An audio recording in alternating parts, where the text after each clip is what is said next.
Chapter 110. Old Candor's undisguised anger fell into the eyes of the leaders of the forces who had a grudge with the Scarlet Guards. They all showed a gloating expression. This time, the Scarlet Guards are finally going to be unlucky. Time passed by in the anxious wait. Old Candor only felt that a day was like a year. Even the expensive dragon incense in the magic crystal furnace had changed its taste. Finally, someone came to report again. The Scarlet Guard sent an urgent letter to the mayor. "Catch that guy first, then bring the letter over." Poor Jacker was still looking forward to the 27 black crystal coins after the deed was done, but he was subdued by a few fierce guards with a few punches and kicks. He was escorted to the hall. At this time, Old Candor didn't lose his vigilance. After confirming that the letter was not dangerous, he opened it. After a few glances, his face suddenly changed. Old Candor shouted at Jacker, "Who gave you this letter?" Jacker could see the anxiety of the mayor, so he replied honestly, "It's our Scarlet Guard Circulia. He told me that I must wait for Sir Barnacle to leave before I can come in to deliver the letter. Otherwise, Sir Barnacle will find out and my life will be in danger. He was also seriously injured by Sir Barnacle, so he has been hiding outside for the past few days." Old Candor was about to speak, but suddenly someone rushed in to report urgently, "Mayor, bad news! There's an urgent message from the Luray Valley. They were suddenly attacked by the Scarlet Guards. The leader is the deputy leader of the Scarlet Guards, Barnacle. Many of our brothers are dead and injured. We can't hold on any longer. We're requesting for quick support." "What?" Old Candor was shocked. He covered his chest and took a few steps back. He felt that something strange was happening in his body. He quickly took out a bottle of emergency antidote and drank it. He panted and issued an order. "Bao Lu, you quickly mobilize the military to support the Luray Valley. Larks, take my signed order and remove Ross from all his duties. Bring him back to me as soon as possible." Old Candor panted for a while and added, "Robert, you immediately organize people to seize the Scarlet Guards and search for related personnel, except for Kilia. If you see him, protect him and bring him to me. Be quick." Jacker didn't expect this letter to cause such a big change. He couldn't help but be stunned. The people in the hall also began to realize the seriousness of the situation. It seemed that it wasn't an ordinary conflict between forces. No one dared to leave easily for fear of arousing Old Candor's suspicion. In fact, Barnacle was actually very innocent. When he hurried to the stronghold where the members had gathered was empty. The main force that had stayed behind to guard the stronghold was gone. Before going to the mayor mansion, Barnacle, Candor, Barnacle, and Barnacle. Now, not a single person could be seen in such a huge stronghold, and there was a strange, rich fragrance lingering in the air. Just as he was feeling strange, he suddenly felt dizzy, and the scenery in front of him began to blur. Barnacle shook his head and saw a figure in front of him. When he focused, it was actually Joseph. He quickly saluted, "Sir Joseph." Barnacle with Demon of the Demon. Barnacle shook. Barracle with of Demon, a Barracle, of Barracle of King. Barracle is a mutated great demon who practices both magic and martial arts. His strength has reached the Demon King level. Be careful not to have a conflict with him. Be patient. The most important thing is to control the west passage of the Dark Moon. "Understood, sir." Barnacle was listening to Joseph's instructions. Suddenly he realized, "Isn't this what happened in the Red Spirit Estate? I'm in Townlea now." Phew! The demonic fire on Barnacle's body burned, and the dizziness in his head gradually disappeared. The scene of the Scarlet Guard's stronghold in Townlea was restored in front of him. "It's an illusion." Barnacle thought of the strange fragrance and suddenly realized, hallucination fruit. The stronghold is actually full of the smell of hallucination fruit juice. How many fruits do I have to spend? There must be a problem with such generosity. Barnacle gathered his strength, and the heat of the demonic fire increased greatly, evaporating the fragrance. Of course, even if it didn't evaporate, the effect of hallucination fruit juice would only last for about an hour, and it would automatically dissipate. The fragrance gradually disappeared and was replaced by a faint smell of blood. Barnacle had a long-handled scythe in his hand. He carefully approached the second floor, where the smell of blood was the strongest. He walked to the front of a room, kicked the door open, and saw a dismembered body lying on the ground. Killia, who returned to Town Leia not long ago, was actually killed. Although Killia was on Kanita's side, he was still a member of Scarlet Red Devil after all. If he died in Scarlet's stronghold, he absolutely couldn't get away with the responsibility. Besides, Kanita would seize this matter to make a big fuss. Didn't Killia go to Mountain Shillong? Why did he come back? Besides, why was he killed in the Scarlet Guard stronghold after he came back? Didn't the members of the Charming Flower Inn say that Killia ordered them to find the adulterer to settle the score, and he died in such a short time? Judging from the bloodstains, he didn't seem to have died for too long. But judging from the degree of collapse in his eyes, he seemed to have been dead for a while. Barnacle only felt puzzled. Who is the murderer? Is it related to the town's defense team?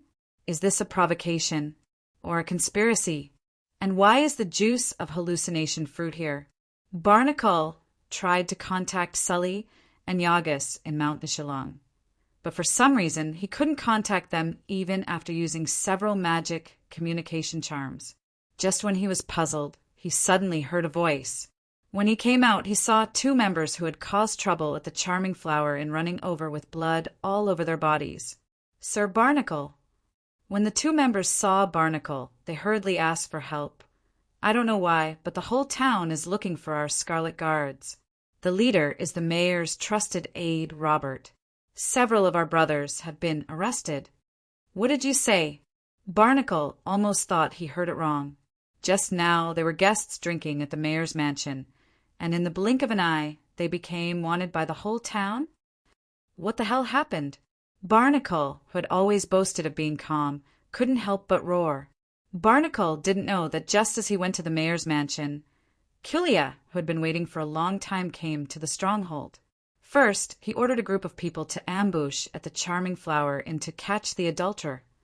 Then he locked himself in the room and sulked. He only called a member to deliver food. The member went in to deliver food and came out after a while. He even left the stronghold in the name of reporting to Barnacle. Then the deputy leader, Barnacle, who received the report, turned back and came to the room upstairs. The members outside the door could only hear the fierce quarrel inside, and even the sound of heavy objects falling. After a while, Barnacle walked out of the room with a gloomy face, and there were bloodstains on his body. Many of the members in the stronghold guessed what happened, and they also understood the struggle between the two factions. However, it was the first time they saw such a blatant killing in front of everyone, so no one dared to say anything for a while. Brothers, let me tell you two pieces of news. The first is good news. I received an order from above to immediately attack the Luray Valley on the west side of Town Leia and get something inside. As long as we get this thing, we can end the mission in Town Leia and Mountain Shillong in advance and return to the Red Spirit Estate. The second is bad news. Killia actually opposed this order just now, and he even wanted to sneak attack me. As a result, he died in my hands. I will take full responsibility for this matter. I just want to ask everyone, do you want to go back? Yes. The members shouted in unison. Since the leader, Snowden, wasn't here, the deputy leader, Barnacle, was naturally in charge of the affairs of the group. Besides, these people were already bored of staying in this town, and they were strictly controlled. Not only could they not leave, but they also had to go to a bitter and cold place like Mountain Shillong every other year.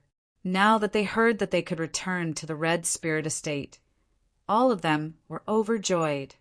As for the Sir Killia, who was killed for opposing the deputy leader, they felt that he deserved it. That's great. Let's pick up our weapons now, reorganize our equipment, and immediately set off to the Luray Valley. As long as we get that thing, when we retreat, the higher-ups will arrange for another person to pick us up. This operation can only succeed, not fail." The members responded one after another. Under the organization of Barnacle, the main force of the Scarlet Guards immediately set off to the west side of the town. They were so powerful that even the guards along the way didn't dare to obstruct them. They just quickly sent someone to report to Captain Ross. The Scarlet Guards sprinted all the way.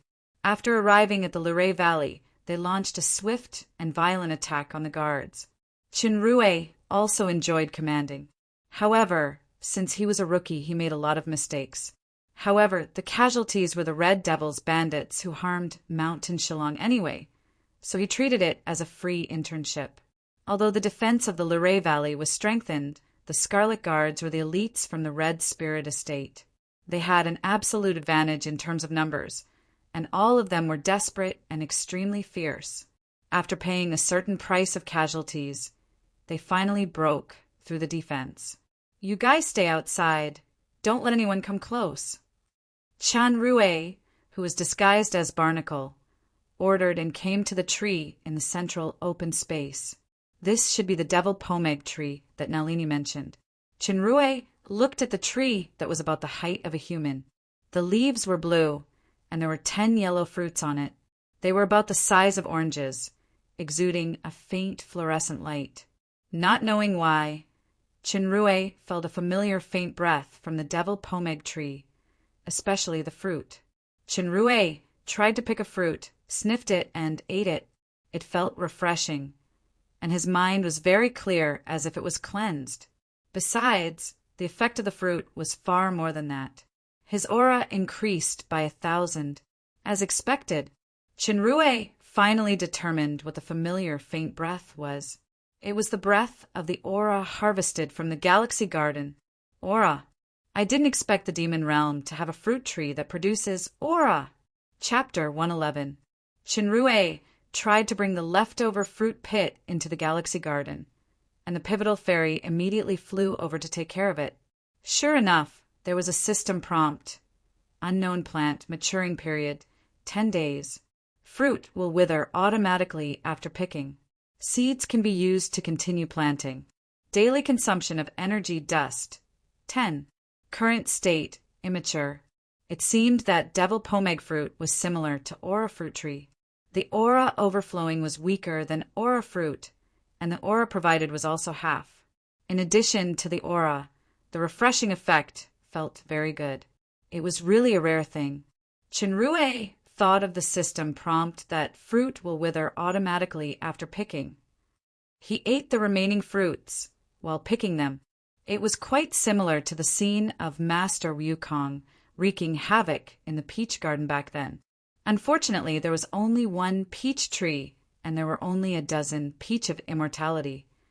As expected, every time a fruit was picked, the Devil Pomeg fruit tree would wither a little. After the last fruit was picked, the Devil Pomeg fruit tree had completely withered. The previously vibrant aura couldn't be felt from the scorched branches. Chinrue burped. He felt that the cleansing effect spread all over his body. It was extremely enjoyable. His spirit and 5 senses seemed to have undergone some subtle changes. This kind of enjoyment could be felt again after 10 days because those fruit pits had been planted into the Galaxy Garden. After planting 5, the rest were handed over to the Pivotal Fairy. The Devil Pomeg fruit was an unexpected harvest. Now that the fruit trees in the Luray Valley had withered, Chinrue's biggest purpose for coming today had been achieved. Without stopping, he immediately ordered the Scarlet Guards to leave the Luray Valley quickly. "Brothers, the enemy's reinforcements are coming soon. Let's disperse and evacuate first. Then we will gather at the north of town Leia to focus on breaking through. There will naturally be reinforcements by then." With the fruit tree in hand, the plan was close to success. As for the reinforcements in the north, this was what Barnacle said, and it had nothing to do with Chinrue. Maybe the higher-ups would really send someone to help by then. As soon as the members heard that, they quickly began to retreat. On the way, they They really encountered the defense team led by Ross, who came as reinforcements. There was a chaotic battle between the two sides. Shinrue, quietly disguised as a defense team member. While chasing the Scarlet Guards, he conveniently headed toward Town Leia. At this time, in the mansion of the mayor of Town Leia, the people who attended the banquet had left the hall and were restrained in the courtyard.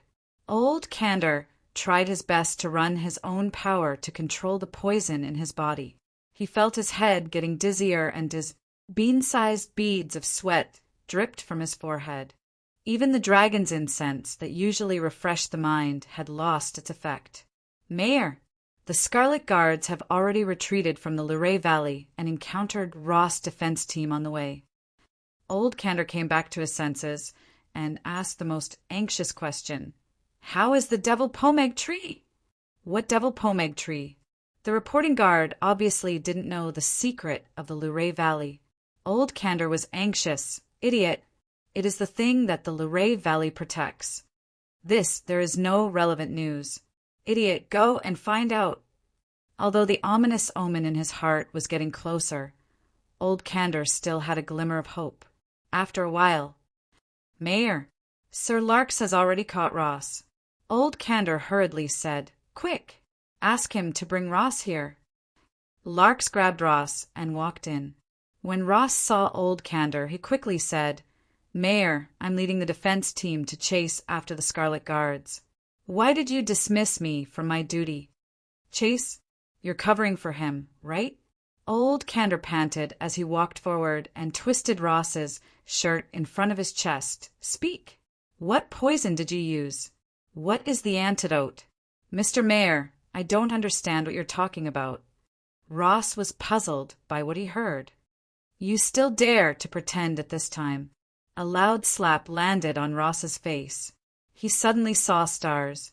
Although Ross was already an intermediate higher demon, he was still defenseless in front of Old Candor's demon king-level strength. If Old Candor didn't want to force him to give out the antidote, he would have died just now. Ross, I can let bygones be bygones for hiding the purple flame heart. I can also forgive you for colluding with Barnacle and secretly taking Nalini away. However, you must hand over the antidote to me. Old Candor's roar could even be heard by the people outside the yard. Ross then realized how serious the crime was on his head. He immediately cried out in injustice. I have nothing to do with Nalini anymore. The purple flame heart is not in my hands. It's impossible for me to collude with Barnacle. Someone must be framing me. Old Candor threw a letter at his face. Ross immediately read it, and his face became uglier. Mayor, please believe me. I can confront Killia face to face. At this moment, someone came to report. Mayor, Sir Robert found Barnacle in the Scarlet Stronghold. When he tried to arrest him, he was seriously injured by resisting arrest. At the same time, Killia's body was found in the stronghold. He should have been killed by Barnacle. Barnacle has escaped now. Very good. Old Candor looked at Ross with an increasingly gloomy gaze. Now there's no proof. If you don't hand over the antidote immediately, you can confront Killia in front of the demon god. Looking at Old Candor's murderous eyes, Ross only felt an unprecedented grievance. He secretly gritted his teeth. I don't have any grievances with Killia. I rarely even see him. Yet he framed me like this for no reason. This curse is indeed effective. Killia is now dead. There's no proof. Based on Ross's understanding of Old Candor, those groundless crimes were almost completely on his head. There were only a few sentences in the letter from Killia. Barnacle launched an attack on Old Candor's birthday to seize something important. Ross and Barnacle colluded to secretly poison Old Candor, take Nalini away, and further plot to seize the mayor's position. Killia was aware of the conspiracy between Barnacle and Ross. He was chased by Barnacle and asked for Old Candor's protection. It was that simple. However, these few simple sentences sent Ross into the abyss of eternal damnation. The Scarlet Guards had been in Town Leia for 2 years. Ross also had some understanding of the internal fight between the two factions, but he didn't expect it to involve him. He kept cursing in his heart, "Killia, this bastard!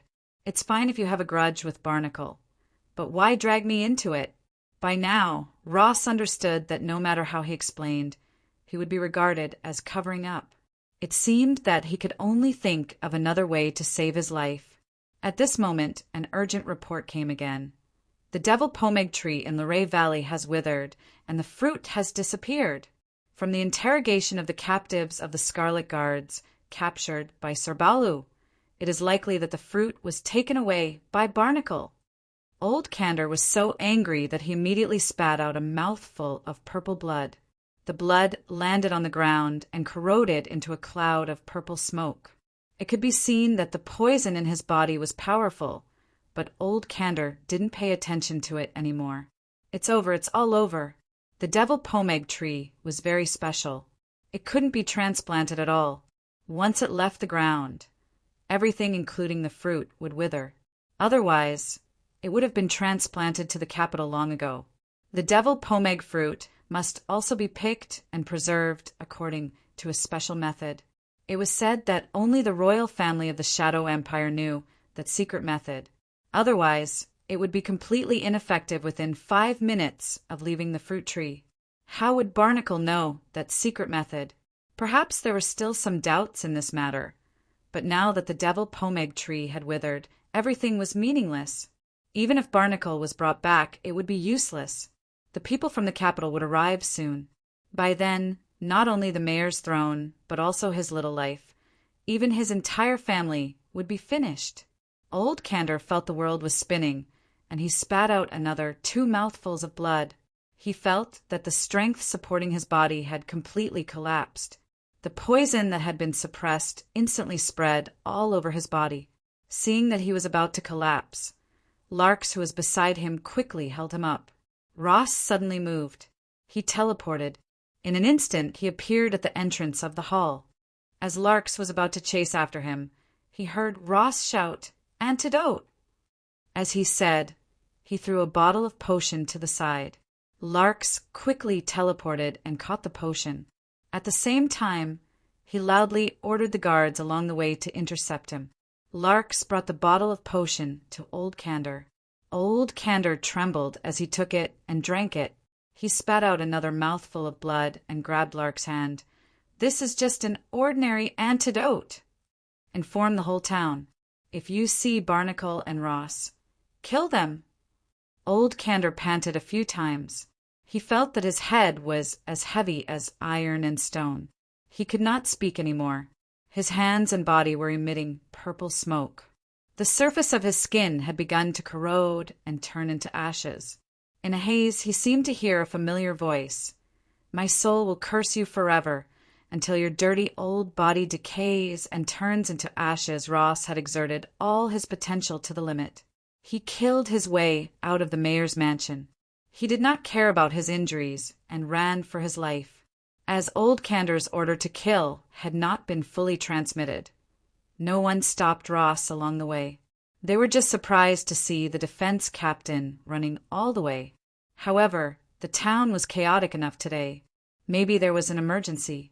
The act of throwing out the antidote in front of everyone had already invisibly proven his crime, but there was no time to think about it.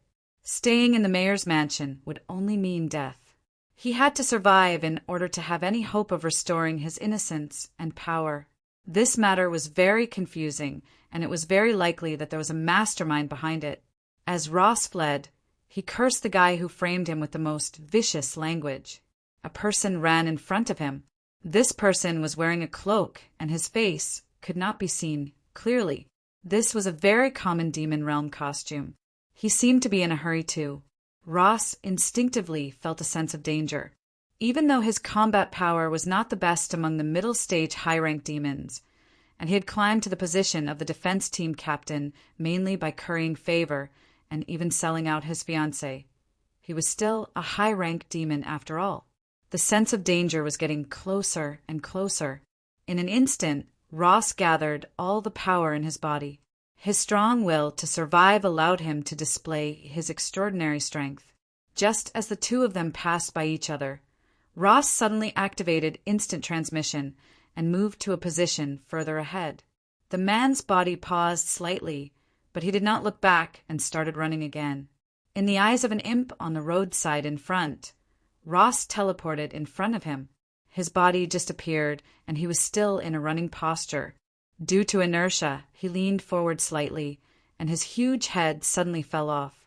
Ross's body fell to the ground. Blood stained the ground, and his head still had a horrified expression. The imp screamed in fear, but the cloaked man had disappeared. In fact, the cloaked man heard the news that Barnacle fled to the north, so he went to the north of the town to find the main target. He did not expect Ross to have the ability to escape from Old Candor, and he did not expect to meet him halfway. Maybe there was some kind of guidance in the dark. The woman in the flame, the teardrop that could not be melted by the fire. Without any hesitation, he used all his strength. A slash. This slash did not actually touch Ross. It was just that the invisible sword aura swept past Ross's neck. But this was enough. One slash and he was beheaded. This was considered his own way to pay tribute to the teardrop in the flame. He was no longer a powerless weakling whose life and death was controlled by others. Of course, he could not change and could not change the whole world where the strong preyed on the weak. Whether it was this world or another world, it was the same. He just used his own strength to do something that he felt he should do, even if these things were ridiculous or redundant in the eyes of others. This was him, a human reborn in the demon realm. Ross was dead, and the only one left was Barnacle. After completing this mission, it was time to return to the Dark Moon to face Eryx's test. Before that, Chinrue did not plan to see Athena. After he passed the test of the war contract without any distractions, he decided to discuss life matters with her in depth. Barnacle's mood at this time was worse than Ross's just now. He found Kilia's body in Bloody Stronghold. Before he could figure out what happened, Robert led a group of people and surrounded the stronghold aggressively. Usually, this Robert would drink with him, but now he turned his back on him. Then, Robert's men found Kilia's body upstairs and immediately ordered his men to arrest him. Of course, Barnacle refused to be arrested without putting up a fight. During the conflict, he injured Robert and escaped with a few captured members. On the way, he met up with some bloody members who retreated from the Luray Valley and followed them to escape to the north of Townlea in confusion. On the way, Barnacle finally asked about the ins and outs of the story, and he was suddenly shocked. The story was roughly like this. He killed Kilia with his own hands. He received an order from the higher-ups to lead the Scarlet Guards to attack the Luray Valley. He successfully completed the mission and was leading the remaining members to successfully evacuate to the north exit of Townlea. That's right, he was indeed leading the members to successfully evacuate now. The question was, why did he escape with these people? As the protagonist, he had no idea about the previous events. Wasn't he going to attend the town mayor, Old Candor's birthday party today? Why did it become like this? Chapter 112. Barnacle had confirmed that he had fallen into a well-designed conspiracy, and it was obvious that the other party's conspiracy had succeeded. Now, the entire town was searching for the Scarlet Guards. Barnacle knew about the sudden, heavy security in the Luray Valley.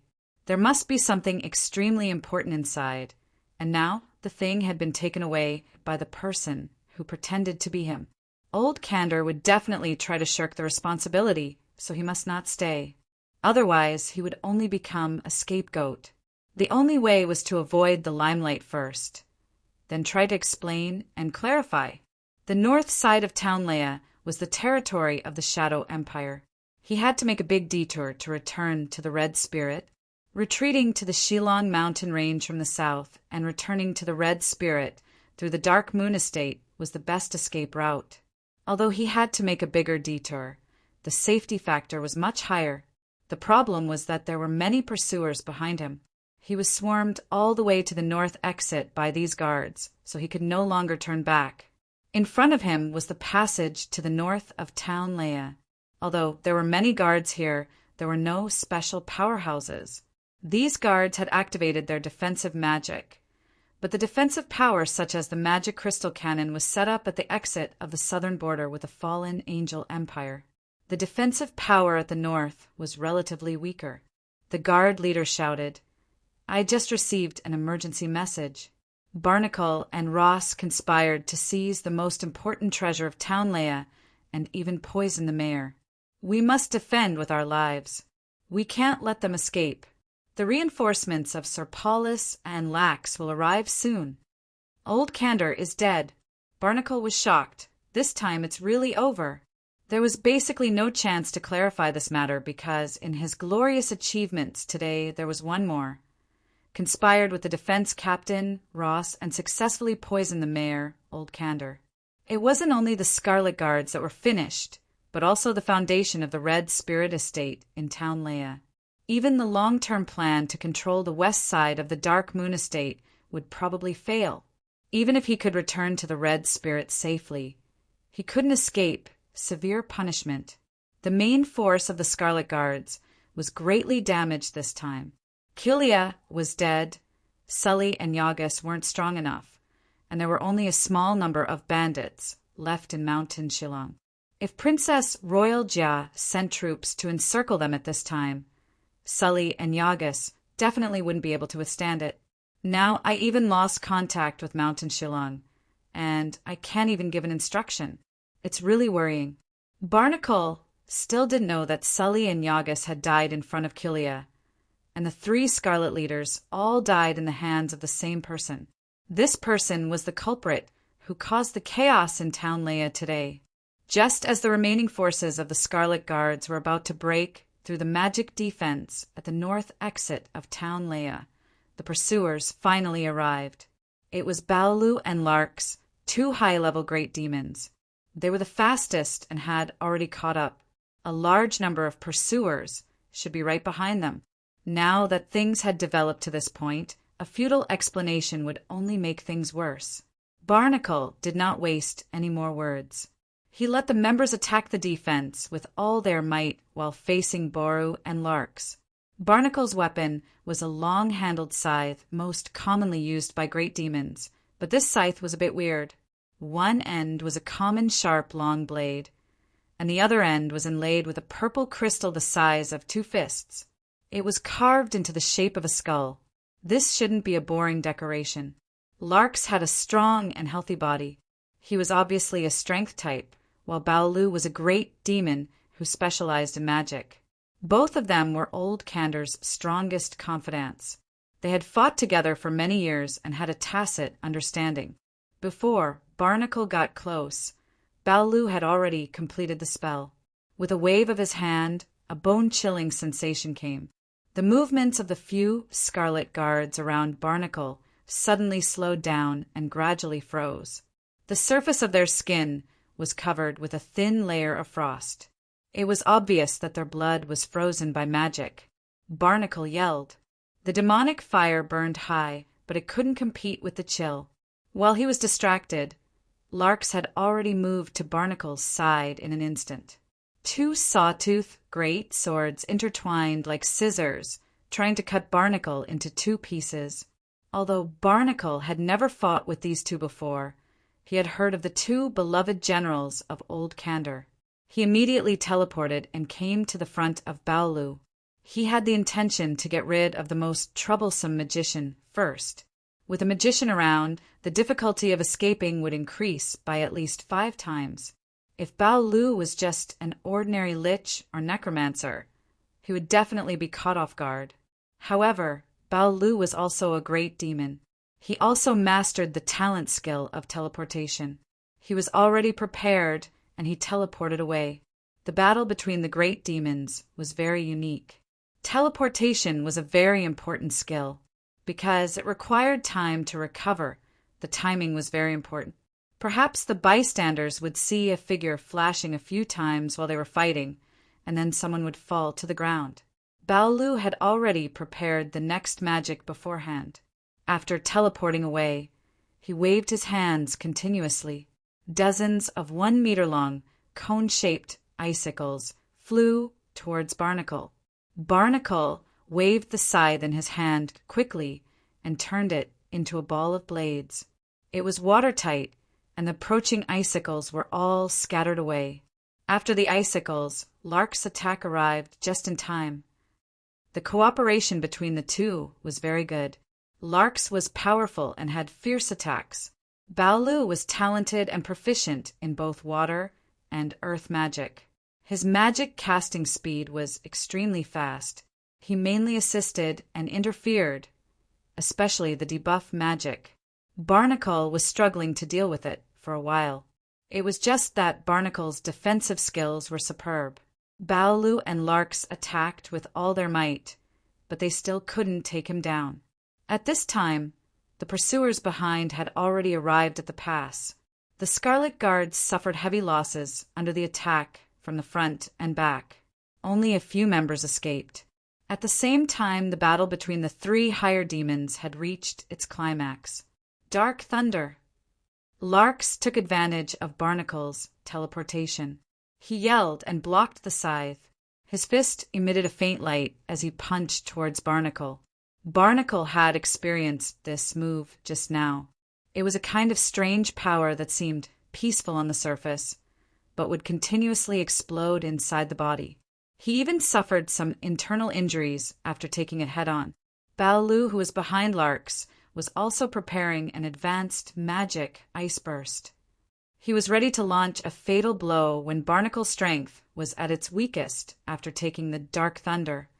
At this moment, the skull crystal at the tail of Barnacle's scythe suddenly flashed. It was only for a moment. Maybe even Lark's and Baolu didn't notice it, but someone hiding in the dark saw it. Then, Barnacle's body instantly blurred. In the blink of an eye, he had split into two, each holding a scythe. One of Barnacle's scythe blocked the Dark Thunder, while the other leaped high in the air and attacked Baolu. Baolu and Lark's were taken aback at the same time. Lark's didn't hesitate. The Dark Thunder hit Barnacle, who was in front of him. Barnacle's body trembled, and he took a few steps back. The ground was full of cracks due to the strenuous effort. He looked even worse than when he took the Dark Thunder previously. Baolu calmed down a little. Since the Barnacle in front of Lark's was real, then the one in the air should be a phantom. At this time, the preparation for the ice burst was not completed yet. Just in case, Baolu very cautiously teleported and dodged this phantom. On the other side, Lark's felt that Barnacle's strength seemed to have weakened a lot. He was unforgiving when he had the upper hand. With a swing of the serrated knife in his hand, he actually cut off one of Barnacle's arms. He couldn't help but feel overjoyed. However, Lark's joy only lasted for a few seconds. Just as Baolu teleported on the other side and appeared on the opposite side, the phantom in the air suddenly disappeared. Baolu, who had just landed, suddenly felt a strong sense of crisis. Before he could react a second time, a bloody blade suddenly protruded from his chest. Baolu looked at the blade that penetrated his chest in disbelief. He finally understood that these two barnacles were not phantoms, and this one could even teleport. In other words, two clones could teleport twice. Baolu was unwilling to give up and was about to counterattack when the blade on his chest flashed like lightning. Baolu's body was cut in half, and his blood sprayed several meters away. The magic that he had been brewing didn't have time to be used before it disappeared along with his life. Lark's was shocked. Barnacle, who killed Baolu, was already rushing over here.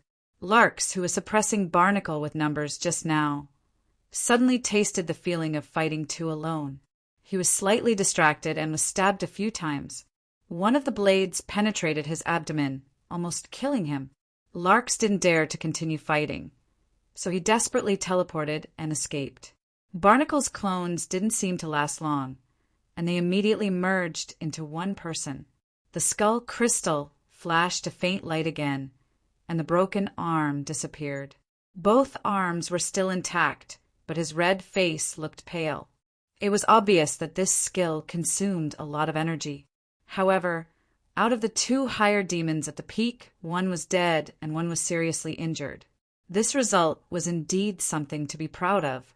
Although Barnacle won, his injuries weren't light, and he consumed a lot of energy. The current situation was critical, so he couldn't care less about chasing larks.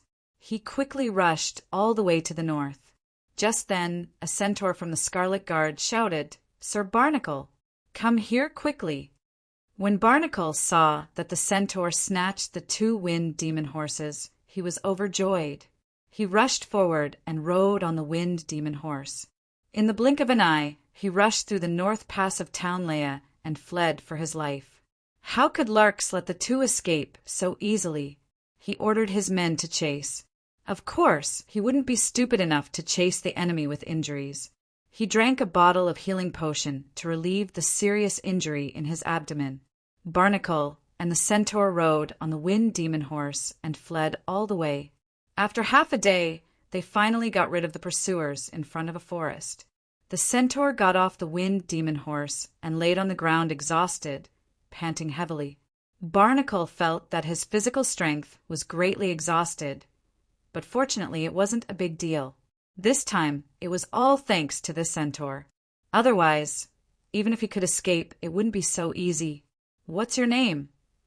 The centaur wanted to get up and salute, but he didn't have the strength. He replied breathlessly, "Sir, my name is Yak." Chapter 113. Yak. Barnacle seemed to have heard of this name before. He also had a little impression of this centaur. "You did a good job just now.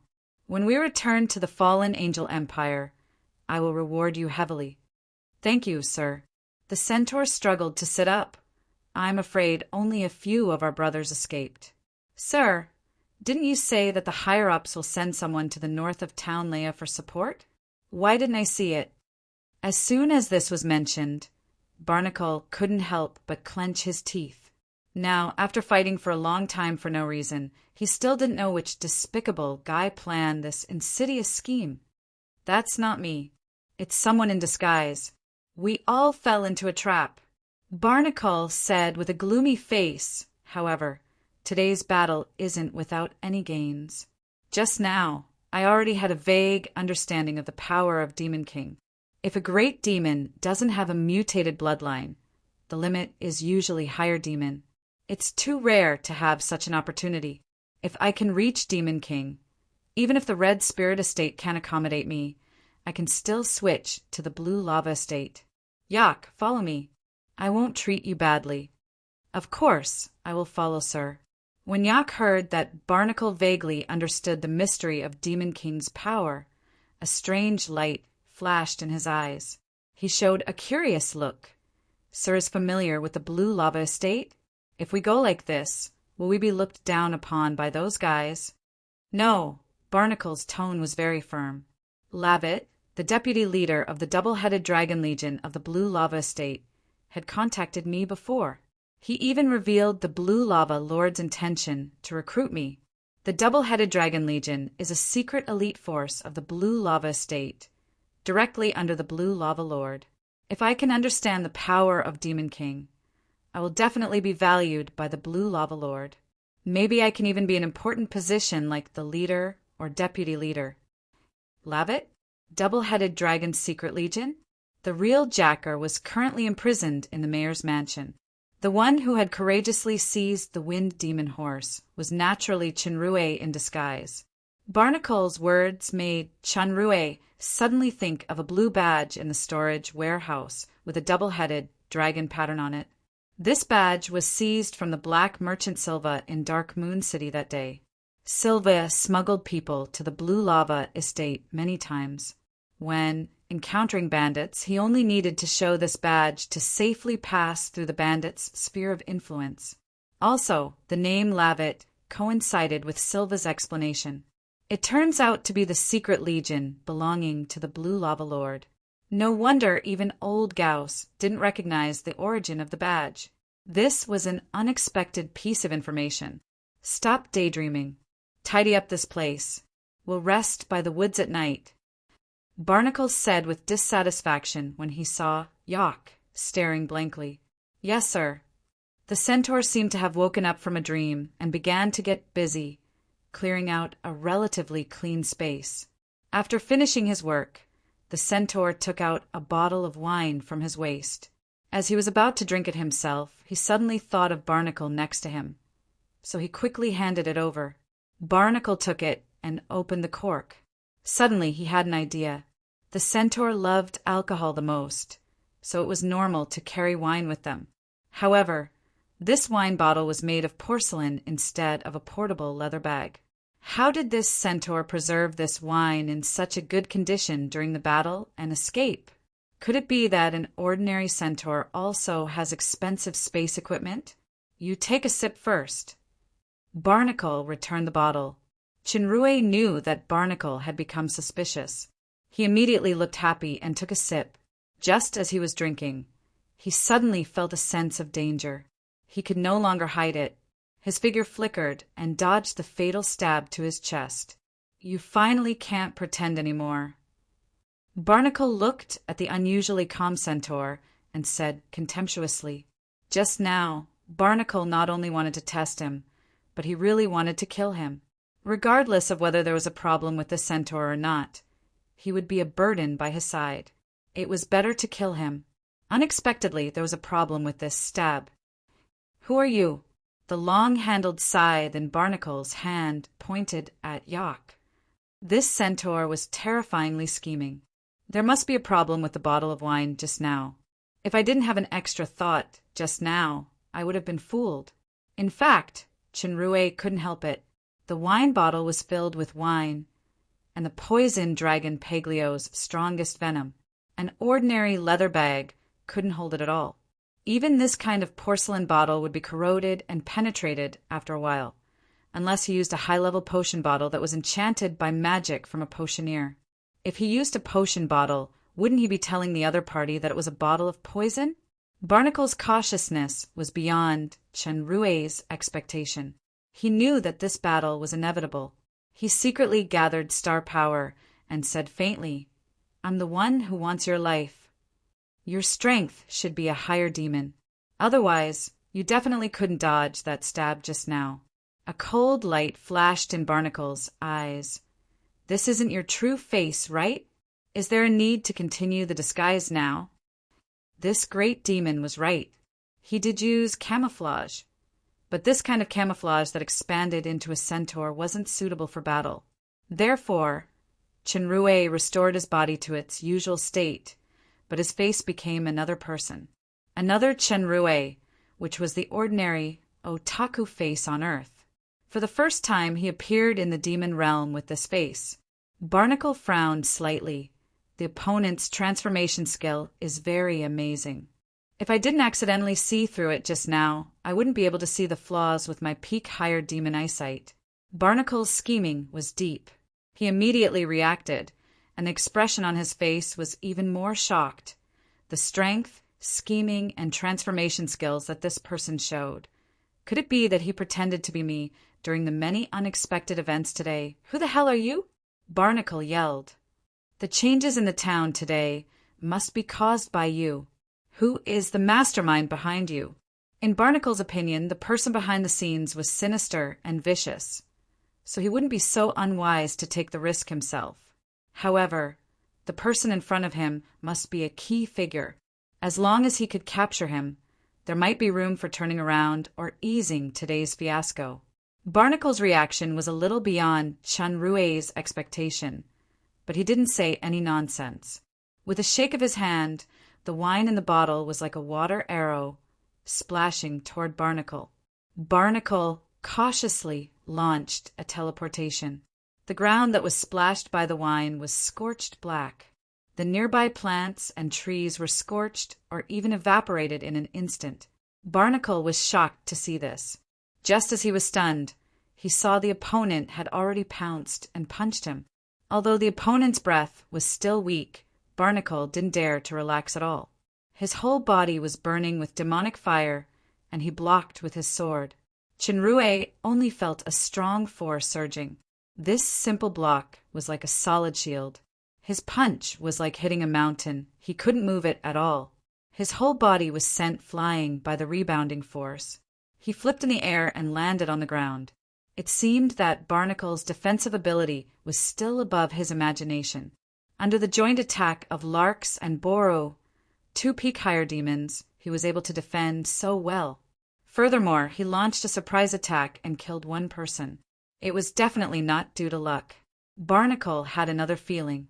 He felt that the power of this punch was like a turbulent wave, majestic and surging.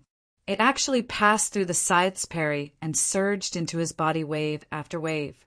Although he didn't retreat, his feet had already sunk into the soil. Fortunately, he managed to send the opponent flying in time. Otherwise, the after effect would be even stronger. This probing caused both sides to raise their vigilance a step further. Other than the Poison Dragon and Lomont, excluding the time when Eric's Tororora shot apart, Barnacle was the strongest enemy that Shinrue had fought so far. In Barnacle's view, this enemy's power level was clearly only at the middle stage of higher demon. He was still a step away from the later stage, but the majestic power that was emitted almost made him, a peak higher demon who was already coveting the Demon King level, suffer a loss. He must not be underestimated. Although Shinrue found out that Barnacle's defense was super strong, he didn't show the slightest bit of fear. He shouted and took the initiative to attack. The power that came from the surging sea in his fist surged out. Wave after wave, he attacked Barnacle without reservation. Barnacle's defense was completely different from Killia's, who relied on his body to break rocks on his chest. This was a combination of strength and skills. As the sword danced, although he defended more than he attacked, he was still as firm as a rock. In this strong impact of attack and defense, Shinrue faintly felt a new feeling. It was like the sparks produced by the sharpening of the blade. Although it was fleeting, the more times it was sharpened, the stronger the strength, and the hotter the sparks became. If he could grasp and familiarize himself with this new feeling, he might be able to break through the original bottleneck and take a key step toward the perfect stage of the Mizar state. However, a battle was a life and death struggle, not a special training with reservations. Although Shinrue's surging power was powerful, it consumed a lot of star power. Even if the astral form had a recovery characteristic, the speed of replenishment was still much higher than the speed of consumption. Barnacle's combat experience was extremely experienced. After feeling that his opponent's attack power began to weaken, he was about to launch a counterattack. However, he didn't expect that his opponent actually didn't fight him head-on, but turned around and fled. Barnacle chased all the way and circled several times in the woods. Then he saw Shinrue turn to the tree where the wind demon horse was tied, got on the horse, and ran. Originally, Shinrue wanted to kill the other mount, but Barnacle followed closely. It was too late, so he immediately urged the horse to flee. The starting speed of the wind demon horse was very fast. Although its endurance was not as good as those land dragons that could travel long distances, it was still stronger than ordinary demonic beasts. Even though it had been running for a long time, it was still running fast. Barnacle knew that he must catch this person, or else he wouldn't be able to report back to the Red Spirit Estate. He immediately got on the other horse and urged it to chase. What surprised Barnacle was that he was originally proud of his excellent beast-taming skills, but the guy in front of him was even better. If he didn't use the power of the demonic fire to stimulate and urge the wind demon horse to speed up, he might have been left far behind. What was even more annoying was that the guy was desperately drinking potions while fleeing. He didn't know how many potions were stored in the space equipment, but the bottles that were thrown behind him were endless. Could it be that he brought a magic potion shop with him? Barnacle clenched his teeth and chased closely. Chapter 114. Under the moonlight, the two wind demon horses were chasing each other as fast as smoke. In the blink of an eye, a night had passed.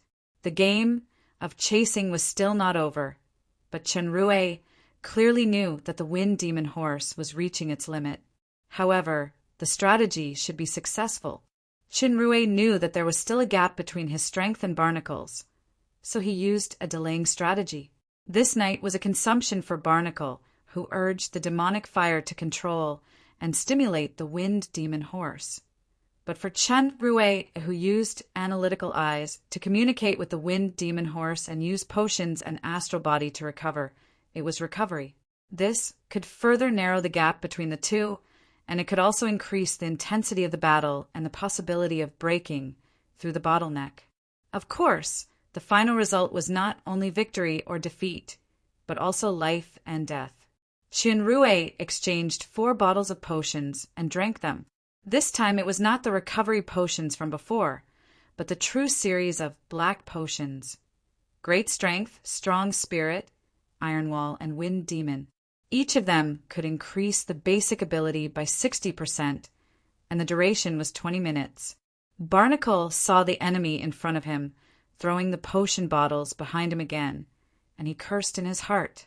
This kind of bomb attack was not lethal, but it was a kind of naked humiliation. Suddenly, the enemy threw himself out too. At this moment, it was as if the galloping wind demon horse slowed down. He saw the enemy's palm was like a knife, swinging toward him with strong inertia. Years of combat experience made Barnacle have an instinctive intuition that the palm was like a real knife. He had always believed in his intuition, so he made the most correct response, teleportation. However, he was still half a beat too late. The enemy's palm swung across, and the wind demon horse's head suddenly flew up. The power was still half a meter away from the body, yet it was not weakened at all. Barnacle felt a pain in his shoulder. His shoulder armor was split in half, and blood spurted out from the side of his shoulder. In fact, it was just a blink of an eye. Chen Rui jumped off the wind demon horse, somersaulted in the air, and landed on the ground. Barnacle teleported to a distance, and a bloodstain appeared on his shoulder. Meanwhile, the wind demon horse that Barnacle was riding was already decapitated. Barnacle ignored the injury on his shoulder. His pupils contracted, and his eyes fell on Chen Rui's slightly glowing palm. He revealed a dignified expression, and the demonic fire burned. He held the scythe horizontally, putting up a defensive stance. Chen Rui knew that the effectiveness of the black potions was limited, so Aura Blade slashed again. Barnacle blocked with his scythe, and Aura Blade slashed on the handle of the scythe, making a crisp sound. It was actually unscathed. It seemed that this scythe was not only infused with Barnacle's power, but the material was also very special. Chen Rui's Aura Blade could cut open Athena's greatsword, but it couldn't damage this weird scythe. This time he learned his lesson and avoided the invisible sword in time. But Barnacle was time. Chen Rui approached and began a fierce attack. Barnacle was surprised to find that his opponent's strength, speed, and other aspects had been significantly enhanced. Sometimes he would launch a strange and sharp palm strike, and sometimes it would be replaced by a surging force. Barnacle's defense couldn't be as relaxed as before, and he faintly felt that his hands and feet were tied. However, Barnacle not only knew how to defend, but his attack was also quite sharp. Although Chen Rui drank the black potion, Barnacle was the peak of higher demon who could already feel the threshold of Demon King. His strength was better than Chen Rui. For a while, Chen Rui suffered a few heavy blows and was seriously injured. Barnacle teleported to avoid the blow of his Aura Blade. As soon as he stood firm, he saw his opponent's 5 fingers opened and aimed at his position. Just when he felt something was wrong, a ball of light had been shot at him at high speed. This kind of attack was like 2 martial arts masters fighting hand-to-hand, and someone suddenly took out a pistol and fired a shot. If one wasn't particularly prepared or reacted in advance, one couldn't avoid this shot and could only take it head-on. This was the first time Chen Rui used Aurora Shot in battle after 200 days of special training at the Surfy Sea. If Paglio was there, he would definitely show a surprised expression because this Aurora Shot was 1/3 smaller than the original, but the destructive power contained in it had increased by more than 1/3. The ball of light had rushed to Barnacle in an instant. Barnacle couldn't avoid it. feeling the terrifying power of the ball of light close at hand. The flames on his body rose instantly. He held the scythe with both hands and blocked the aurora shot horizontally. At the moment when the scythe and the white ball of light touched, Barnacle's body suddenly trembled and his face showed an uncomfortable expression.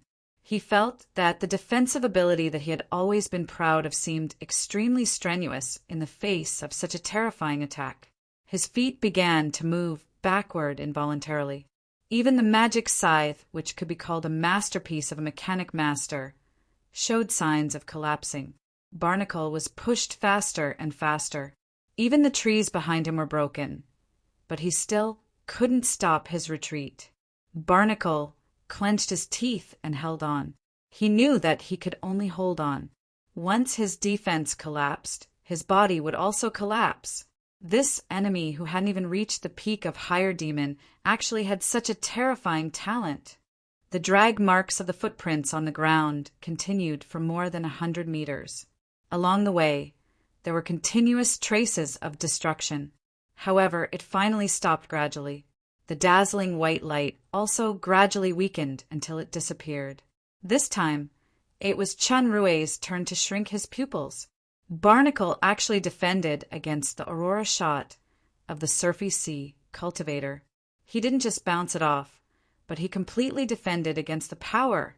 Among all the opponents of the same level that Chinrue had encountered, Barnacle was the first person to completely resist the attack of Aurora Shot. Barnacle looked very embarrassed. His leather armor had been deformed due to the pressure of the close distance. The wound on his shoulder was bleeding again. There were countless lacerations on his hands and body, but his eyes shot out a sharp light. I didn't expect to encounter an attack of this level. I have to praise you, Young. Your actual level should still be a little bit away from the higher stage, but your combat power is definitely not below Paulus or Lark's. You might even be stronger. The battle with me just now should have given you a lot of enlightenment. If you can survive today and meditate to understand that feeling, it won't take long for you to be promoted to the higher stage of higher demon. As Barnacle spoke, he tore off his tattered leather armor. He didn't even look at the bleeding wound on his shoulder. He just carried the scythe and walked over slowly. Unfortunately, you won't have this chance. Even if your combat power is comparable to Paulus or Lark's, so what?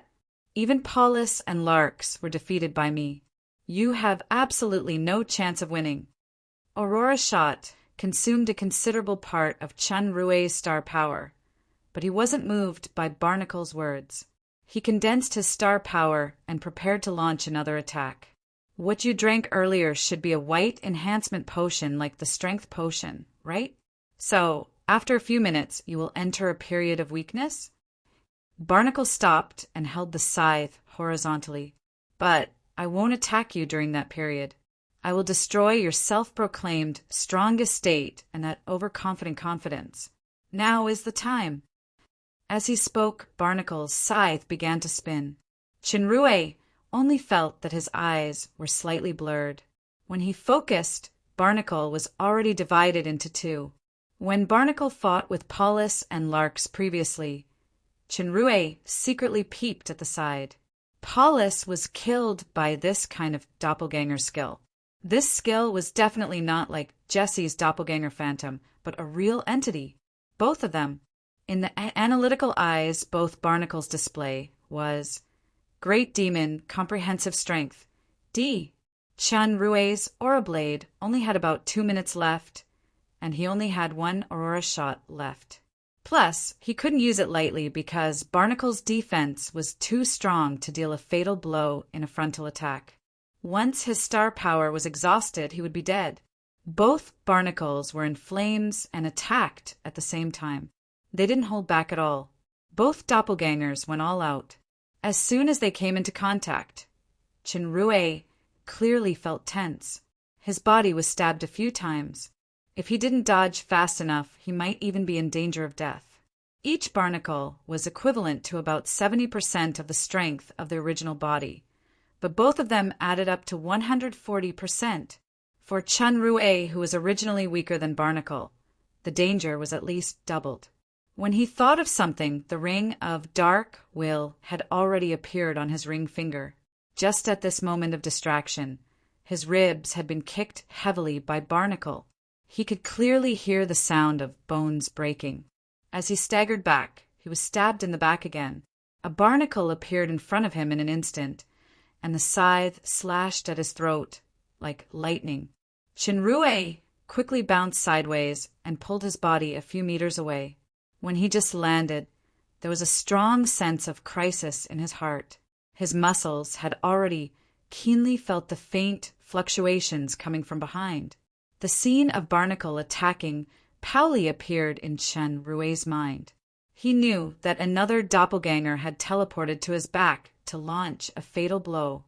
In this split second, several thoughts turned in his mind. His eyes shone brightly, and he forcibly stopped the desire to launch Dark Will. When two sides meet on a narrow path, the brave one wins. Let's bet on this. Shinrue twisted his body fiercely. The blade that was originally aimed at his heart pierced into his right chest, but it was shallower than expected. The muscles were deliberately controlled to be very tight, so it didn't penetrate through the body. However, it still caused a serious injury. Barnacle was a little surprised. As he was about to pull out the scythe, he saw the seriously injured Shinrue had a strange smile on his face. He quickly grabbed the long handle of the scythe, and the other hand with a faint glow slashed down. Barnacle's face suddenly changed, because Shinrue's scythe wasn't aimed at him, nor was it aimed at the long handle in the center of the scythe, but the purple skull crystal at the end of the scythe. At this time, the other Barnacle could no longer use teleportation, and he actually threw the scythe in his hand over. Shinrue did not hesitate to use Aura Blade, and slashed with all his might.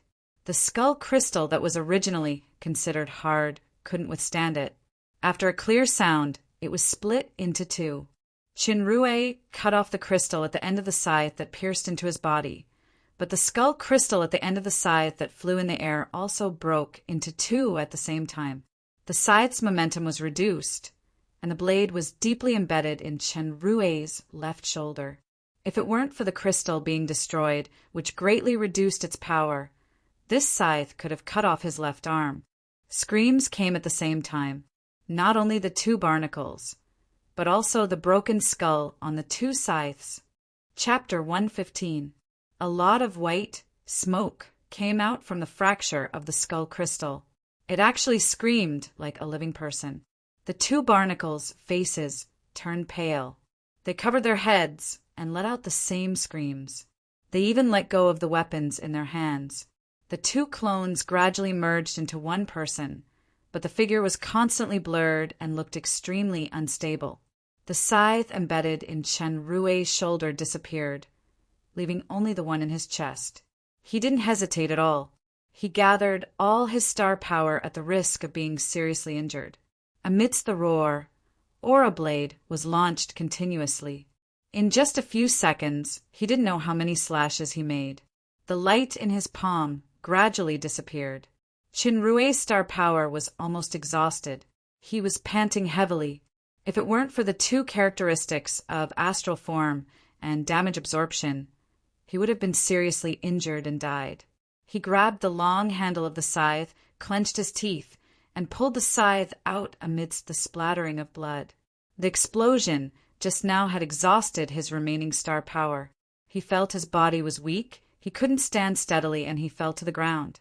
He barely moved his body and drank a bottle of healing potion. Finally, the bleeding gradually stopped. The white smoke gradually dissipated, and Barnacle's body stopped shaking. He seemed to use the last of his strength to ask, "How did you know?" The answer made Barnacle speechless. "I guessed."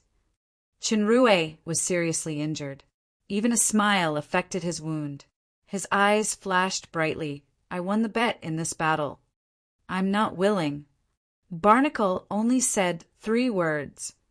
Then his body suddenly split into several pieces and fell to the ground. Shinrue understood the reason why Barnacle was not willing. As a greater demon with an ordinary bloodline, it was not easy for him to feel the power of the Demon King realm. It was a once-in-a-lifetime realization, but he died here in the hands of an opponent who was weaker than him. This battle was won by fluke. Chinrue was indeed gambling just now. The first time he saw Barnacle using his clone was during the battle with Boru and Larks. The situation was critical at that time, so Barnacle didn't have time to hide it. The skull crystal shone at that time. Boru and Larks didn't notice it either, but Chinrue, as a bystander, keenly noticed it. When Barnacle's clone broke his arm and merged into one, the skull crystal shone again. After the clone with the broken arm merged into one, nothing happened. At that time, Chinrue was sure that Barnacle's cloning was closely related to the crystal. When Barnacle launched the cloning skill just now, he deliberately rotated the scythe to hide the light of the crystal, which made him confirm this point. However, the plan couldn't keep up with the changes. Chinrue's original intention was to destroy Barnacle's clone skill. He didn't expect that after the skull crystal was destroyed, Barnacle's injury was beyond his expectation. That was why he made a prompt decision to kill this strong enemy at the risk of being seriously injured. If Barnacle's weapon was only damaged, then Chinrue could only activate the teleportation of Dark Will. It would more or less destroy the opponent's most powerful skill. In the next battle, his confidence would increase a lot. As the breeze blew, Chinrue felt dizzy. The strength that was supported by his willpower gradually dissipated after defeating the strong enemy. He could no longer condense it. The injury this time was more serious than the battle with Mikas outside the Dark Moon City. After advancing to the Mizar state, the main injuries were the external injuries and the blow on his chest. Now he was suffering from both internal and external injuries. Moreover, he had lost a lot of blood. Even if he drank the healing potion, it could only stop the bleeding, but it couldn't produce blood. Chinrue's vision began to blur gradually.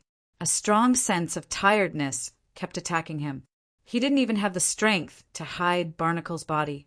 The place where he fought with Barnacle was very close to the main road. It was already dawn now. If he stayed here, he would definitely be discovered. This was the demon realm, and it was the unfamiliar Shadow Empire. He didn't think he would be lucky enough to meet a kind person. Just before his consciousness was completely blurred, Chinrue activated Dark Will. Tired, very tired. When can I end this danger and live a truly peaceful life? Is my current wish still the original one, to return to the human world? It seems like I haven't felt the real sunlight in my memory for a long time. Does the human world in this plane also have that kind of warm sunlight? In the haze, he seemed to see Athena, a somewhat comical flowery face with a bright light behind it. It turned out that the sunlight was by his side. As long as she was there, there would be warmth. As long as she was there would be sunlight. After some time, Chinrue opened his eyes. His first reaction was to be surprised. His hands and feet were shackled. This translucent shackle was dark gold in color. There were complex symbols faintly revealed, as if they were natural textures. It should be some kind of exquisite magic circle. This pair of shackles had a special power that completely imprisoned his star power. He basically lost his combat power. In fact, even if it wasn't imprisoned with Chinrue's injuries, his strength would be greatly reduced. He tried it out. The magic shackle imprisoned star power, but it couldn't restrict aura skills such as analytical eyes and camouflage.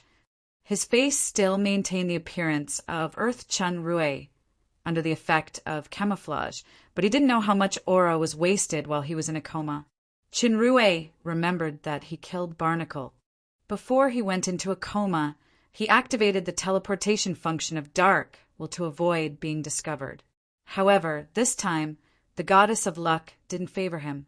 Instead, he was possessed by the god of misfortune. He was discovered and imprisoned. To make matters worse, the escape ring Dark Will on the ring finger of his left hand disappeared. I'm in big trouble now. Chinrue carefully looked at the surrounding scene. He was currently in a closed hall. The walls on both sides were inlaid with bright magic lamps. He didn't know if it was day or night. There were two maids with veils beside him. When they saw he woke up, one of them said, "Sally, this guy is awake. Go and report to Madame Delia immediately." Sally responded and immediately turned to walk into the hall. Analytical eyes showed that the two maids were great demons and their strength level was D. These two maids were in human form, which meant that they were great demons with mutated bloodlines. Moreover, they were higher demons, but their identities were just maids. Chinrue sat up and asked tentatively, "Excuse me, what is this place?" The maid said coldly, "Cut the crap. You don't need to ask. When Madam comes later, just answer honestly and maybe you can save your life." Who is this Madam? Even her maids are mutated higher demon, great demons. Chinrue was completely unfamiliar with the Shadow Empire. Now that the Dark should have fallen into the hands of the other party, and his strength was imprisoned, he could only try to save his life. Soon, footsteps came, and a woman appeared in front of Chinrue. This woman was slender, fair-skinned, and her long blue hair was tied up behind her head. Her face was covered with a veil, and only her blue and moving eyes could be seen. Her tight-fitting clothes weren't deliberately revealing, but they could fully reveal the key parts of her body. Her every move revealed a kind of seductive charm. The data shown by analytical eyes was Envy Royal Family. Comprehensive strength assessment. See physique, unknown strength, unknown spirit, unknown agility, unknown. Envy Royal Family. Demon King level powerhouse. The ruler of the Shadow Empire was the Lust Royal Family with the surname Asmodeus, such as the First Beauty, Catherine Asmodeus the Great, instead of the Envy Royal Family with the surname Leviathan. Like Lomont's Sloth Royal Family, the Envy Royal Family that once ruled an empire had long since declined. It seemed that this madam was a descendant of the Envy Royal Family, and she relied on the Shadow Empire for survival. "Madam." The maid bowed. "Emma, help him to the chair, then go in and guard the lady with Sally. Remember, unless the lady comes out herself, you can't leave or disturb her under any circumstances." Emma responded, pulled Chinrue up and placed him on the chair. She bowed and walked into the hall. After Emma went in, the madam's eyes fell on Chinru. "Do you want to die quickly or be tortured to death slowly?" A slightly hoarse and deep voice sounded. With the charming temperament, it showed a special kind of sexiness, but the meaning of the words was chilling. Chinrue secretly smiled bitterly. Just now, she seemed to be polite and gave me a seat, but now she wants to kill me? I want to live. The madam suddenly laughed. Her sexy laughter was full of coldness and hatred. "Let me introduce myself. My name is Delia. Many people in the capital call me Madam Black Spider. Do you know the demon realm's Black Spider? For males, even if they are mating partners, the female Black Spider will eat them without hesitation. So, I generally don't like to keep men alive." Chinrue asked himself that he had never met her, so he didn't know where that inexplicable hatred came from. Is it because she hates all men? Vicious and vicious. Madam Black Spider really lives up to her name. Demon King level strength is terrifying, but that kind of hatred is even more terrifying. Chinrue was secretly shocked, but he didn't have time to think more. The urgent matter now was how to survive in the hands of this inexplicable and terrifying woman. Survive first, then talk about other things. But you're lucky today. I'm in a good mood. Delia's eyes regained a touch of charm. So, take the opportunity to tell the truth now. Maybe you really have a way to live. Now, the situation was stronger than him. Chinrue always had thousands of schemes, but he couldn't use them at the moment, so he could only nod. "Your name?" "Richard." This name was just a change of pronunciation of the two words Chinrue. Chinrue didn't dare to use Aguile's name lightly. "Where are you from? What are you going to do?" "I came from town, Leia, and wanted to go to the capital. I encountered a fight on the way, so I was chased and fainted. When I woke up, I found myself here." Chinrue answered carefully. He felt that this Delia's voice was getting softer and more intimate, like a whirlpool full of temptation. He knew that it was dangerous to enter, but he still couldn't resist. He slowly fell in like a moth flying into a flame. At this time, a strange light slowly appeared in Delia's lake blue right eye. Chinrue knew something was wrong, but his words had begun to lose control of his will. He gradually fell into the rhythm of the other party. Chapter 116. Chinrue was no longer the fragile guy when he first fell into the demon realm. In the training ground and actual combat, he had experienced countless life and death situations. His willpower was already extremely firm. Although he spoke involuntarily under the influence of the strange power of Delia's eyes because his power was imprisoned, he still gave the original answers. "My name is Richard. I'm from town, Leia." Delia felt the firmness of Chenrue's willpower. She sneered, and the blue color of her right eye gradually deepened. The power of temptation became stronger. Chinrue felt that his consciousness was pulled by a strong force, falling deeper and deeper into the dreamlike vortex. His willpower was also constantly weakened in the process of falling, but he still clenched his teeth and persevered. His head was already covered in cold sweat. "I can't lose.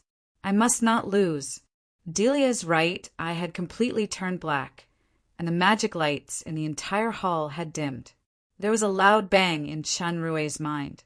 His entire soul seemed to come out of his body, and he was completely immersed in the deep nightmare. It was like a fully drawn bowstring that finally snapped. Although Delia broke Chenrue's defense, she couldn't help being surprised. This guy's power was already imprisoned. I didn't expect his willpower to be so strong that he could resist the eye of Incubus for so long. Moreover, even if she completely suppressed his consciousness now, she couldn't pry into the thoughts in his mind for a while. She only felt that it was a vast and boundless ocean that she couldn't touch. Nothing can stop the prying of the eye of Incubus. Let's see what the strongest memory in your heart is.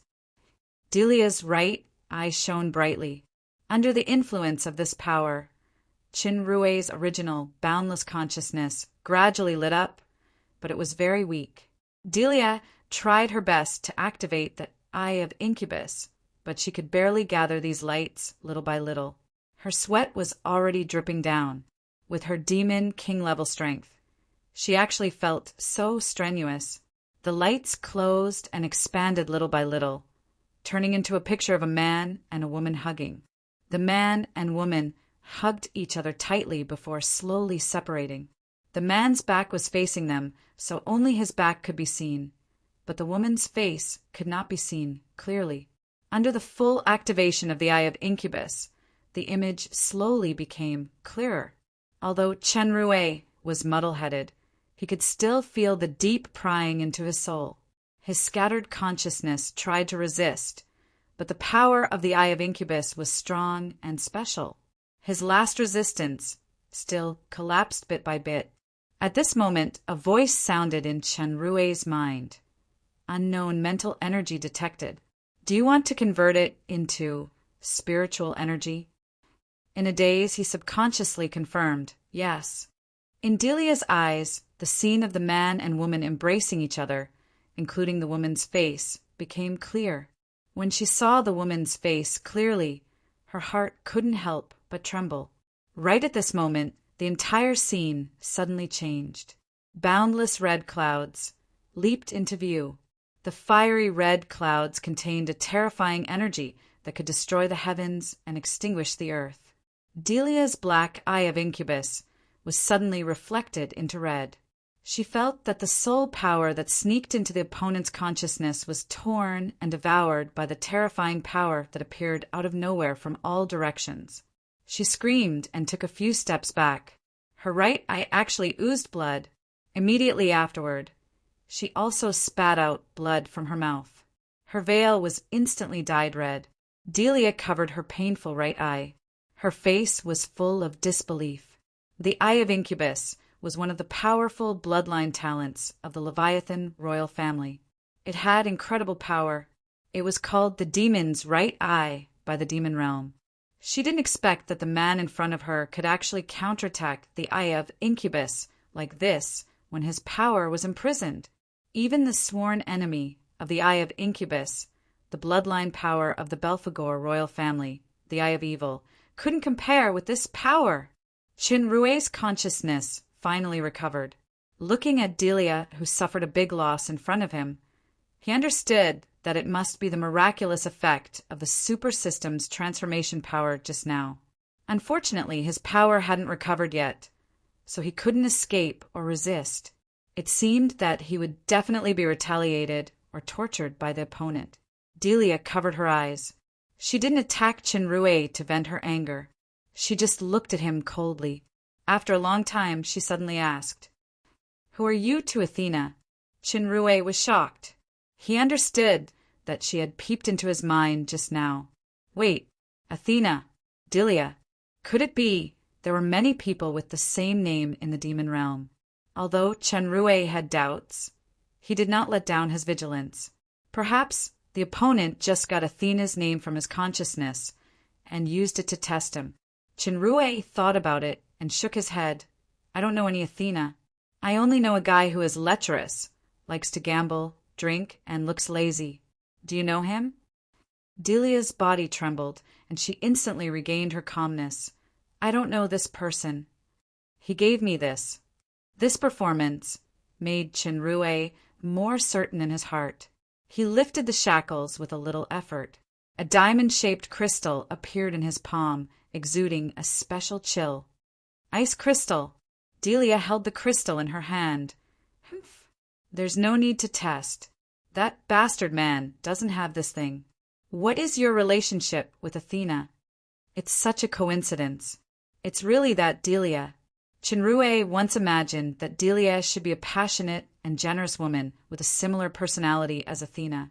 He didn't expect her to be such a completely unexpected Madame Black Widow. Besides, the identity of the Envy royal family. Perhaps even Athena didn't know about it. Sure enough, it's you, Delia. Chinrue secretly breathed a sigh of relief. No matter what, there was a little more hope of survival. Since we are friends, can you help me release the shackles first? The friend I recognize is Athena, not you. Even if you are Athena's man.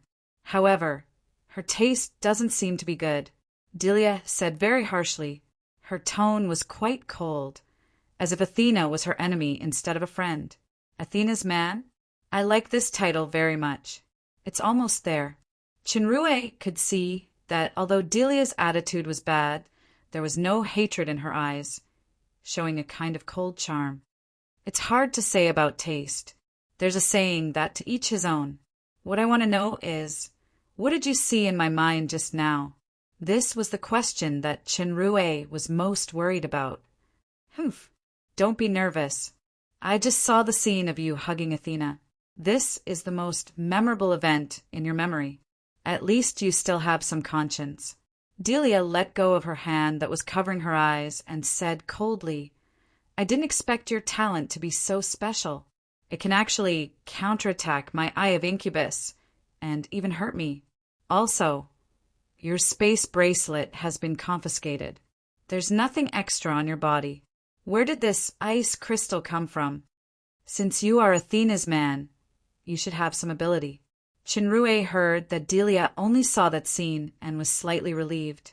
It was hard to tell what was in a person's heart. Even if Delia was Athena's friend, he couldn't guarantee whether he was really safe or not. He said, flatteringly, it was a misunderstanding just now. If I offended you, please don't take it to heart. However, I really met Lomont not long ago. I didn't know about you guys at that time. Lomont's name made Delia's tone become colder. That bastard has nothing to do with me anymore. I'm the capital's Madame Black Spider, the widow of the finance minister. Widow. No wonder that lazy gambler has a hobby of seducing other people's wives. He even prioritizes widows. What a perfect match. Chinrue secretly criticized. About 3 months later, some bastard will go to the Silent Night wetland. He told me personally. Delia wanted to say something, but she became silent again. Chinrue wasn't in the mood to participate in the gossip of this strange man and woman. He said, Athena is now assisting Princess Jia of the Dark Moon Estate. I have a very urgent matter and must rush back to the Dark Moon estate within 10 days. Delia, can you let me go? This pair of gold crystal shackles is a magic item of a lady inside. I can't unlock it. Your things are also in her hands. Delia shook her head and said, We were rushing to town, Leia, but you suddenly appeared in front of the carriage and almost startled the carriage. Later, the lady came out and ordered to bring you into the carriage. Then, she imprisoned you with the gold crystal shackles. After she finishes her training, she will interrogate you personally. Your injury is very serious. You have been unconscious for about 7 or 8 hours now. Carriage? I was unconscious for 7 or 8 hours. Chenrue smiled bitterly. It seemed that his luck wasn't ordinary. He was actually teleported to the front of a Mercedes-Benz carriage by the Dark Will. Where am I now? Delia nodded slightly, still in the carriage. This is also a magic item of the lady. It is very powerful. Without her permission, even if my power has reached the Demon King level, I still can't get out. It's really incredible. Chenrue was taken aback. This wide hall and the rooms inside are actually in a carriage. This isn't a space equipment, but a living space. It's just like the Immortal's cave in a mustard seed in a novel.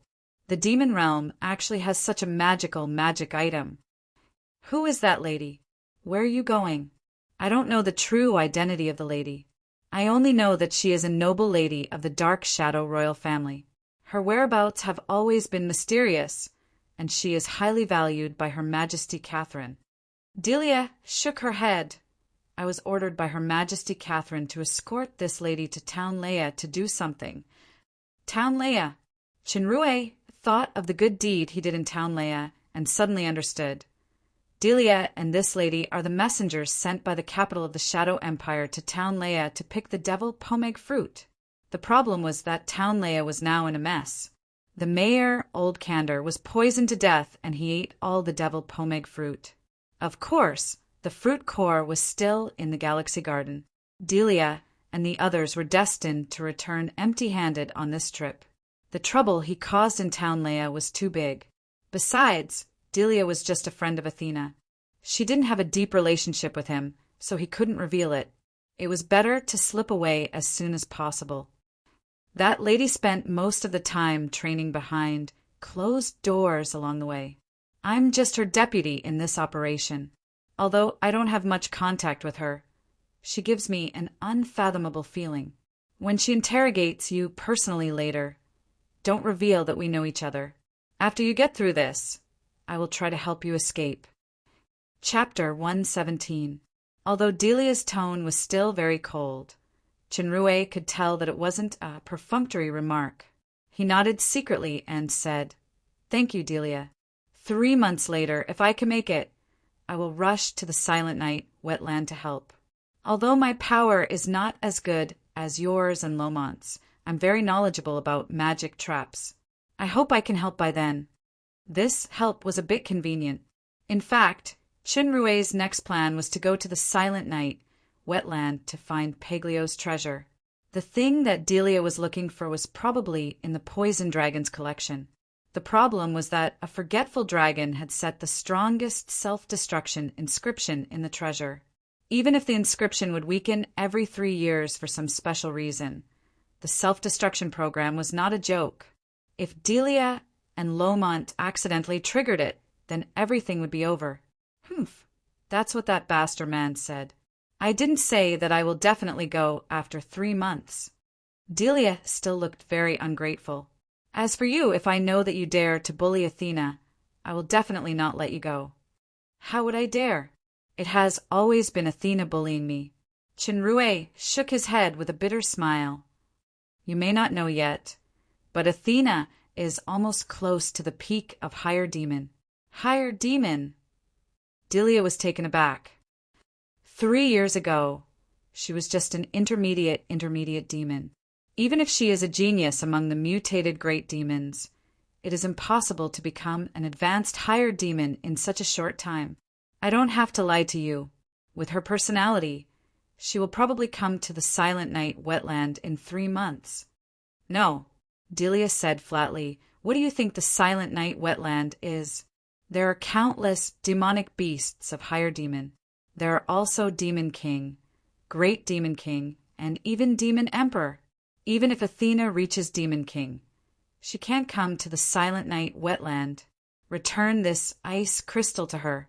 Tell her, if she still wants me as a friend, then don't meddle in my business. As for a guy with strength like yours, you'll only be a burden if you follow us. We don't welcome you either. Chinrue took the ice crystal and didn't say anything else. He understood Delia's intentions very well. Perhaps this was the real Delia, the friend of Athena. After a moment of silence, Chinrue suddenly thought of something and asked, "Did you just say that these magic shackles are called gold crystal shackles?" Delia nodded, and Chinrue's eyes lit up. Gold crystal is one of the rarest treasures in the demon realm. Similar crystals with lower quality than it are blood crystal, black crystal, amethyst, and white crystal. In addition to blood crystals, black crystals, purple crystals, and white crystals were used to make currency in the demon realm. Chinrue once transformed the blood crystal into aura, and a small piece could provide more than 600. Now, aura was secondary. The key was that this thing was a material that could be transformed. Since it was a material that could be transformed, then the shackles couldn't be called shackles anymore. At that moment, the maid, Sally, came out and reported, "Madam, mistraining is over. She knows that the captive has woken up, so she wants to interrogate him personally immediately." "Got it. You can go in." Delia gave a look to Chinrue, and the latter nodded. He was a lot more assured in his heart. He secretly activated the aura transformation just now, and there was a notification that it could be transformed. It was only a matter of time before he broke free from the shackles of power. The key was to pass the test of Miss First. The power of this cave house was very powerful. Even Delia, who had the strength of Demon King, couldn't leave this place without the permission of Miss. Delia took Chinrue through the hall, through a few rooms and a corridor. There was actually a courtyard inside, but the scenery in the sky seemed relatively fixed. In the courtyard, Chinrue saw the royal noblewoman from the Dark Shadow's capital. Delia's face was covered with a veil, revealing only her eyes. However, the noblewoman's entire head was covered in a thin gauze. The translucent gauze material was special. It seemed that her facial features could be vaguely seen, but it was impossible to see clearly. She was wearing a classical style, tight waist robe. Although her height was slightly shorter than Delia, her figure was even more perfect, as if it was some kind of golden ratio. Although her face couldn't be seen clearly, her whole person faintly revealed a mysterious and noble temperament. Even the cold and elegant Delia had a feeling of being overshadowed in front of her. Analytical eyes showed race, lust, royal family. Comprehensive strength assessment. Unable to judge. It was actually unable to judge. The strength of this Dark Shadow royal family noblewoman was at least at the Great Demon King level. So far, in Chinrue's analytical eyes, there were only 3 people who were unable to judge. One was Paglio, one was Ja, and the last one was this royal noblewoman of the Shadow Empire. Chinrue didn't dare to act rashly. The ring of dark will had fallen into the hands of the other party.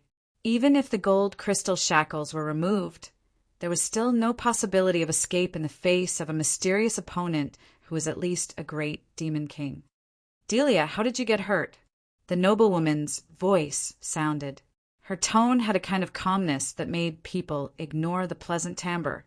Delia had already changed the bloody veil, but she still couldn't hide it from the noblewoman. She could only reply, "Yes, this captive's willpower is very strong.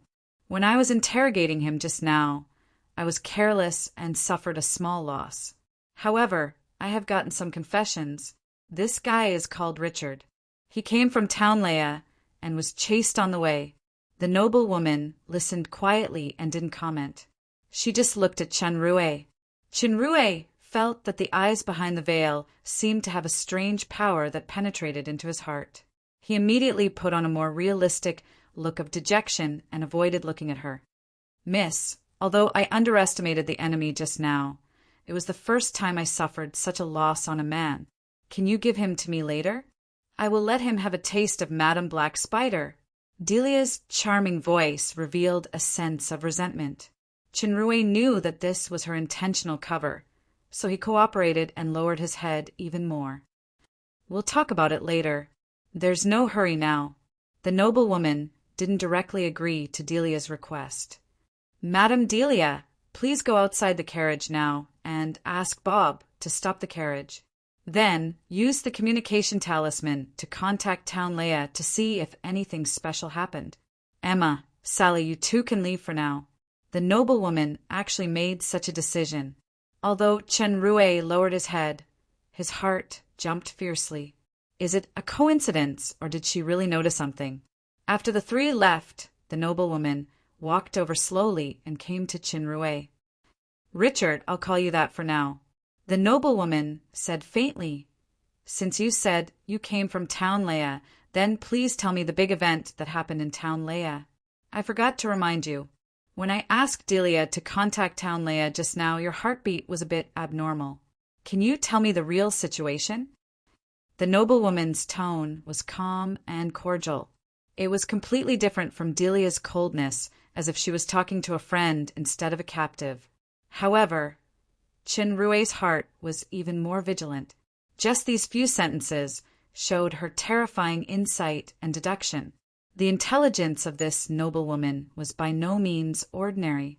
It seemed that she couldn't be fooled with ordinary means. Miss, you're very smart.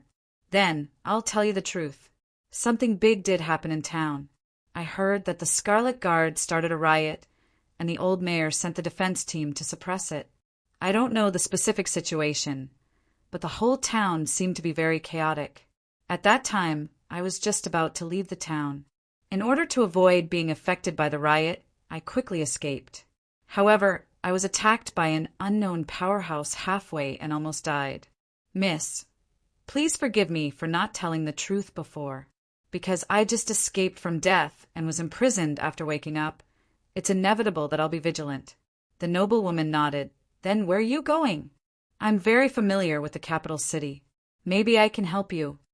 Chinrue was completely blank about the situation of the capital city of the Shadow Empire. In the face of this visitor from the capital city, he naturally couldn't avoid it. However, he was very quick-witted, so he changed his words.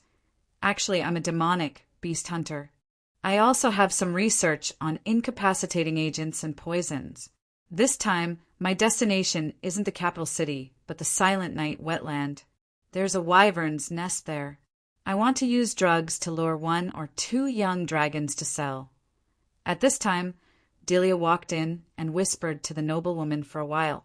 Even if Chenrue covered his ears, he could guess that she was talking about the incident in Town Leia. Madame Delia, you've worked hard. Your spirit is badly damaged. This bottle of potion is for you. Go to the room and have a good rest. The noblewoman's words were very polite, but it had an irresistible meaning. Delia took the potion, glanced at Chinrue, and walked out of the yard. Although she already knew about the great changes that happened in Town Leia, the noblewoman acted as if nothing had happened. She said to Chinrue, Continue. Continue to fabricate. This calmness made Chinrue a little guilty, so he had to describe the Silent Night wetland.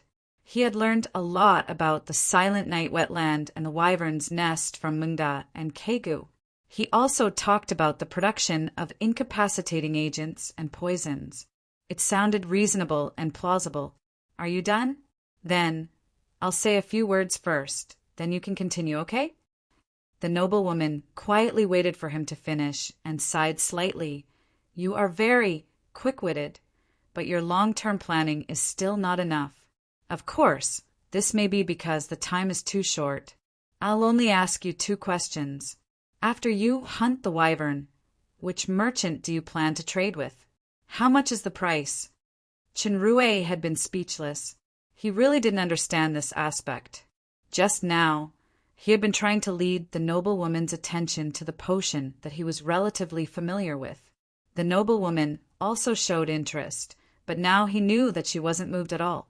Next time, you have to choose a more familiar profession as an excuse so that there will be fewer flaws. The noblewoman patiently pointed out his flaws. If you're a scout or spy, I can only say that you're very unqualified. So you shouldn't be a spy. Now, let's talk about the incident in Town Leia. Chinrue's heart tightened. The mysterious noblewoman waved her hand, and a chair appeared behind Chinrue. Please sit down. This courtesy made Chinrue uneasy, but he still sat down. The noblewoman continued. I was very surprised by the changes in Town Leia. The Devil Pomeg tree was destroyed, the mayor, Kander, died, the defense captain, Ross, died, and the Scarlet Guards were almost wiped out.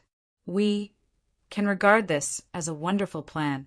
Let me assume that you're the person behind the plan. Don't be nervous. I'm just assuming. There are actually a lot of loopholes in this plan.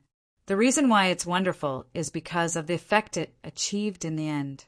The difference in timing and the grasp of timing are amazing. Even if someone finds out something is wrong, they have to continue to be led by the nose because of the serious consequences. For example, the mayor, Kander's biggest weakness is the Devil Pomeg tree. Although there are still some details that I don't understand, I have to praise you for doing a good job. Miss, I'm not. Don't worry, I'm just assuming. You're just a demonic beast hunter who is proficient in potions. You came out of Town Leia and unfortunately fell in front of my carriage. Then you were captured innocently. How can the incident in Town Leia be related to you?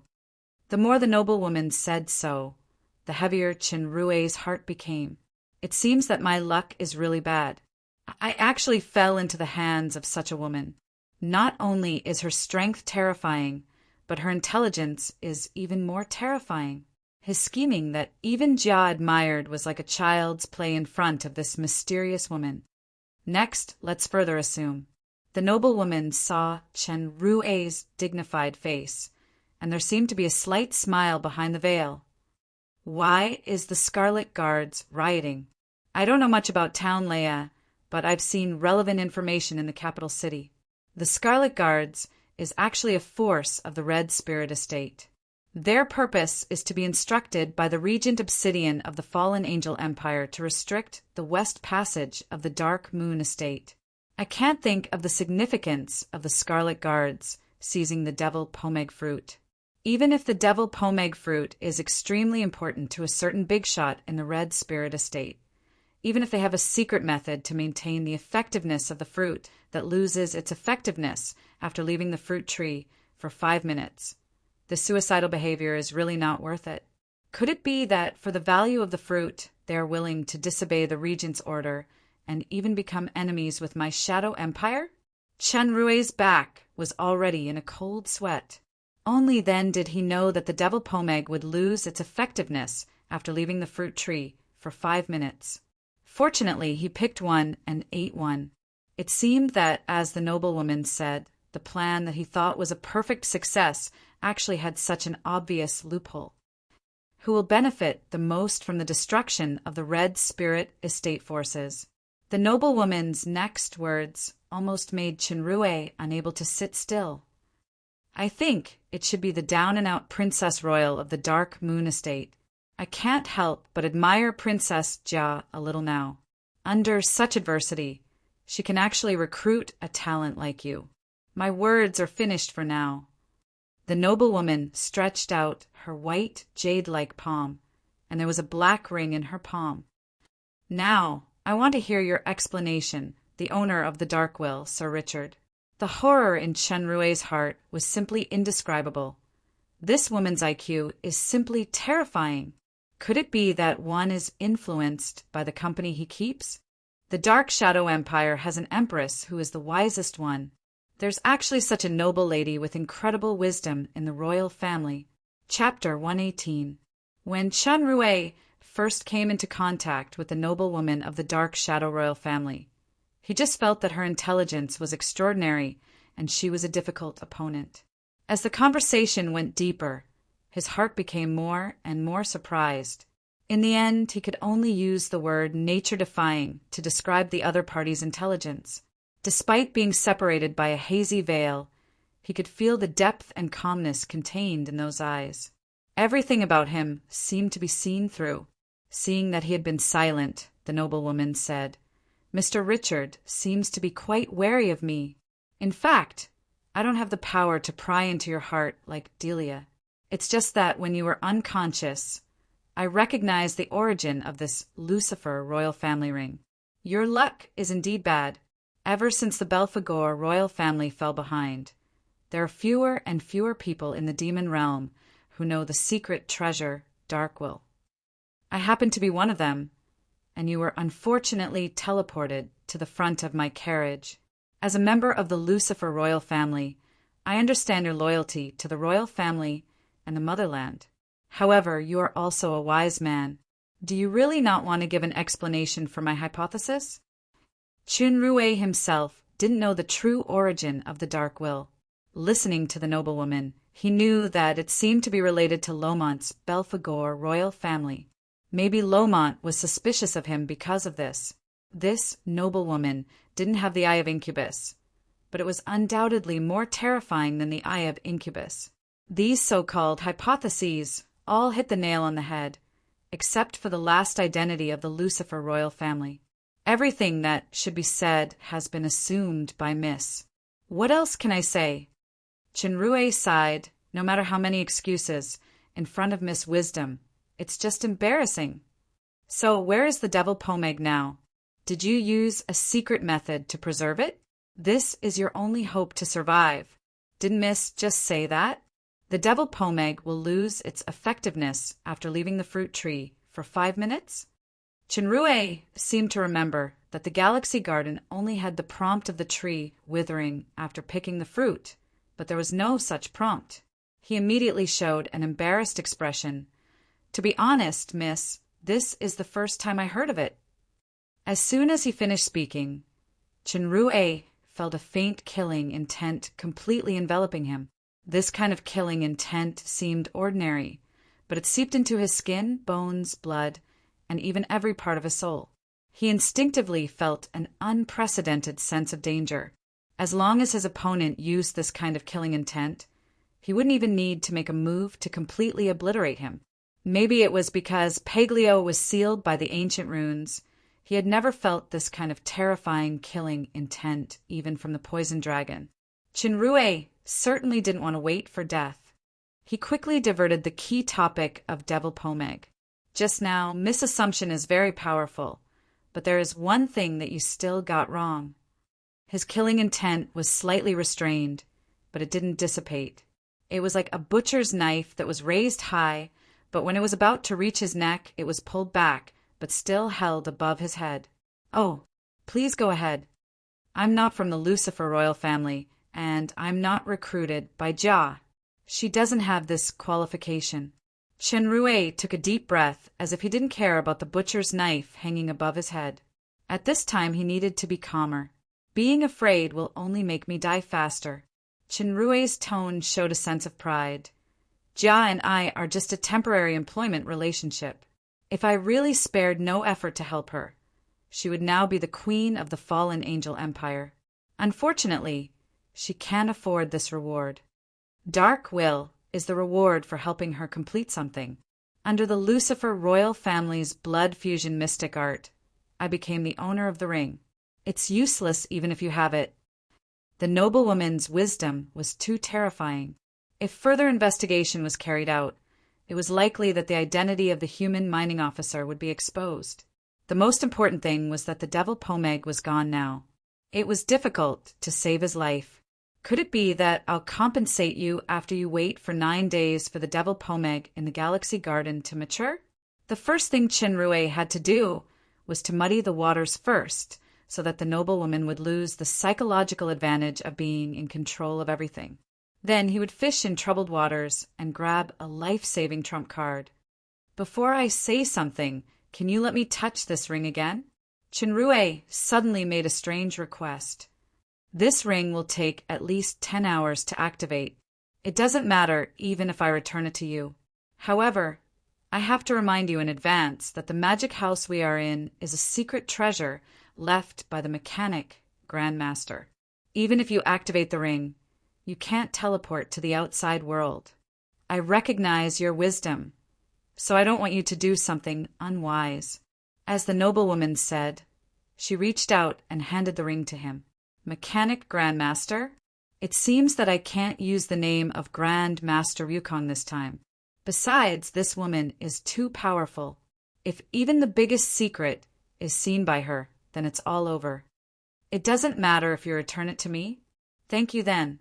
Qinrui's shackled hand stretched over, but he didn't touch the noblewoman's jade-like palm. He just took the ring away within the storage warehouse's range. However, as soon as the ring returned to the storage warehouse, it suddenly disappeared. Qinrui was taken aback. The noblewoman's voice sounded faintly. "I'm sorry. It's just a little camouflage trick. Before I get a satisfactory answer, I can't return the ring to you." She said she apologized, but there was no apology in her tone. Qinrui only felt that every move was within the opponent's precise calculation, and he suddenly felt powerless. "I knew that after you made this strange request, something strange would happen, but I didn't expect it to be like this." A strange light appeared in the noblewoman's eyes behind the veil. "Your ability is very magical. The gold crystal shackles are the top work of the mechanic master. Although it's not as good as the Grandmaster, it can imprison all powers including the royal bloodline. I didn't expect it to be unable to control your ability." "It can imprison all powers including the royal bloodline? No wonder this shackle can even imprison star power, and it can't be stored in the storage warehouse." Fortunately, those pure aura skills weren't restricted. As long as the timing allowed, this master-level top work would still be a very sumptuous aura feast.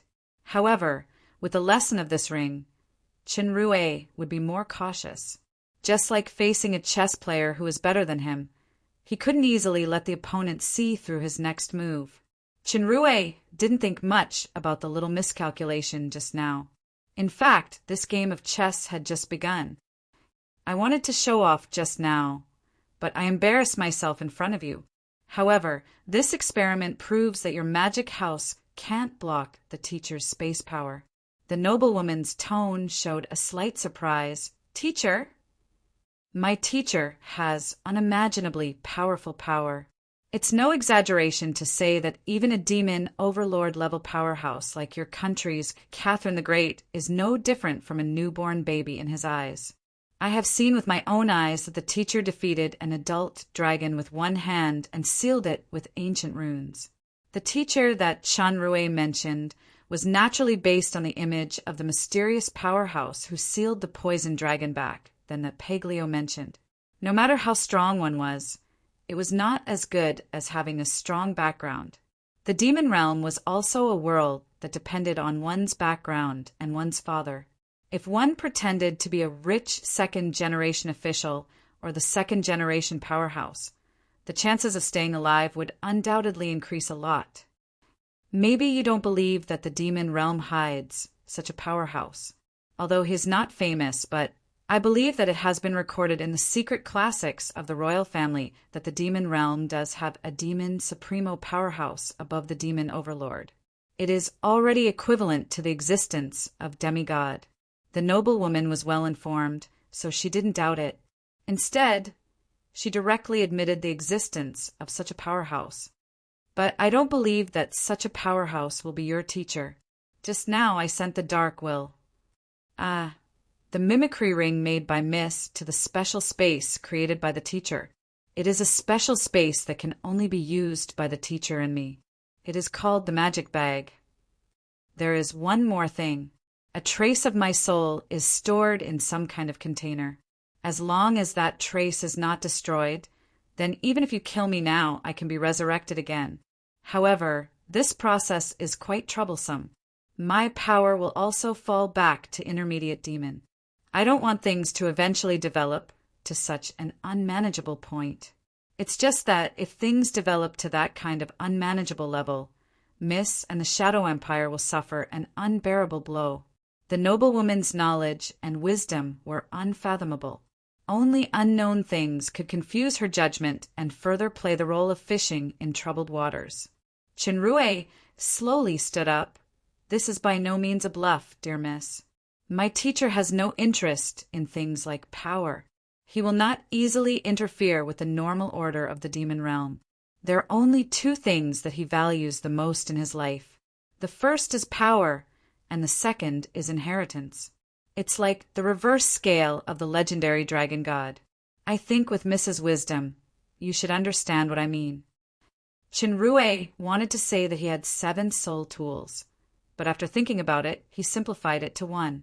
The noble woman pondered for a moment and said, "If you are really the inheritor of a peerless powerhouse, I do need to reconsider. But first, you need to prove your identity." Chinrue knew that this noble woman only believed 1% of it. The reason was that he had used the magic pouch to collect the dark will just now. He had to further dispel her suspicion.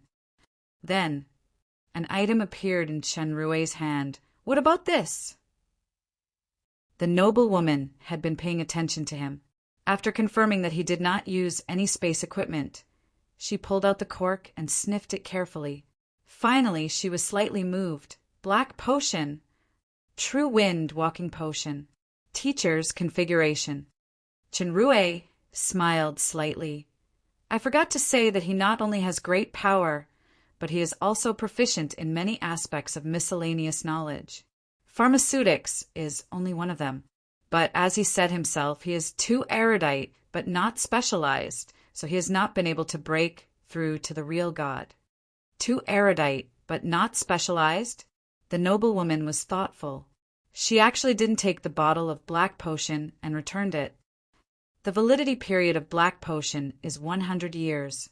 This bottle of potion is obviously effective. It can't be some kind of collection. Grand Master Rosenbach has been dead for thousands of years. His disciple, Saman, stole all the secret recipes and disappeared. Could it be that your teacher is Saman? The emergence of the black potion was enough to shock the entire demon realm. The noblewoman's thoughts turned very fast, and she immediately associated it with the secrets of the potion Grand Master thousands of years ago. Chinrue shook his head and showed contempt. "I don't know teacher's name. I just call him teacher. But I can be sure that it's not that shameless Saman. Even if Saman becomes a potion grandmaster, does he have the powerful power to open up a specific space?" The noblewoman nodded. Chinrue observed her expression and knew that she finally believed in the existence of her teacher a little. He seized the opportunity and said, "I'm sorry about one thing. I ate all the devil pomeg, leaving only the core. Because a long time ago, teacher once said that he wanted to use the core to try to grow devil pomeg that ripened repeatedly. I was originally going to deal with the scarlet guards this time. After hearing the news of devil pomeg, I temporarily changed the plan and seized the devil pomeg." "You ate all of them?" The noblewoman was shocked. Chinrue only felt that the murderous intent in the air suddenly became strong. It went straight into his soul. He couldn't help but shiver. It seemed that he made another mistake.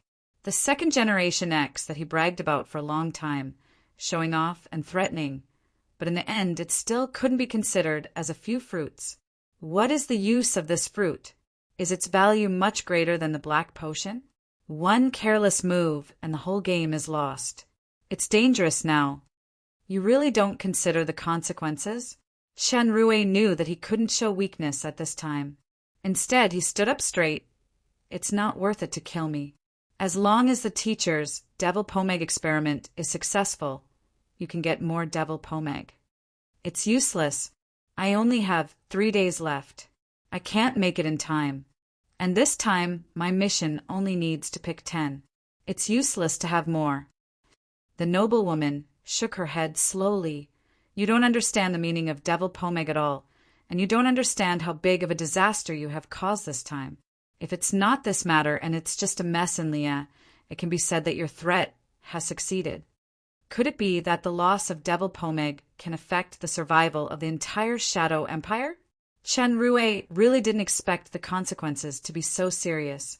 The devil pomeg still needed about 9 days to ripen in the galaxy garden. 3 days was definitely too late. Miss, can I provide some kind of compensation? For example, black potion? It's useless. Even the highest level of resurrection potion or longevity potion can't replace the value of devil pomeg. The noblewoman's tone was resolute and there was no room for bargaining. Chinrue had to use his last trick. I don't know if this thing can replace it. As he said, a red fruit the size of a goose egg appeared in his hand. It was round and clear like a gem. What shocked the noblewoman even more was that this red fruit exuded a strange breath. This breath was a little familiar. She had felt it many years ago on a devil pomeg. It was still fresh in her memory, and the breath of this fruit was at least twice as strong as the devil pomeg. The murderous aura in the air finally dissipated gradually. Chapter 119.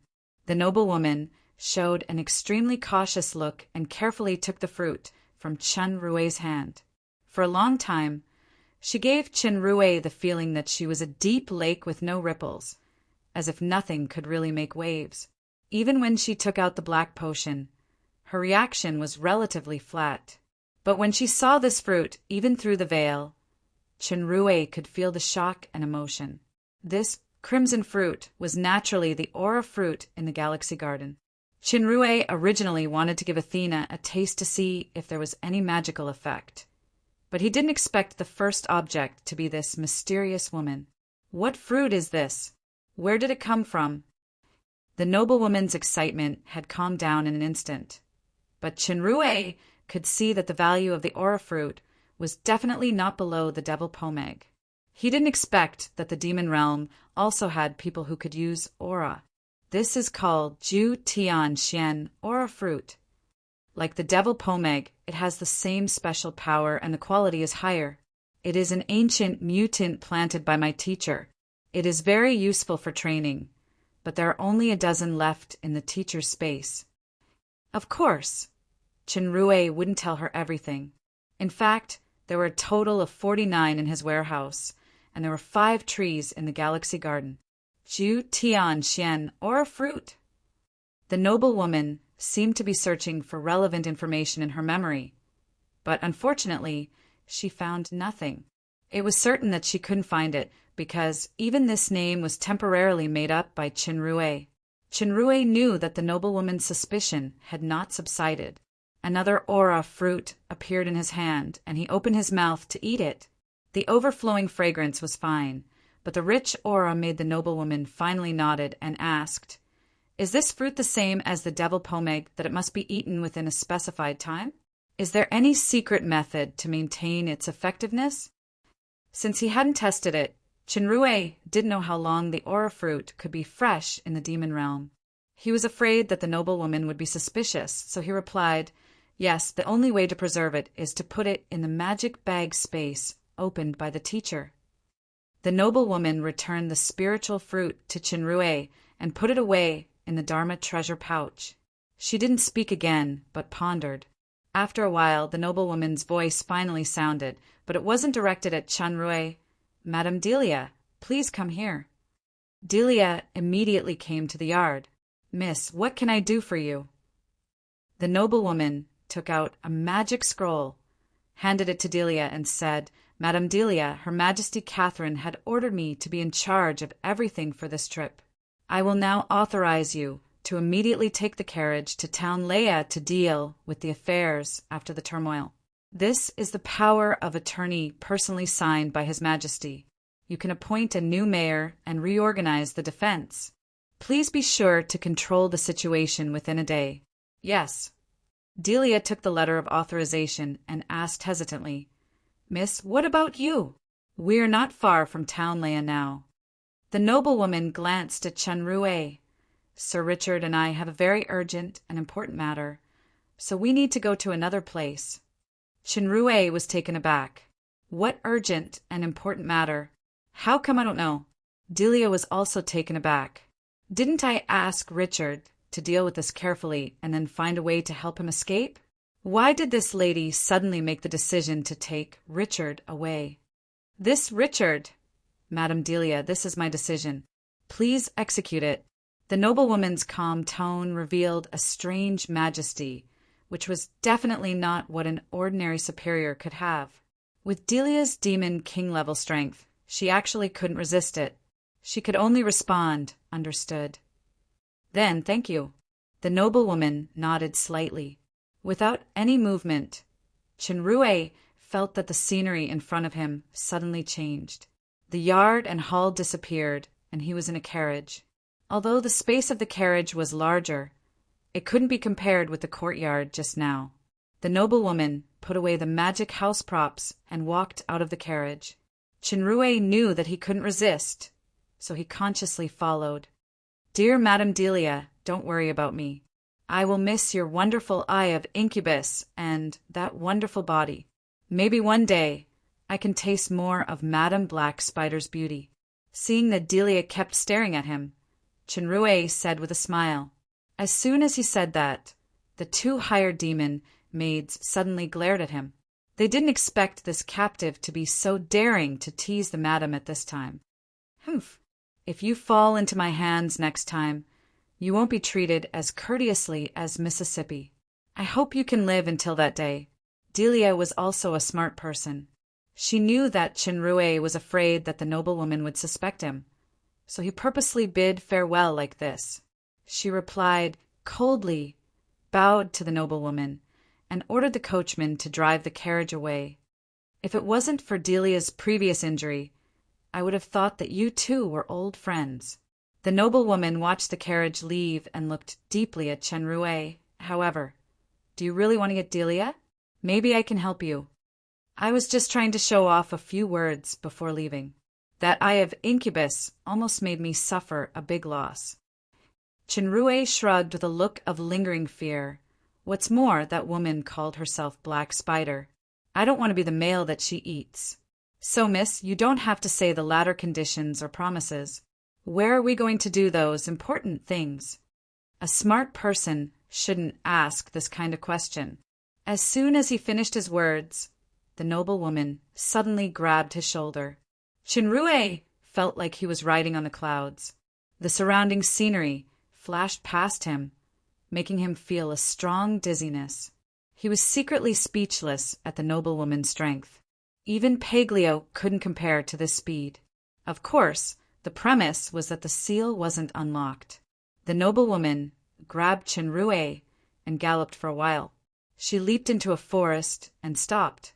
She listened carefully again.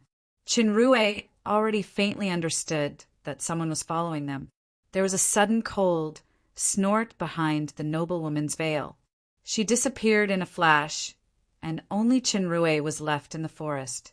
If the dark will was still there and could be used, Chenrue would not hesitate to activate the teleportation and leave this dangerous and mysterious noblewoman. Unfortunately, the real ring was in the hands of the noblewoman. There were still more than 10 hours before it could be used again.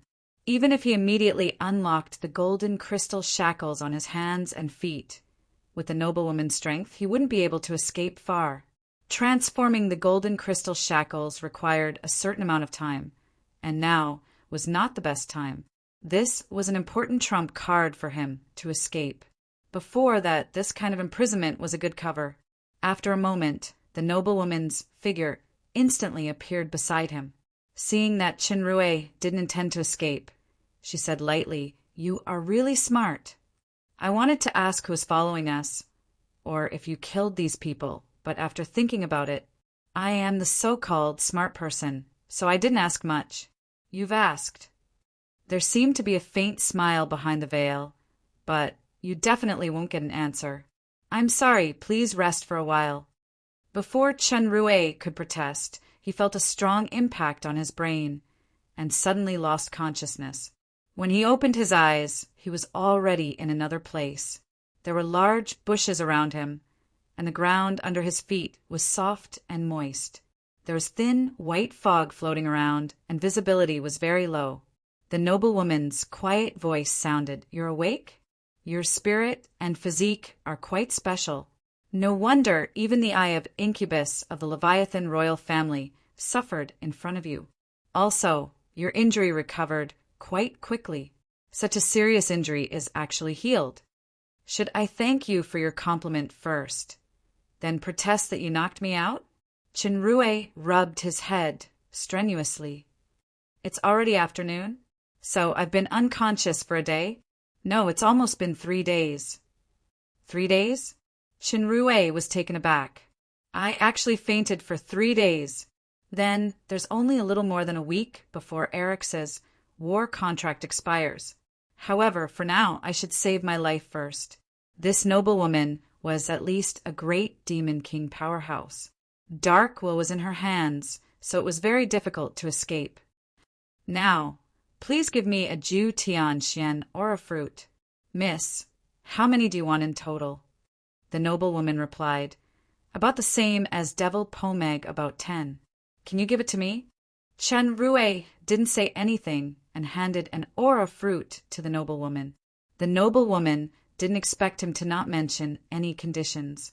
She hesitated a little and took it. She had already covered her body with a light gray cloak. She turned around and ate the fruit. After eating the fruit, the noblewoman sat down. A faint smoke came out of the cloak. Chenrue suddenly felt that her breath seemed to have weakened a little. After a long time, the noblewoman stood up. Whether your teacher is a demigod powerhouse or not, what is certain is that he is definitely a grandmaster of botany. Although this Ju Tian Xian aura fruit is somewhat different from the Devil Pomeg, in a sense it is more useful to me. Chenrue smiled slightly. He was sure that this noblewoman came under orders to consume the Devil Pomeg herself. Her identity was likely to be a royal talent that the Shadow Empire royal family focused on training. She might even be the successor of the future empress. In the following time, you will provide me with a Ju Tian Xian aura fruit every hour, 2 hours at most. At the last one, I will unlock the gold crystal shackles for you and return the dark will to you. Do you think this is okay? The noblewoman knew that if she ate one now, she would need the other party to provide more, so she took the initiative to state the conditions. I don't seem to have any other choice. Chenrue knew that she definitely needed more than one aura fruit. He took the initiative to hand it over just now because he had a follow-up plan. He shrugged when he heard that. However, I don't want to get any more mimicry stuff. At that time, I will hand over all the fruits honestly, but my life will not be guaranteed. So I will change the order. I will get the dark will first. Then I will give you the last fruit in exchange for unlocking the shackles. The noblewoman thought about it and agreed to this request. So, for the sake of the Ju Tian Xian aura fruit just now, can you tell me where this place is? There seemed to be a charming smile behind the veil. I remember when we first talked, didn't Sir Richard have the ambition to come here to be a demonic beast hunter? Chenrue suddenly reacted and lost his voice. Silent Night Wetland. Chapter 120. Chenrue didn't expect that he would be brought to the Silent Night Wetland by the noblewoman. Logically, it was impossible to reach the Silent Night Wetland in 3 days. The noblewoman must have used some special means. The Silent Night Wetland is very large. We just reached the edge. Chenrue pondered for a moment and asked, "Haven't you gotten rid of the pursuers?" The noblewoman looked at him deeply. "Richard, you're really smart. To be honest, I still don't fully believe in your teacher, even though you have taken out the black potions and Ju Tian Xian aura fruit. However, even without these, you're still a very good talent with your personal ability. I'm willing to recommend you to Her Majesty Catherine. I can guarantee that you'll get more than you think." Chenrue was a little surprised and smiled slightly. "I can get more? Including a mysterious beauty? In the demon realm, as long as you're valuable enough, there's nothing you can't get." The noblewoman's answer was very clever. She neither admitted nor rejected. Chenrue remembered that Jia had said something similar. Somehow, he suddenly missed a certain royal lady boss. "I'm sorry, I don't know what I can get, but I'm sure that if I agree with you, I'll lose more than I think." Initially, the Shadow Empire was a good choice, but Athena wouldn't leave the Dark Moon. Jia and Alice also had a certain place in his heart, and there were also friends like Aldos. With so many fetters together, he couldn't give up the Dark Moon. Of course, the most important thing was that Paglio hadn't been unlocked yet, so he couldn't leave the Blue Lake. As the object of the symbiotic contract, even if Chunrui took Athena to the Shadow Empire, his life wouldn't be guaranteed. Your choice makes me feel sorry. The noblewoman sighed softly, but I appreciate your honesty. I hope you can survive today, and I also hope we won't become enemies too early in the future. Chunrui muttered to himself, honest my ass. The key is that you, a woman, are too smart. Otherwise, you would have used the trick of surrender, the trick of injuring yourself, and the trick of a pretty man. Unfortunately, even leaving is a problem now. The noble woman took Chunrui deeper into the silent night wetland. Along the way, they saw various demonic beasts, crocodiles, and giant pythons. If these creatures were placed on Earth, they would already be powerful predators that dominated an area. However, here they were just low-level species at the bottom of the food chain. Chunrui saw with his own eyes a powerful four-legged lizard easily tear apart a crocodile that was twice the size of the ones on Earth. He also saw a carnivorous giant tortoise with powerful defense being sucked into an empty shell by a few terrifying dragonflies. The noblewoman did not provoke these creatures and would usually avoid them. Occasionally, a powerful demon beast that got close to her would be intimidated by her aura and run away. Gradually, the sky turned dark. The swamp was very cold at night, and the low cries of beasts could be heard from afar. Chunrui did not see the magic house on the carriage, because the feature of this item was that the controller could control the interior of the space, but the defense outside was not enough. Someone had to guard it, so it was not suitable to be used in this kind of place. The noblewoman used a tent, which was actually some kind of magic space item. It looked small from the outside, but the inside was about equivalent to a separate space of 10 square meters. The ground was thick carpet, and there were also floor mats, lighting magic lamps, and other items. The biggest function was that one could observe the situation outside the tent at any time from the inside. This kind of magic item was very valuable. Ordinary people rarely saw it. Unexpectedly, this rich and mysterious noblewoman actually had 2 of them. She was indeed a member of the royal family of the Shadow Empire. The 2 rested in the tent. Every 2 hours or so, the noblewoman would eat an aura fruit. Then she would close her eyes and sit cross-legged to digest it. The faint aura of power on her body made Chunrui not dare to act rashly. Chunrui's previous feeling was not wrong. The noblewoman's power was indeed slowly weakening. Every time she ate an aura fruit, it would weaken a little. But in its analytical eyes, it still showed unable to determine. In contrast, Chunrui was much more bored. In the few days in town Leia, he had already converted all the remaining waste ores in the storage warehouse. Now the total aura had reached 1 million, but unfortunately, there was no place for him to use it. What did you hum just now? The noblewoman had finished absorbing the aura fruit, so she sat cross-legged on the ground and asked, A song that I hum when I'm bored. Chunrui smiled. You haven't heard of it, right? This is my own creation.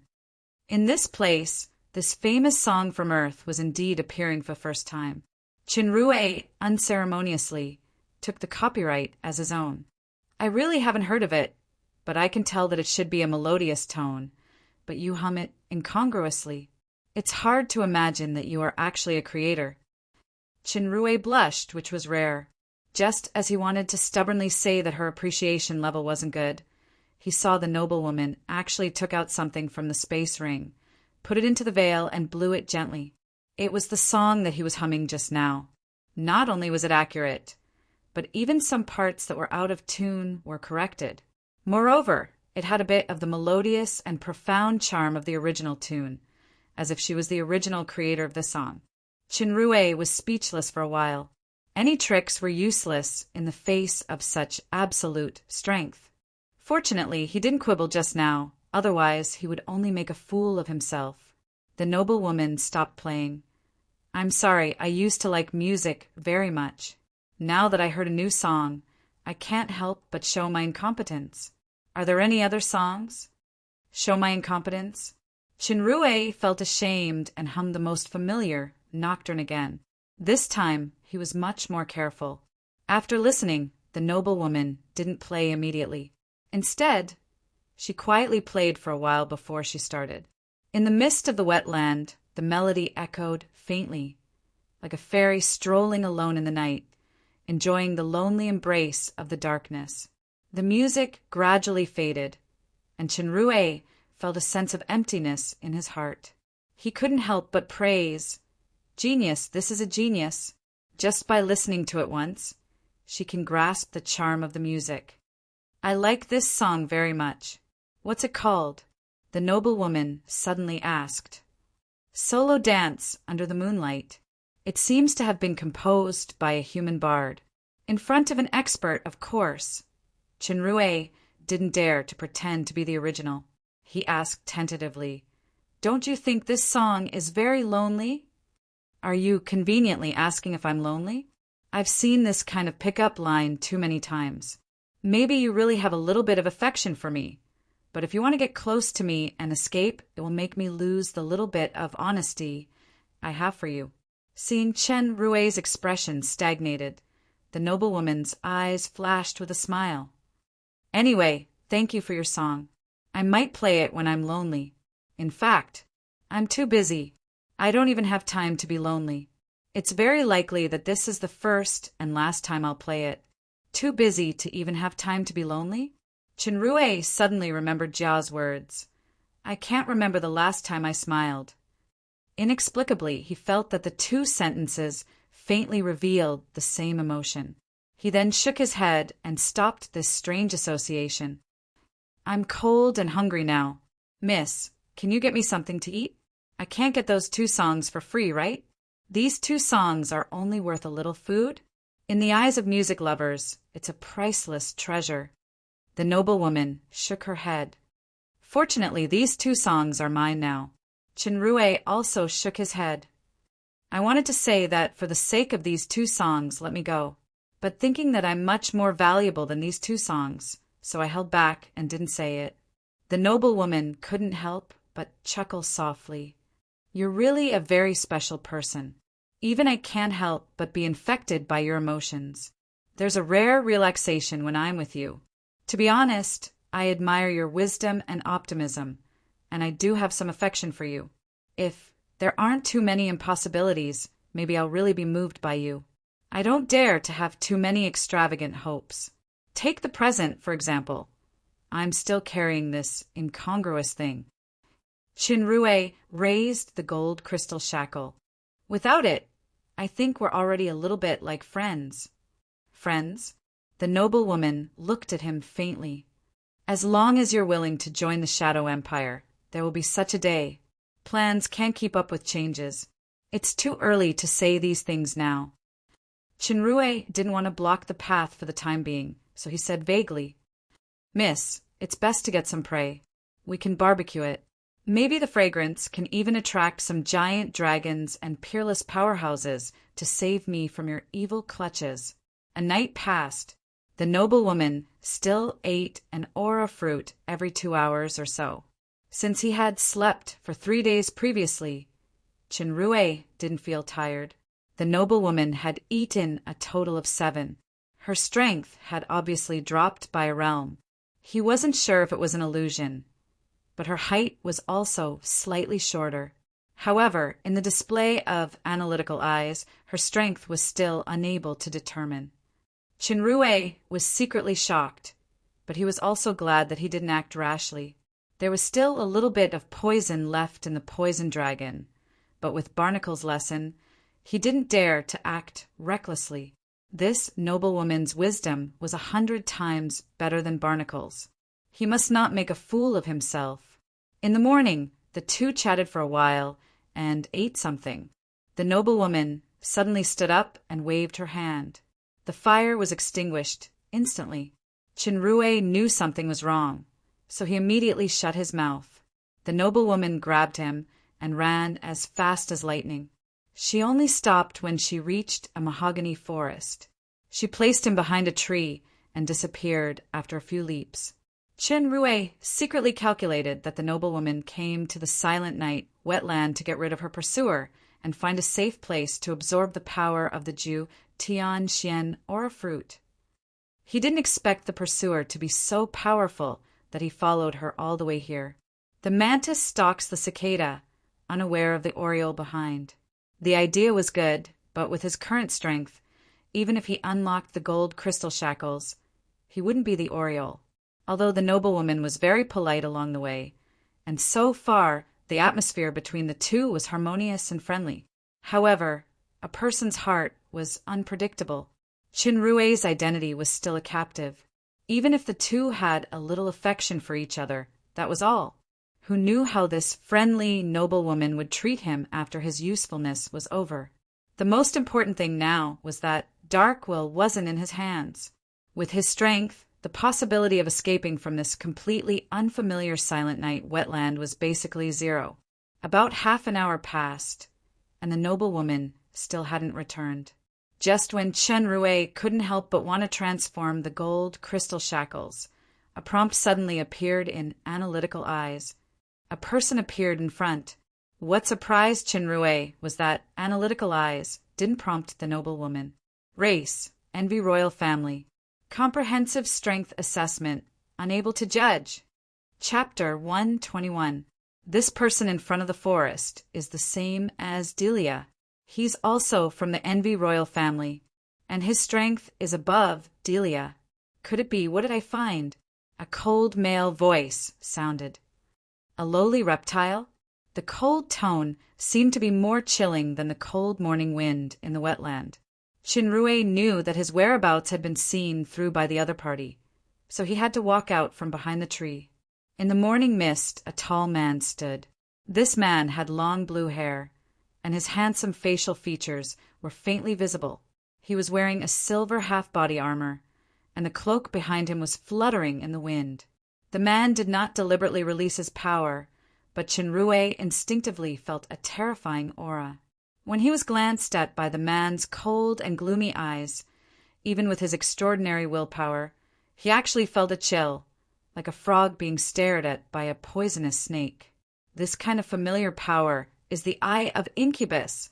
This man's Eye of Incubus didn't need to be specially used. It was as if he was born with it. Just one look and it could produce a strong deterrent force. They both had the Eye of Incubus, but the difference between Delia and this man was almost indescribable. So it's still a restrained reptile. The blue-haired man did not hide his disdainful attitude. Even if it's free, a reptile is still a reptile after all. Speak. Where's Christina? Chen Rui just found out that the noble lady's name was Christina. He barely resisted the pressure of the Eye of Incubus and raised the shackles on his hands. How would I know in my current state? The man saw that the ant in his eyes actually dared to speak with such a casual attitude and snorted. Qinrui only felt as if his heart was hammered by someone. His breathing seemed to have stopped at that moment. This kind of sudden attack was completely different from Delia's spirit prying. The super system couldn't convert it, and Qinrui couldn't use star power now. This cold snort had already seriously injured him. This was still caused by the passive characteristic of damage absorption, which absorbed part of the attack. Otherwise, this sound would have killed him on the spot. Qinrui's face flushed red, and he finally couldn't help but spit out a mouthful of blood. A chill rose in his heart. This man was actually so powerful and so cruel. With just one sentence, he took someone's life. Seeing that this powerless ant had not died, the man was slightly surprised, and a faint light appeared in his eyes. Qinrui saw the fog around him quickly change, turning into a group of armored soldiers holding sharp blades and rushing towards him. Qinrui had an intuition that the soldiers condensed by the mist were definitely not an illusion, but they truly had powerful lethality. At the critical moment, his vision suddenly became blurry. The fog soldiers became thinner as they rushed closer. Before they reached Qinrui, they had already turned into a faint mist and dissipated. I didn't expect that the leader of the 3 demon generals of the Empire, Brock Leviathan, would actually kill imprisoned weakling for no reason. The voice of the noblewoman came from behind Chen Rui. As soon as she finished speaking, she had already appeared in front of him. Hearing the man's name, Chen Rui finally confirmed the guess in his heart. Brock is Delia's brother, the leader of the 3 demon generals of the Shadow Empire. Back then, he had threatened Delia to marry the finance minister. He didn't expect Brock's strength to be so much stronger than Delia, who was at Demon King level.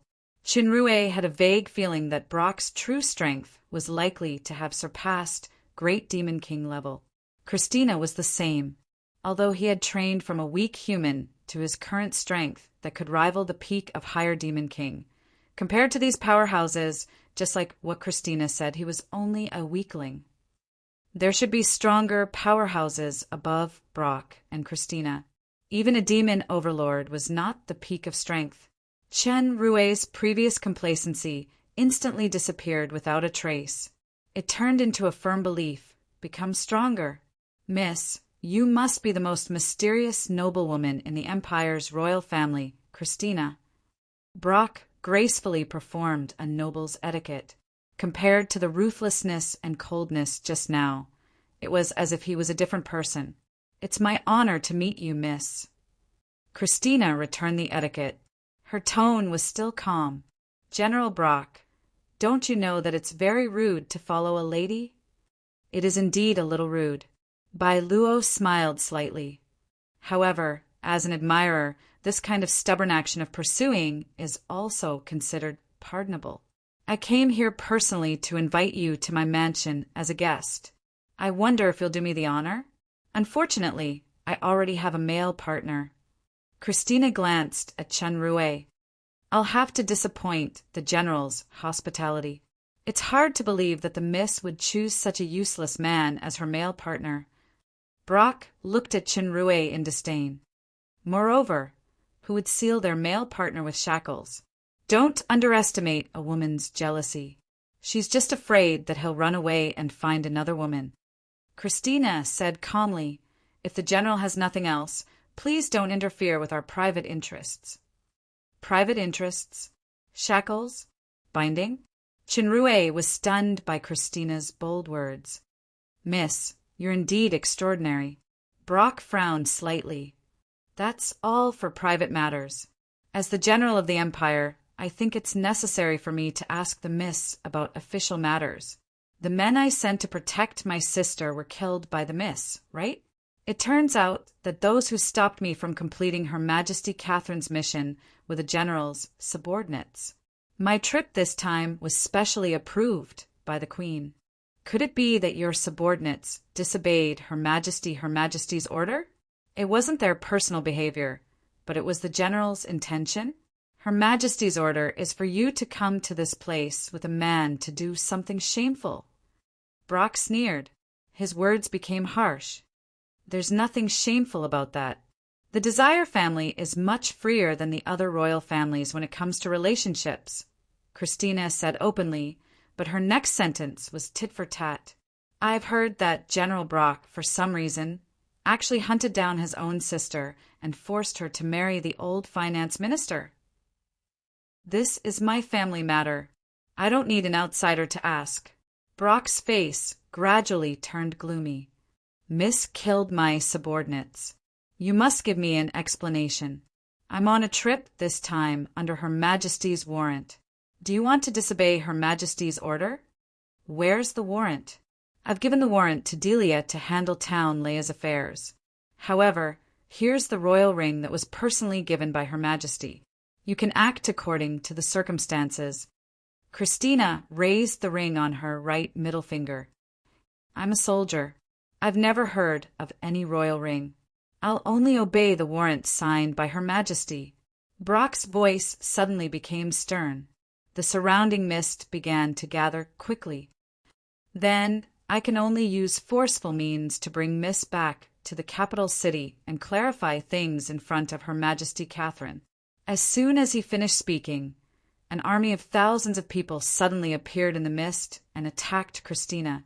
Christina's hands quickly drew circles, and substantial ripples appeared in the air. The army was shaken by the ripples and instantly returned to the original mist. Elemental weakening? Brock's mist army was broken, but he wasn't moved at all. He praised, "Mrs. Talent is really high. You can actually awaken the Asmodeus royal family's bloodline talent to such an extent. Unfortunately, Mrs. Power is still a little weak. Although you're very close to the level of a demon emperor, and your subtle control of power is amazing. Unfortunately, I've completely mastered the power of a demon emperor. You'll soon experience the absolute difference between the two." She really is a demon emperor. Chinrue was shocked. He was not only surprised by Brock's power, but also Christina's.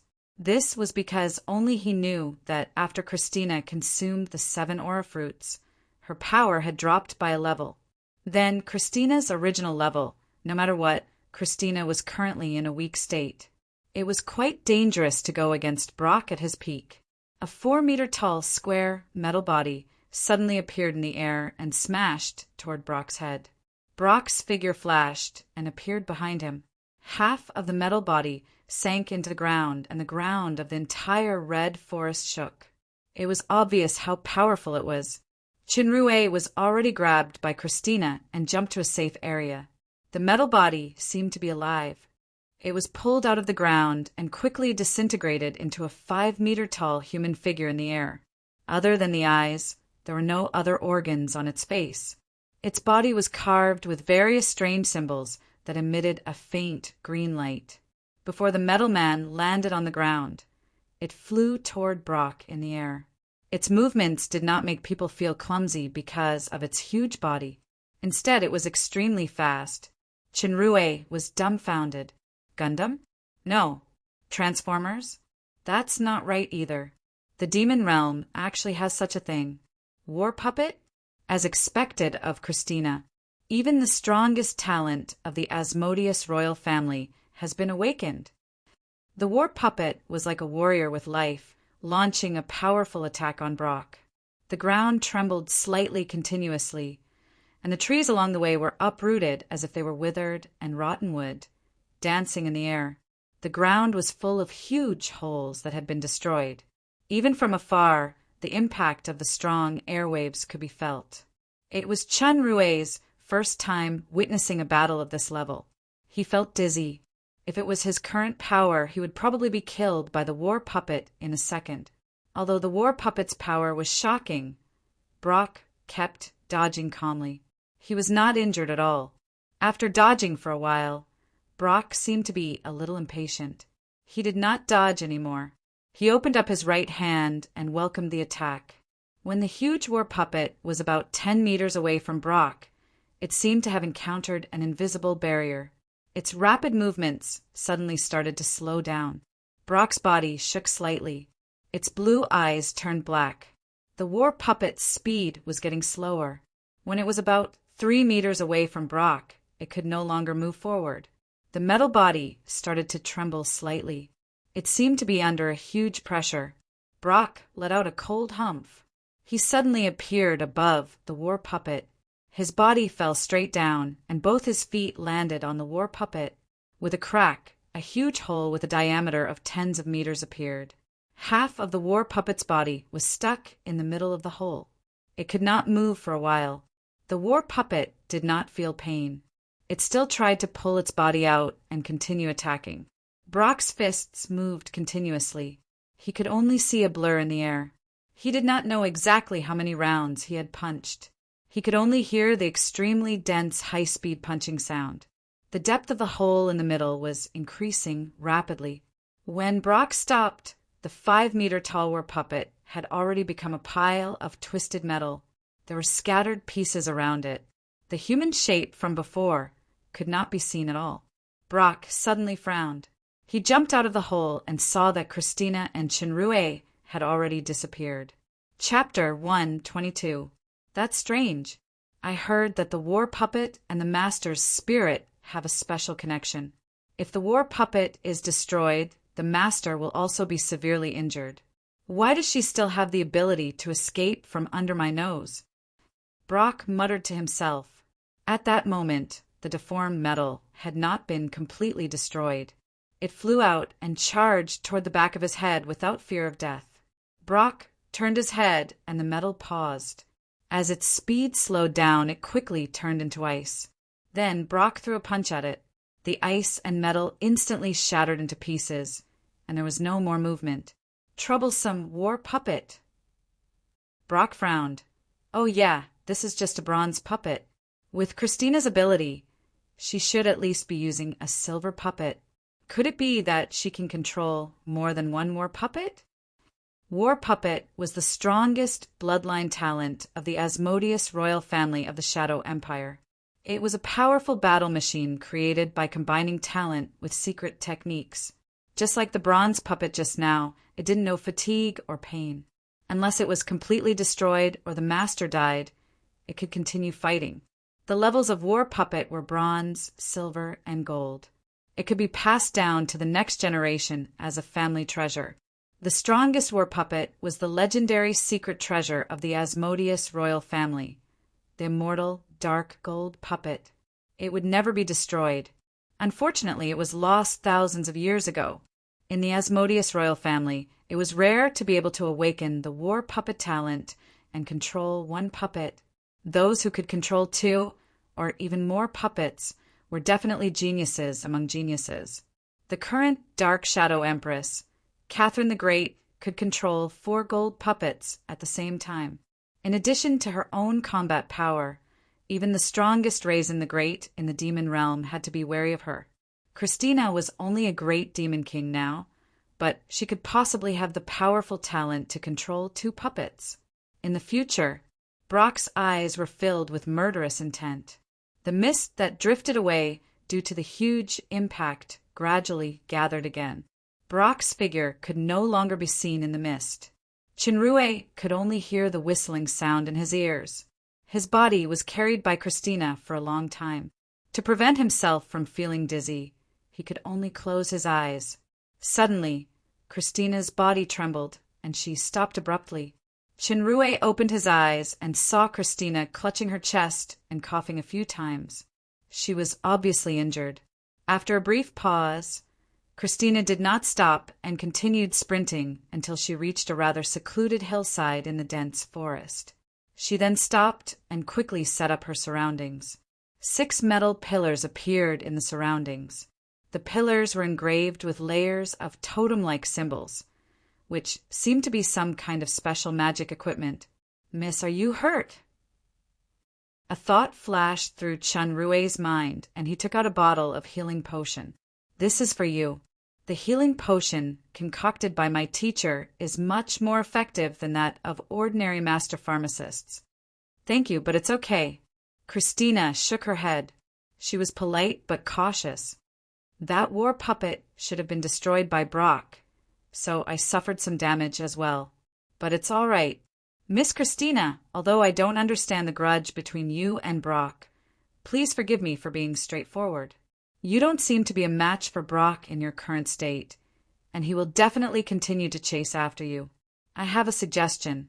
Return the Dark Will to me first. Then I can activate the teleportation and escape." Christina mused for a moment, but did not comment. Instead, she asked, "Is it just Dark Will? What about the gold crystal magic lock?"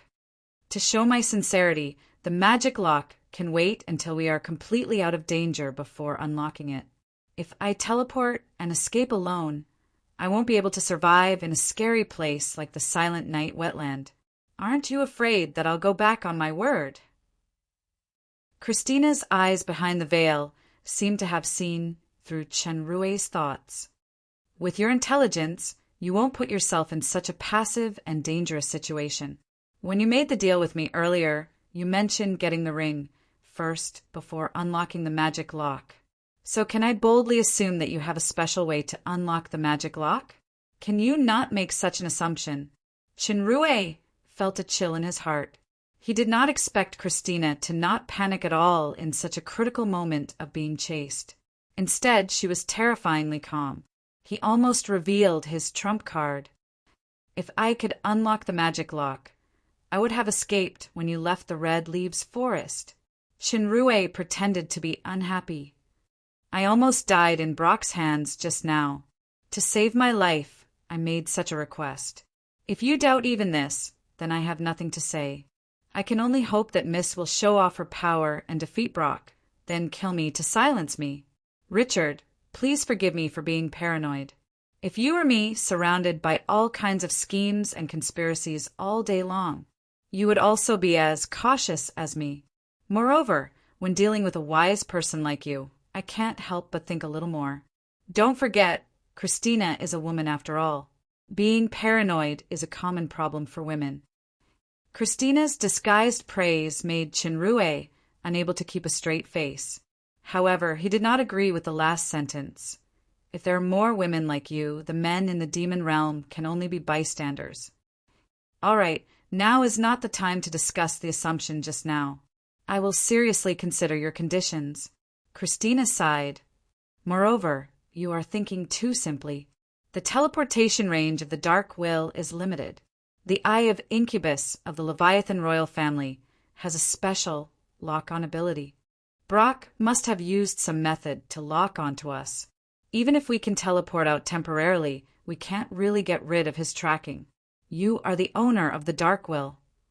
You should know that it is a kind of random teleportation. If we are unlucky, we may not even be teleported out of Brock's sight. Moreover, we can only use the ring once every 24 hours. We can't waste it. We must use it at the crucial moment.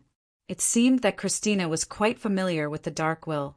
Moreover, Shinrue knew that she had never let down her guard against him. I wonder if you can get in touch with the teacher you mentioned? Although I am still skeptical about this matter, but this may be the only way. Shinrue shook his head. Actually, I have tried to contact the teacher in the magical pouch space. However, I have not contacted the teacher for a long time. It is very likely that the teacher is meditating. It is training by sealing off all feelings. He will not leave until he has reached a certain level. As expected. Christina glanced at him faintly but did not say anything more. Then there is only one way now. Give me the remaining 3 fruits. Shinrue was shocked and hesitated. Christina knew what he was worried about. She raised the royal ring on her right hand and said solemnly, I swear by the royal ring that before I complete this mission and return to the capital, I will not harm this man in front of me. If I go against this, my body and soul will forever be destroyed and tortured in pain. Only before returning to the capital, it seemed that this noble lady was polite on the surface, but she still wanted to kill him. Shinrue smiled bitterly and said, Do I not need to say my name when I swear? Christina said, faintly, The name Christina is not suitable for swearing, just like Richard. Only then did Shinrue know that Christina was actually a pseudonym. It seemed that even Brock did not know this mysterious noble lady's real name. The reason she said that was to show her sincerity. Shinrue knew that he did not have much of a choice. If he fell into Brock's hands, he would definitely die. He did not hesitate anymore and agreed. He then asked, Miss, will there be any negative effects if you consume all of them in such a hurry? I don't know. To me, this is the most important moment. I cannot fail. Christina took the spiritual fruit and released the magic tent. Remember, I will be entering the tent to absorb the power of the fruit. It may take a long time. Wait outside. No matter what happens, do not approach me. Otherwise, I would rather go against the oath and kill you. Shinrue knew that she had reached a critical juncture. If she had not encountered a strong enemy like Brock, she would not have risked everything. He nodded solemnly. The two of them discussed for a while. Christina looked at the 3 Jiu Tian Xian spiritual fruits that Shinrue had passed to her. She seemed to have made up her mind and walked into the tent. An hour had passed. Shinrue felt that time was passing like a year. However, he did not waste this hour. Instead, he used the spiritual energy conversion skill on the gold, crystal magic shackles. The gold crystal was indeed the strongest magic crystal that was above the blood crystal. The gold crystal magic shackles must have been made of the highest quality gold crystal. After converting a pair of leg shackles, he had already obtained 500,000 spiritual energy. His total spiritual energy had reached 6 million. He had a lot of spiritual energy at the moment, but there were not many places he could use it. If he were to maintain the disguise, he would need 1 spiritual energy per minute, which would be more than 1,400 a day. However, Qinrui did not convert the gold crystal magic shackles on his hands completely. He only destroyed a part of it. After the magic circle that was used to imprison him was destroyed, the power that was imprisoned returned to his body. On the surface, his hands and feet were still wearing the shackles. However, in reality, the shackles on his feet were transformed by the disguise skill, which was equivalent to clothes. Most of the shackles on his hands were missing. They were only hanging on his wrists. Even if it was Christina, it would be difficult for her to notice. Now that he was approaching the final moment, although Christina did not feel like she was lying to him, he could not put all his hopes on an oath no matter what. Once he got the dark will, he would immediately teleport away. If he had not seen Christina move freely when she absorbed the fruit and her power was not restricted, Qinrui would have the urge to take advantage of the recovery of his power to force the mysterious noblewoman to hand over the ring. However, the instructions just now were not empty words. If he dared to act recklessly, Christina might really kill him. Another hour had passed. If it was just 1 fruit, Christina would have finished absorbing it. Now that she was absorbing 3 at the same time, the difficulty was not as simple as increasing from 1 to 3. At this moment, Brock's figure finally appeared in the dense forest. Chapter 1:23. The strange thing was, with Brock's eyesight, he could not see Qinrui and the tent behind him. It should be the magical effect of the metal totem poles. Although Brock could not see Qinrui, he was getting closer and closer with the eye of Incubus. Qinrui's palms were sweating, but he did not dare to make a sound. Finally, Brock walked into the range of the metal totem poles. The 6 totem poles suddenly emitted a dazzling light, forming a 6-pointed star array symbol. In the 6-pointed star array, every totem pole started burning with purple flames. In the flames, the bodies of the 6 big purple birds that were surrounded by flames gradually became clear. They screeched together and attacked Brock. Due to the totem poles, Brock could not see the pillars. He could only see the 6 big purple birds. He was not panicking at all. His hands danced, and circles of transparent crystals intersected, as if they were made of crystals, wrapping around his body. The big purple birds attacked the crystals with a terrifying force. However, the seemingly beautiful and fragile crystal wall was actually extremely hard. They could not break through it at the moment. Brock's cold voice echoed throughout the dense forest. "Christina, you should know that this trick will not work on me. If you are smart, come out obediently. I can promise not to hurt you. Or I can even propose to Her Majesty the Empress and make you my woman." The flames on the purple bird's body burned even more fiercely. The crystal barrier couldn't last long and began to crack under the ferocious attacks. White Knight snorted coldly and suddenly withdrew the crystal barrier. The big birds immediately surrounded him and turned into a purple ball of light that tightly wrapped around White Knight. In a moment, the light ball could not hold on anymore and began to tremble. Suddenly, Qinrui felt a breeze pass by him. He turned around and saw that the tent had disappeared. A faint stream of light swept toward the purple ball of light, which was then wrapped in a layer of black light. It quickly spun around Bai Yi, who was in the center. The ground trembled, and cracks of unfathomable depth appeared, as if there was an earthquake. Within a radius of 100 meters, there was not a single standing tree. Broken wood shavings, leaves, and gravel were flying everywhere. Qinrui had long since retreated to a safe area. He looked at the visually stunning battle in amazement. This was not a CGI blockbuster from his previous world, but real power. The dark purple light ball spun faster and faster, but the tremors were also getting more and more intense. With a loud roar, countless cracks appeared on the light ball, revealing a bright red light. The giant birds were torn apart and fell to the ground, turning into broken metal totem pillars. Christina's cloaked figure appeared beside Chunrui. She was on the verge of collapsing. Chunrui quickly caught her. He could feel that she was panting and trembling, as if she was heavily injured. Bai Luo's expression had also lost his composure. The silver armor on his body was twisted and cracked, and there was blood flowing from the corner of his mouth.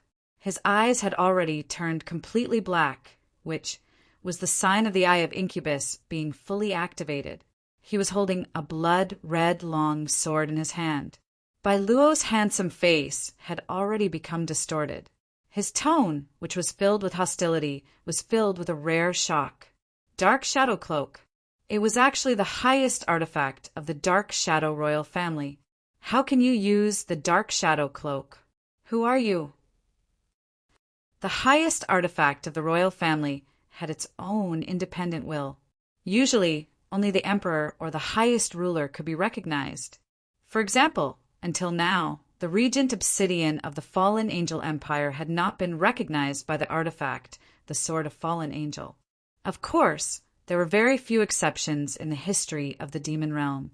These people who were recognized by the artifact later became the real owner of the artifact, which was the ruler of the royal family. Her Majesty Catherine personally gave me the Dark Shadow Cloak. If you dare to attack me again, you will be punished with treason. Christina's voice had a faint majesty. It was just that due to her severe injuries, she seemed a little weak. You are the one who committed treason. Why would Her Majesty give the artifact, the Dark Shadow Cloak, to others to use? It must be you who stole the artifact. Bai Luo's black eyes were filled with murderous intent. As Her Majesty's most trusted general, I swear to kill the traitor and retrieve the stolen artifact for Her Majesty. Bai Luo's attitude was still very tough. He did not give Christina any leeway.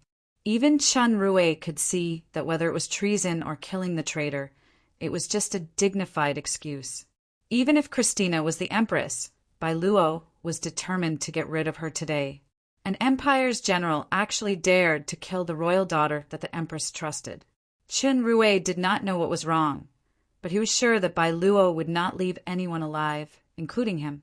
Christina did not argue. She held onto Chunrui's arm. Chunrui only felt that her hand had a special power. Not only his body, but even his soul seemed to be firmly locked by this hold. He could not escape at all. Now it all depends on your luck. Chunrui was stunned.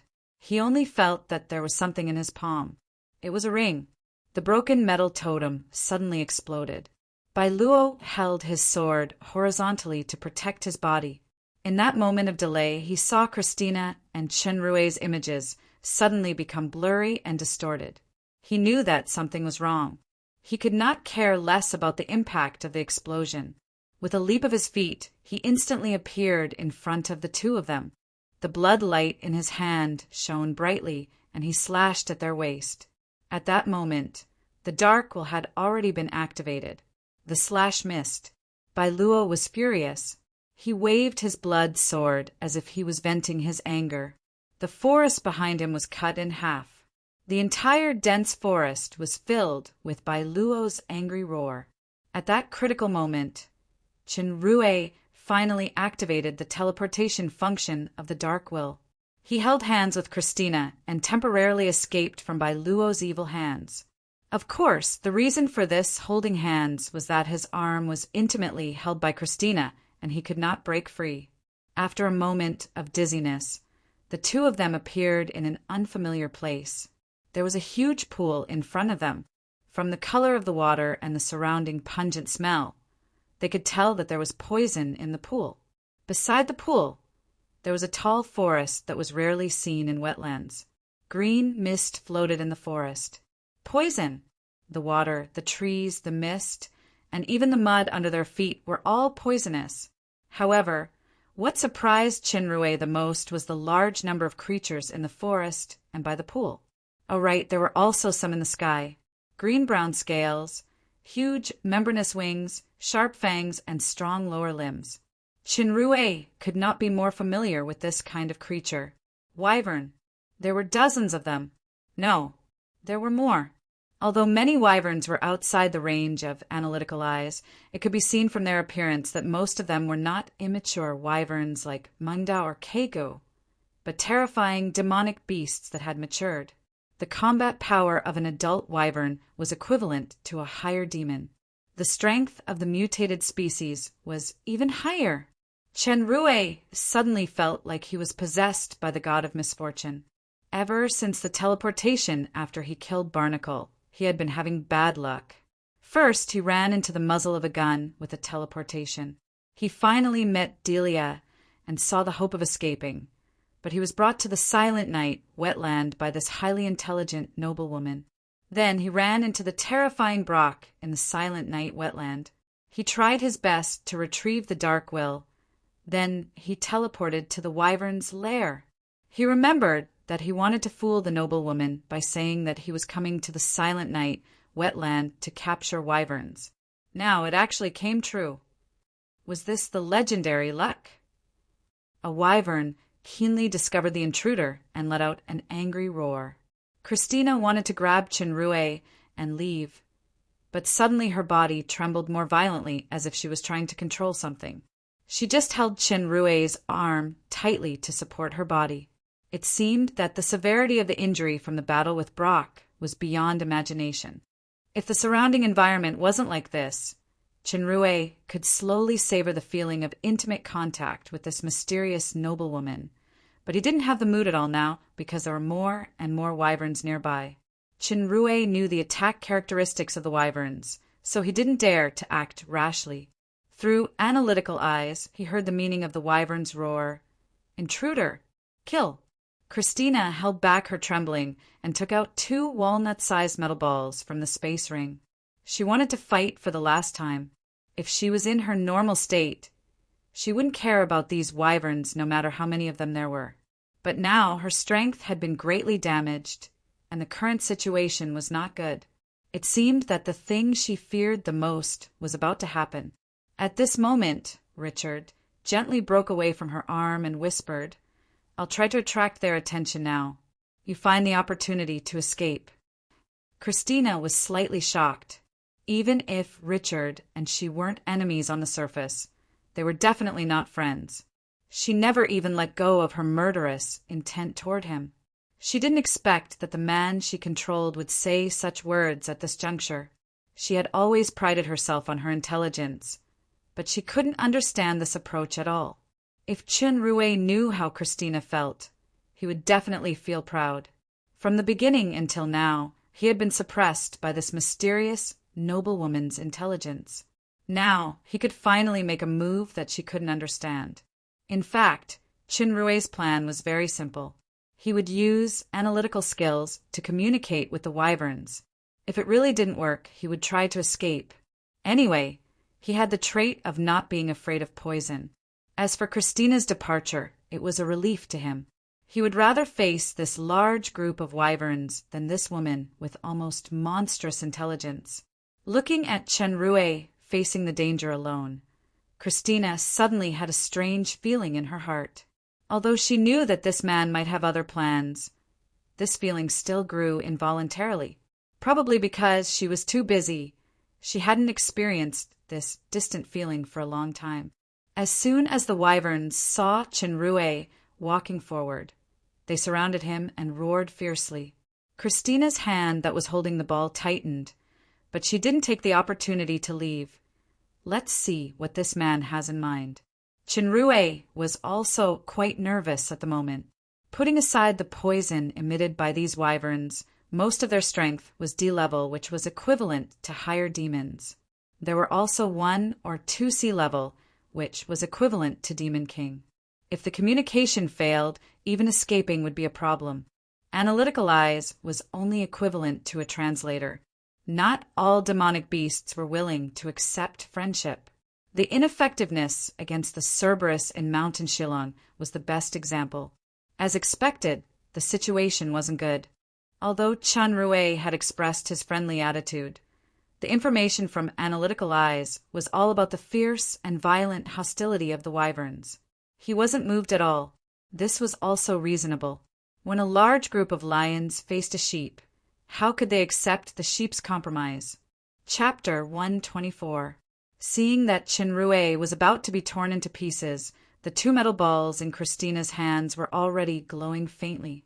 Suddenly, the man made a strange movement. He was actually imitating the flight of a bird. No, it should be the flight of a wyvern. He even opened his mouth from time to time, which looked very funny. Could it be that he had a mental breakdown and lost control under the danger? Then, something strange happened.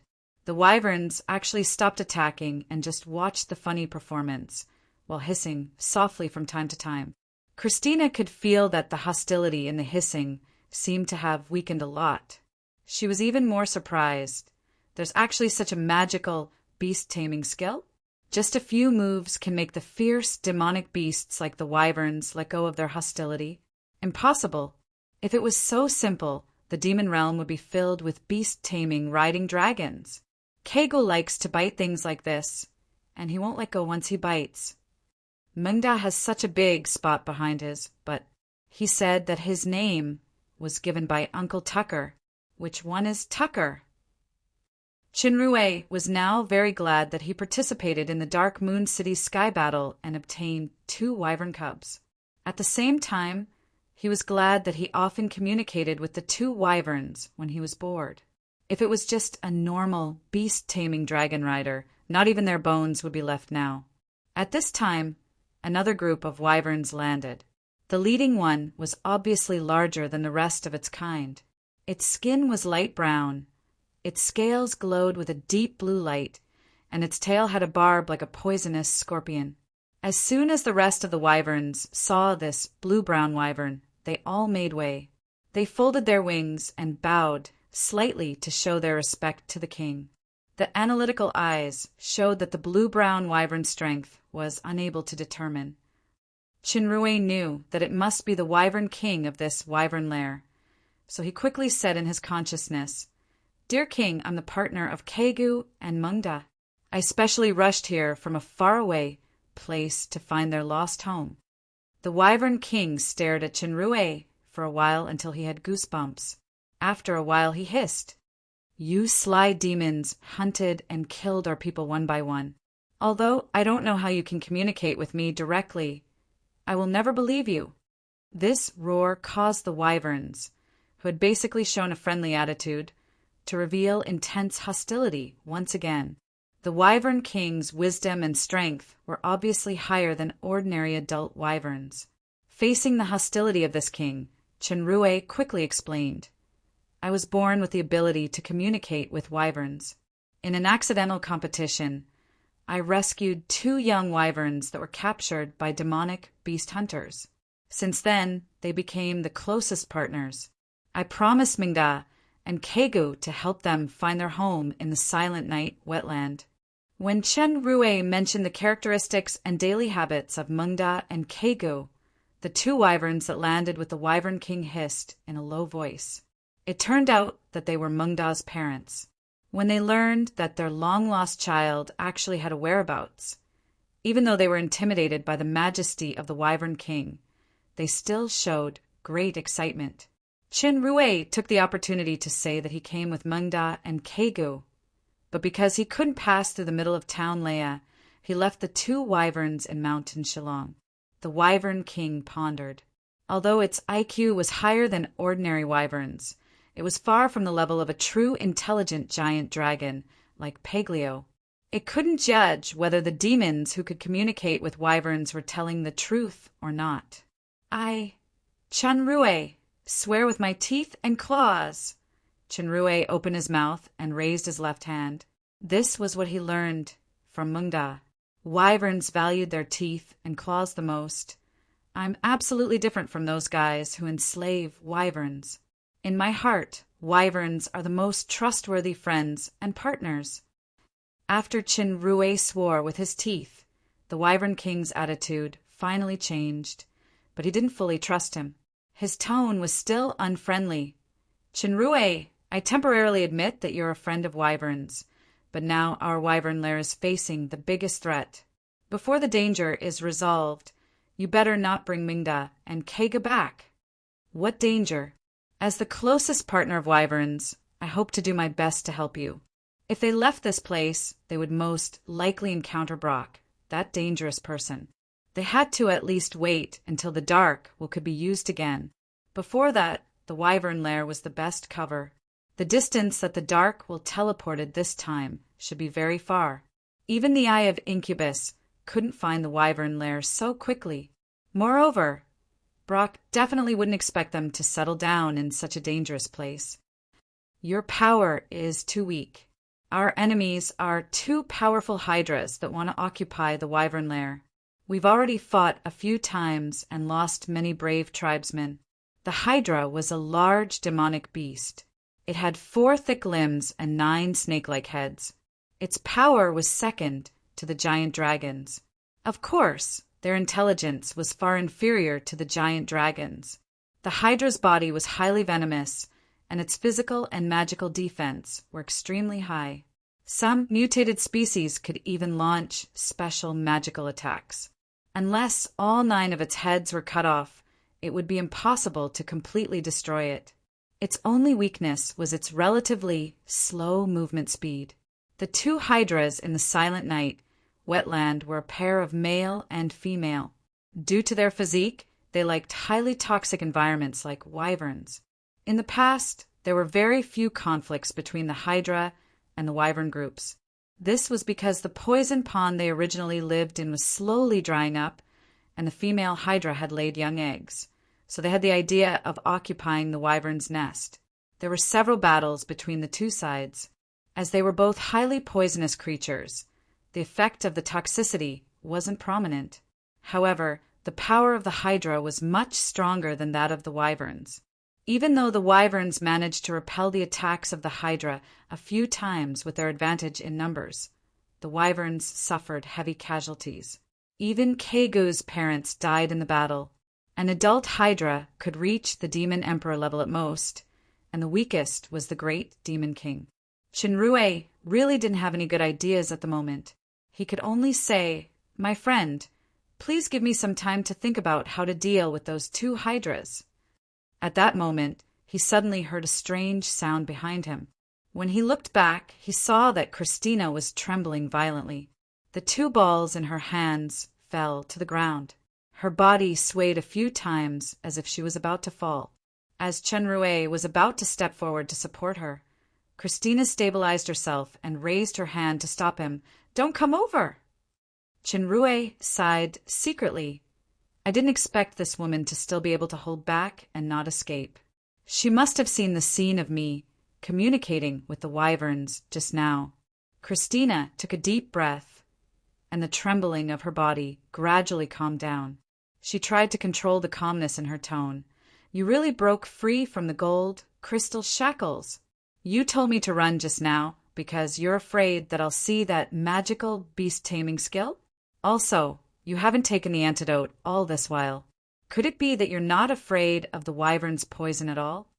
Chinrue didn't expect her to notice so many things when she was seriously injured. He dodged the question. "That's the beast-taming skill that my teacher taught me, but it's my first time using it. Facing these powerful demonic beasts that might treat me as food at any time, I really don't have the confidence. If I'm really that powerful, I would have led a team of wyverns to town Leia to destroy the Scarlet Guards. How would I fall into your hands?" Christina snorted coldly. "So you let me go first because I'm scarier than the wyverns." It's not necessarily a good thing for a woman to be too smart.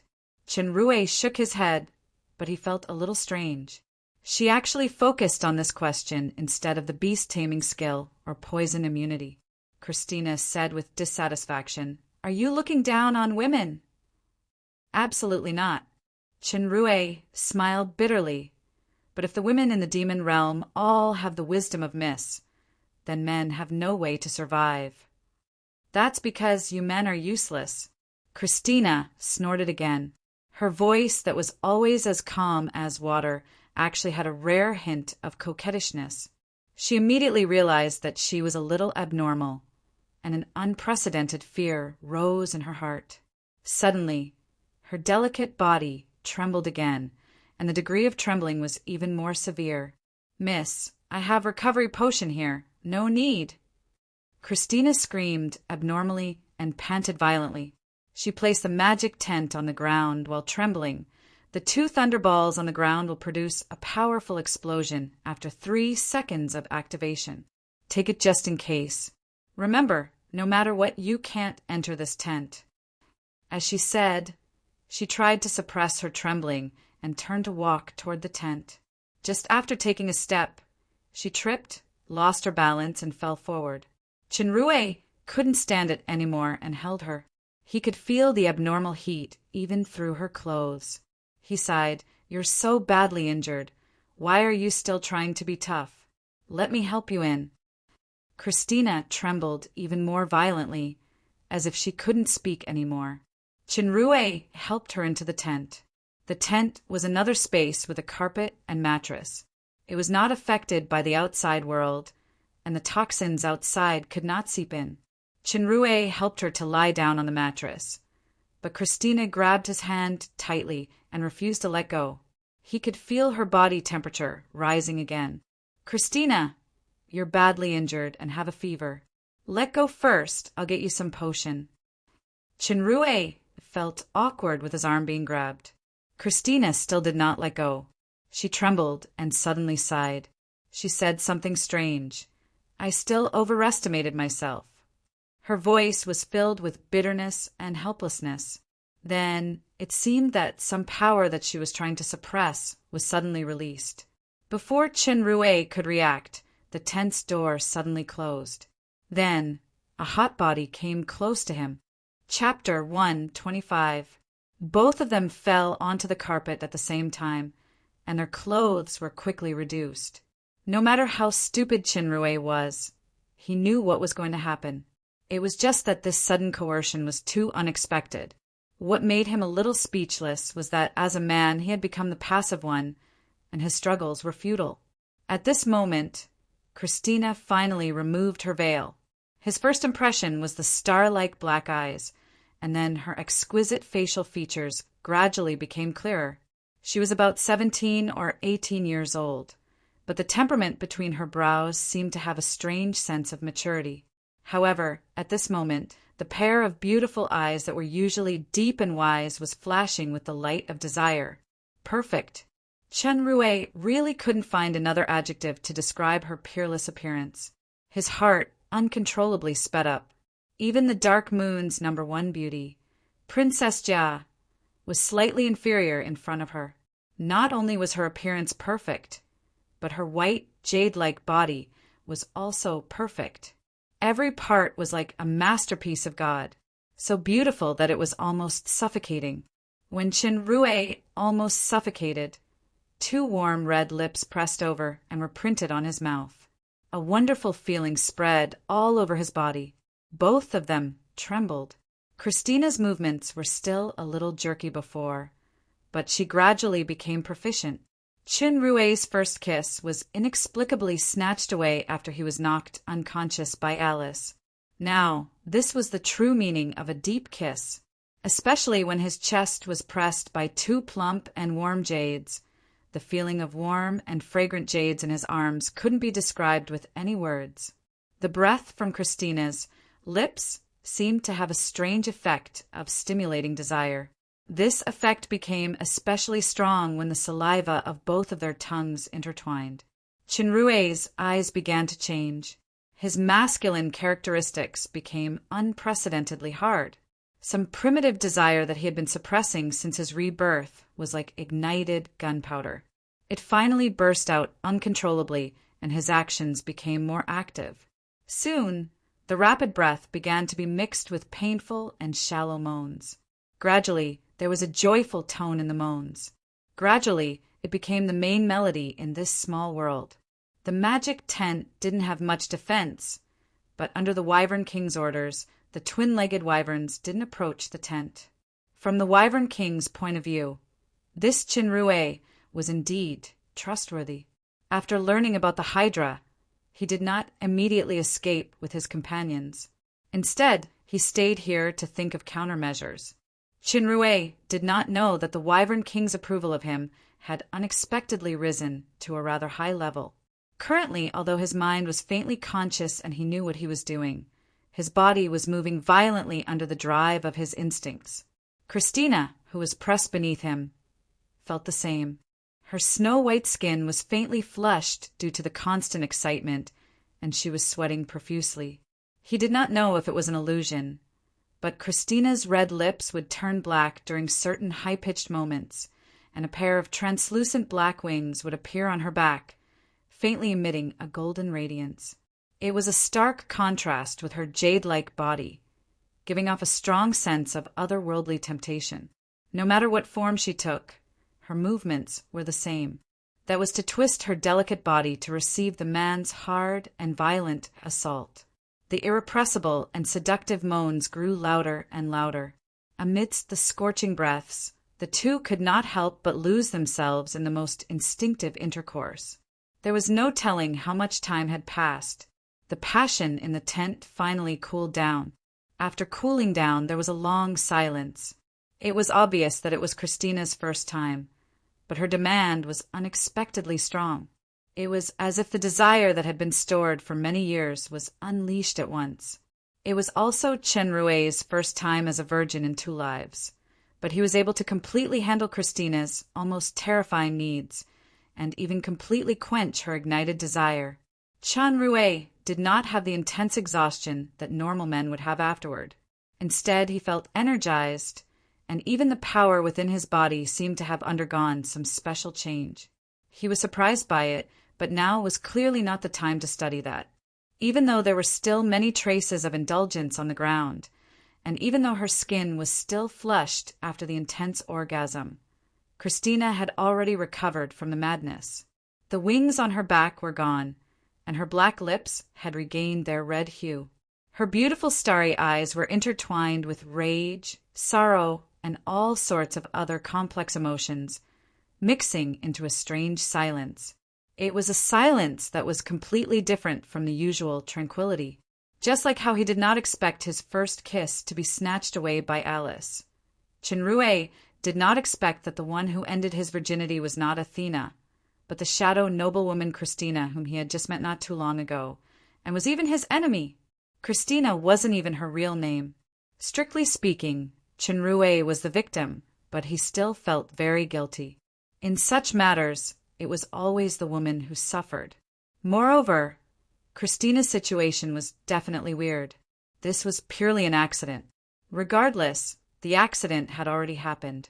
Chinrue took out a thin blanket from his storage and gently covered that perfect body. Christina, I'm sorry. This is an accident. I know that you really want to kill me now, but you have completely lost your power. Is it because you ate those 3 aura fruits at the same time? The analytical eyes showed that her strength was only F level, lower demon. From unable to determine to F, it was a huge and impossible drop. Something must have gone wrong. Christina did not say anything. This man guessed it right. The problem was indeed the 3 Ju Tian Xian aura fruits.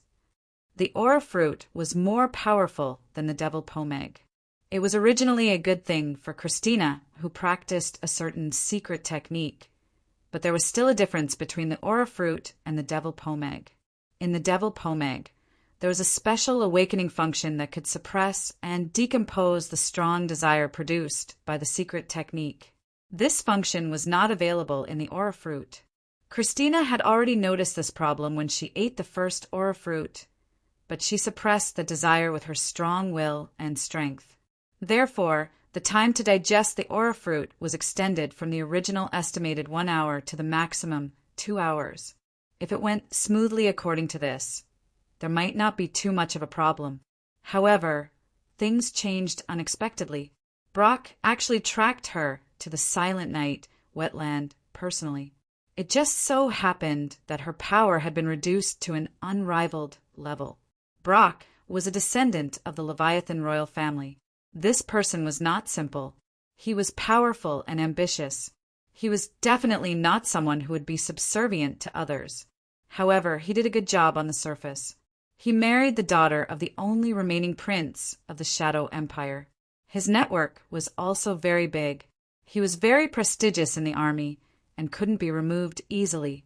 Christina was very clear about this. The secret technique training was secretly started half a year ago. It was quite dangerous. However, some situations in the Empire had gradually gotten out of control. In order to cope with the worst situation that might happen, or even the most powerful opponent in the demon realm, she considered repeatedly and finally chose to take the risk. Just at this time, the news of Devil Pomeg came from Town Leia. Devil Pomeg was the best auxiliary material for training the secret technique. As it was too rare, it could only be encountered. Now that the secret technique training was at a critical juncture, the appearance of Devil Pomeg was equivalent to providing timely help. Therefore, she decided to go in person. This Christina identity was originally a clone of hers. She used this identity to come to Town Leia. She even pulled Brock's sister, Delia, along as a cover. However, Brock still didn't completely let go of his suspicion. He sent people to track her all the way. His purpose should be to eradicate the powerful and mysterious noblewoman, Christina. On the way to Town Leia, she encountered a man who was wearing Darkwill and suspected to be from the Lucifer royal family. Then, this man brought her more and bigger surprises. As Brock chased her personally, the situation was urgent. Therefore, she had to make a last-minute choice and eat 3 aura fruits at the same time. However, the power of the 3 aura fruits, especially the strong desire that was triggered, was far beyond her imagination. Finally, the biggest accident inevitably happened. Can you tell me your real name? What was the name of the musical instrument that you played just now? The man's unwilling voice rang out again. Up until now, he had already asked a lot of pointless questions. His goal was to get more information from her before he killed her. Both of them were smart people. They both knew that this accidental relationship wouldn't produce boring feelings, but only hatred. If he didn't know her previous strength, perhaps this man still had the idea of subduing her and making her a slave to satisfy his desires. However, he should be very clear that her strength was definitely not under his control, so he could only kill her before she recovered her strength to retaliate. If it was her, she would also have this choice. Death was inevitable. When Chinrue was helpless, he heard Christina finally said, "I overestimated myself again. I should pretend to be completely conquered by you and try to please you in the most despicable way to see if I can survive. Then, when my strength recovers, I will tear you into pieces. But I suddenly realize that I can't do it. At this time, I'm just a weak woman." Chinrue was speechless. He sighed and said, "Why do you think that I will definitely kill you?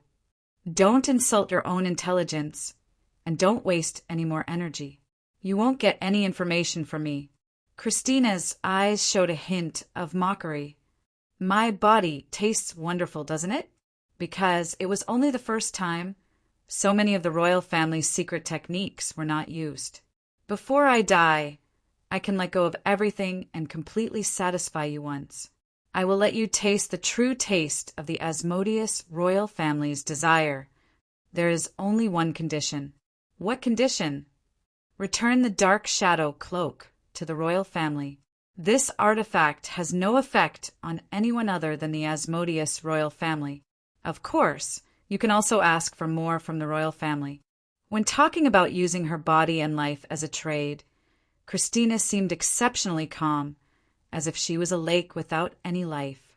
So calm that it was almost dead. Chinrue's heart inexplicably trembled. He seemed to see the last flame that burned with life in the dungeon. Chapter 126. Chinrue was silent for a long time before he said, "Let's change the conditions. Is it not enough to satisfy you once?" Christina's mockery grew stronger. "Or do you want something else?" Do you still remember your vow? You can't harm me. Chinrue shook his head. Take the dark shadow cloak with you. Just fulfill that vow after you recover your strength. As interest, I can help you stall Brock. Christina was not moved at all. She sneered. With your intelligence, how could you make such a stupid choice? Not only did you overestimate yourself, but you also overestimated me. I have to say, I'm far more stupid than you think. Chinrue slowly put on his clothes.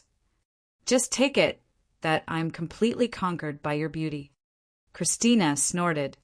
You want to conquer my heart with gentle means? And get more from me from the Shadow Empire?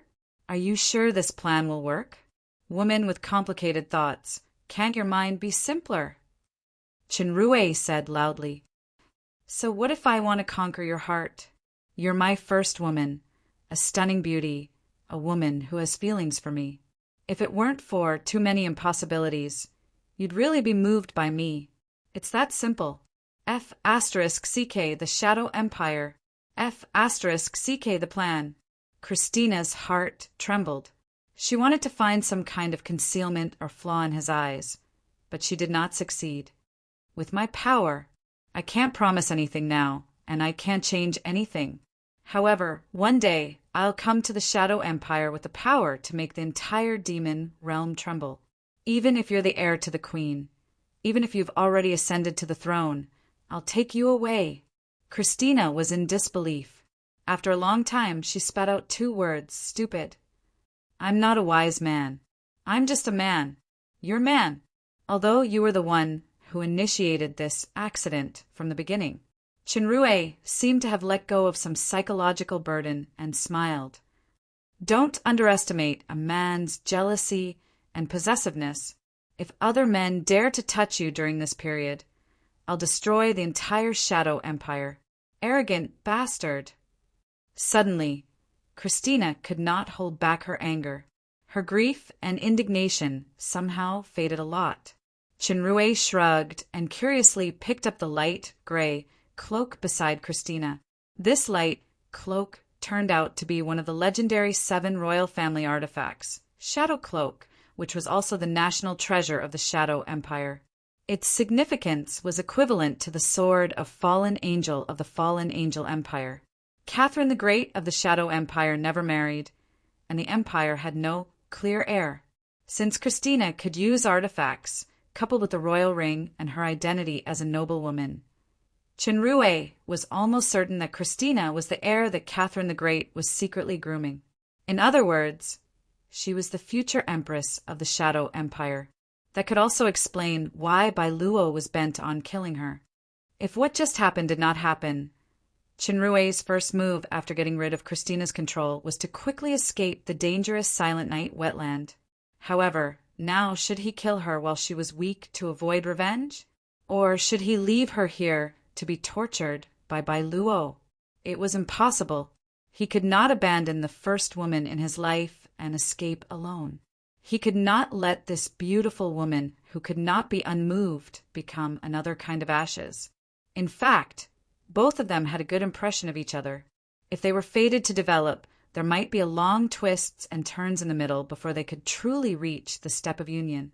However, this accident caused the long middle to be skipped and went straight to the final topic. The accident was also the beginning of a kind of fate. He would treat himself as a hope, even if he was just a passerby in the end. He gently placed the cloak next to Christina's pillow. He looked at the flawless face with a little nostalgia and stood up. I won't give you the chance to kill your future husband, and I won't stay in the 3 empires anymore. I'm going to a further place to train until I have the power to truly shake the demon realm. Before that, I'll help you stall Bai Luo. Tell me, how long do you need to recover your strength? Christina did not answer. Chinrue shook his head and turned around. Then, do your best before I die in his hands. Your boring kindness will never make you a real powerhouse. You will only become weaker and weaker. Christina's voice came from behind. Chinrue's body paused and turned around. Perhaps, but I can become stronger and fearless because of certain weaknesses. Christina's heart shook. For the first time, she looked directly into his eyes. "One day you can't move." Although her voice was soft, Chinrue still heard it. He suddenly smiled. "One day shouldn't be difficult, right? Bailuo might not be able to find this place. However, in order to help you recover as soon as possible, do we still need to do it again? Get out! Get out!" Christina gritted her teeth and shouted angrily. However, the deathly stillness in her beautiful eyes had disappeared without a trace. Chinrue chuckled. He opened the tent and walked out. "Bastard! Stupid! Incomprehensible man!" Christina mumbled to herself. The indulgence just now was the best way for her to vent since she had been suppressing it all along. Moreover, the effect of the spirit fruit had been completely absorbed. The recovery time of a day was half as long as she had expected, but the effect would far exceed what she had expected. Should she believe in this man's stupidity? Wisdom and experience told Christina that if Bailuo really found this place, with the difference in strength between them, he would not be able to stall for even a minute, let alone a day. However, another instinct that surpassed rationality told her that this bastard might really be able to do it. Not just for one day, but even more. Christina suddenly felt a strange sensation. It was a little like stepping on solid ground in a muddy swamp. It was also a little like having a tree to lean on when she was tired. She could not describe it with words at the moment. Perhaps she would still kill this stupid man without hesitation after she regained her strength. Perhaps this strange sensation would disappear without a trace when she woke up. Even if there were faint traces left, it would be slowly replaced by the coldness of the throne behind her, just like many other things. And yet, in this very moment, she felt a peace she had never felt before. Her mind became more relaxed, and she no longer had to hold back the intense exhaustion after extreme pleasure. She gently closed her eyes. Chinrue walked out of the tent, feeling as if he had just experienced a beautiful spring dream. From now on, he was a man in the truest sense of the word. Christina was a peerless beauty. As a normal man, a virgin who had reincarnated into 2 lives, he could not deny that her perfect looks and body held an irresistible attraction to him, especially the wonderful sensation of clinging against him just now. He would never forget it for the rest of his life. Christina was an excellent woman, be it wisdom or beauty. She was a rarity in this world, and there was a high chance she would be the next empress of the Shadow Empire. Chinrue knew very well that his current position and ability were too far apart. Even if he really moved her, he would never be able to be with her for real. Become stronger. I must become stronger faster. Regardless of whether this accident was a passing mistake or fate in the future, he would at least have the power to make Christina choose, to give this beautiful girl who loved music but did not even have the time to be lonely a chance to truly choose for herself. However, Athena's side was a little tricky.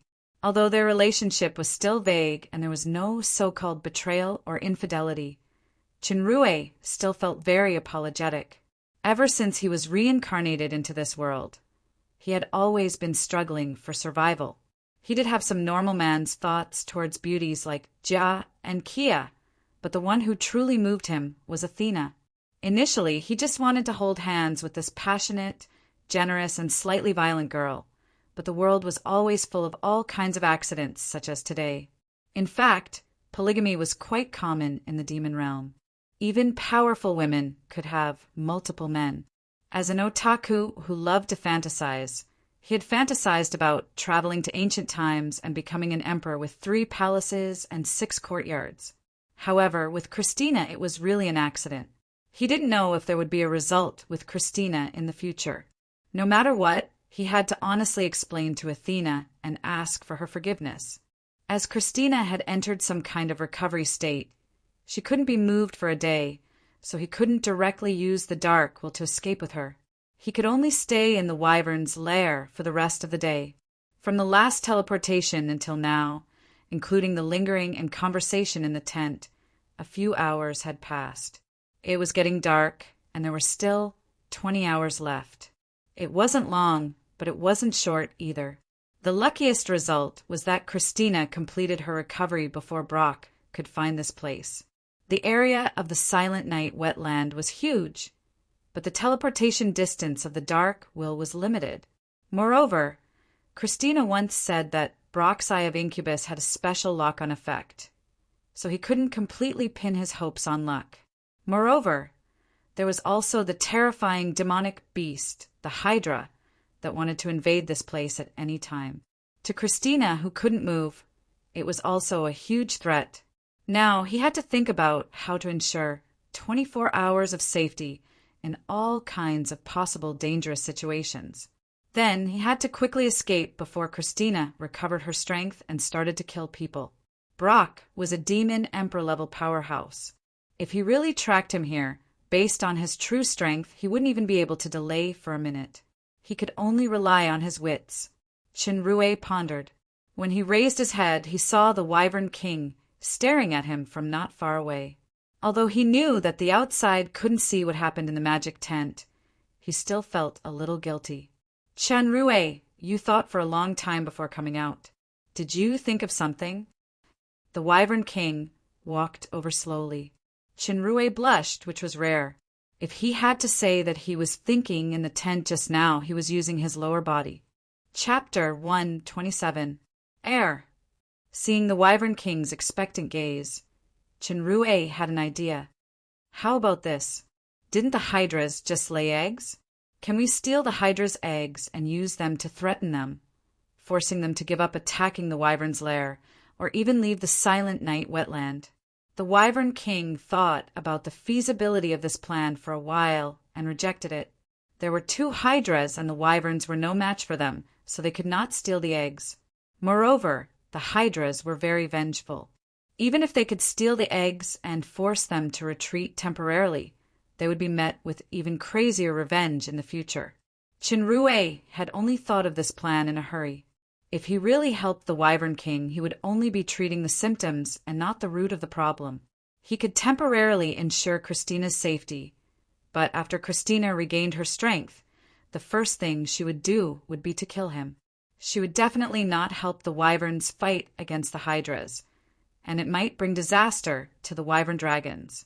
More importantly, without the Wyvern King's help, he could not steal the Hydra's eggs by himself. At this moment, a wyvern descended from the sky and let out a low hiss at the Wyvern King. Shinrue had been using the analytic eye the whole time. He was shocked when he heard the meaning of the hiss. The wyvern said that the silver-armored man at the Moon Lake had killed 2 wyverns. Bailuo actually appeared in this area so quickly. Shinrue, is this silver-armored man your companion? He actually killed 2 wyverns, one of which was a cub. The Wyvern King's voice was filled with anger. Not a companion, but an enemy. Shinrue shook his head and said, "Where is the Moon Lake?" According to the Wyvern King, the Moon Lake was quite far from here. The terrain was very complicated. Even if the wyverns flew in a straight line, it would take half a day to get there. However, the area around the Moon Lake was rich in prey. It was a very ideal hunting ground. It was very likely that the cub accidentally provoked by Luo and was killed, and the vengeful adult wyvern also lost its life. According to the time, it should be not long after Shinrue and Christina teleported, or it could be by Luo venting his anger. No matter what, he could not rely on luck anymore. A huge crisis was approaching. Unless he abandoned Christina and escaped, he would most likely have to face the terrifying enemy alone. It was going to be dark soon. Bailuo was only using the Eye of Incubus to find the general direction. He would probably arrive tomorrow morning or afternoon at the earliest. Respected Wyvern King, I urgently need to know more about the Wyvern Lair and the Hydra. Please tell me in detail. The Wyvern King was the strongest mutated wyvern. Its strength was even stronger than those mutated demon king-level wyverns. According to analytical eyes, it should be at the great demon king level. A normal adult wyvern was at the level of a higher demon, and there was a very small chance that they could mutate and reach the demon king level. A great demon king like the Wyvern King was already the pinnacle that a wyvern could reach. Even in the entire wyvern race, he was considered an extremely rare genius. However, the two hydras were even more powerful. The male hydra was stronger than the wyvern king, and the female hydra was much scarier than the male. It was just that her body was weak after laying eggs, so she stayed in the lair to protect the eggs. The one that attacked the wyvern lair was the male hydra.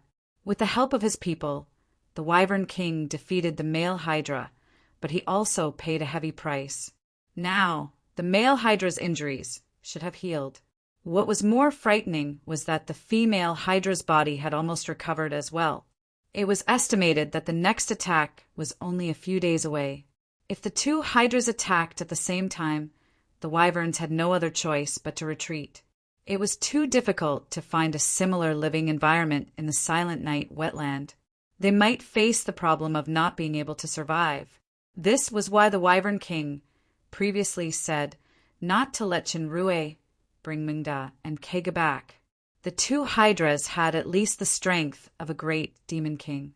It was very likely that the female hydra had already reached the demon emperor level. It was another powerful opponent that they could not defeat. Chinrue thought about it.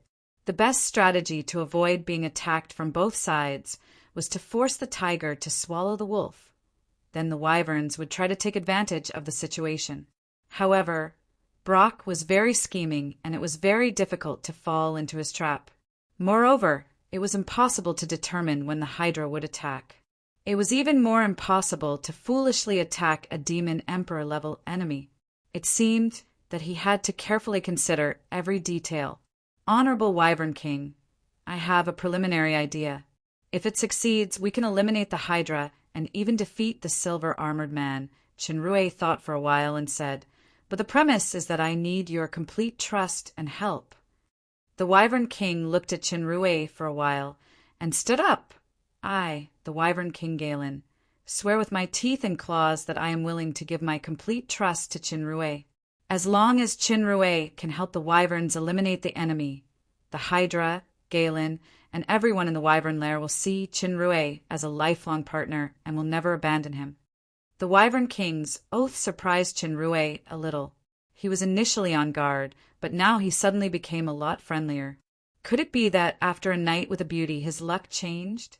If this plan succeeds, not only would he be able to resolve Christina's crisis, but the Dark Moon Dragon Cavalry that Jia had been longing for would also be settled.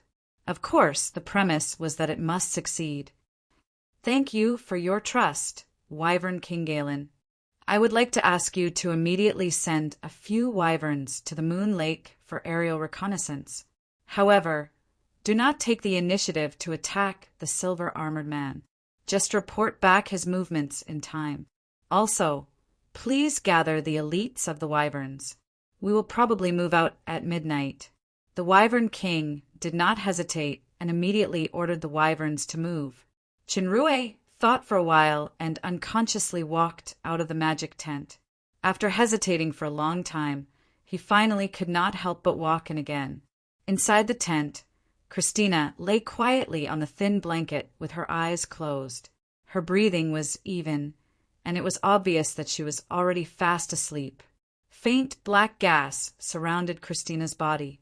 It was obvious that she had entered a dormant state of recovery and could not be disturbed.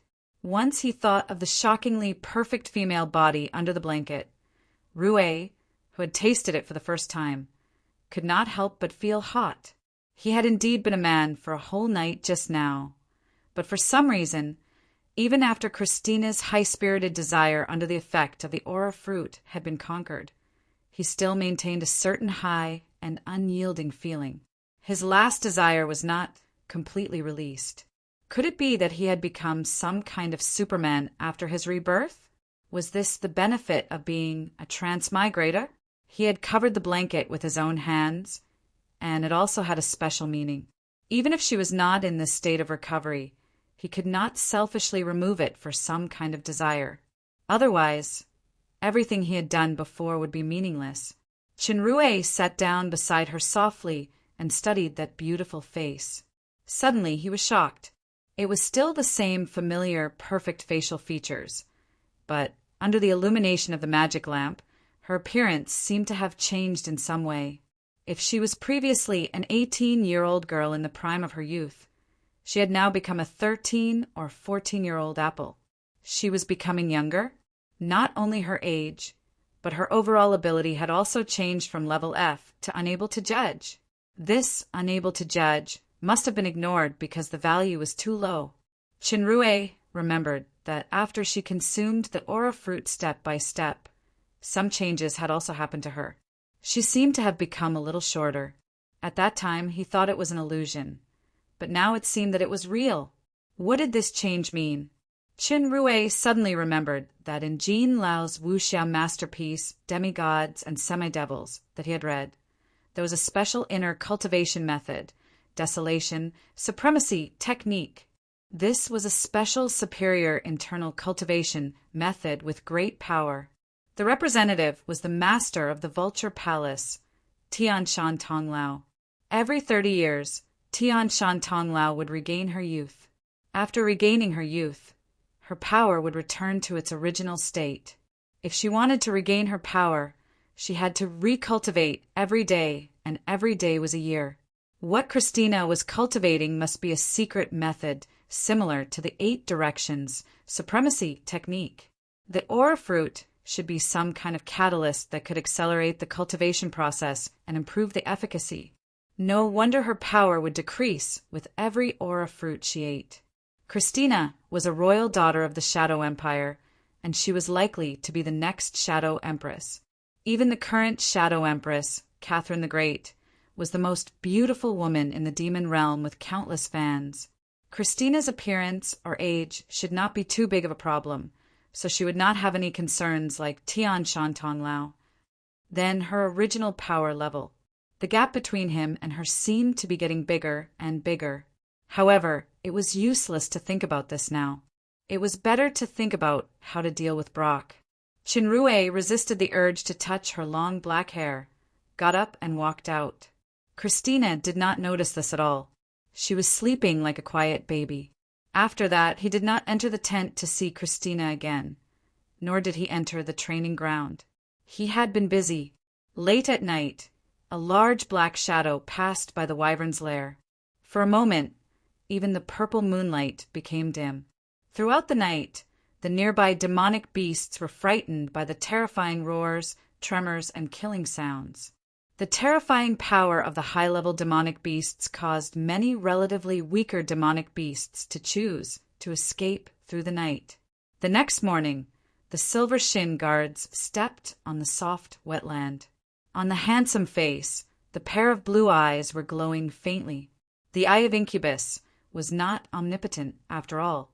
Even though he had used a special power to lock on Christina and the man during the battle, the Silent Night wetland was too big. He was lucky enough to rely on a vague sense to estimate the approximate location. Moreover, he felt that it was getting closer. Since Christina had the dark shadow cloak, there was no doubt that she was the next empress. Now was the best time to eliminate her. Eliminating the heir of the Shadow Empire would be one step closer to Brock's ambitious plan. Reviving the Leviathan royal family would no longer be a fantasy. As a matter of fact, the appearance of the dark shadow cloak made Brock come up with another theory that was almost impossible.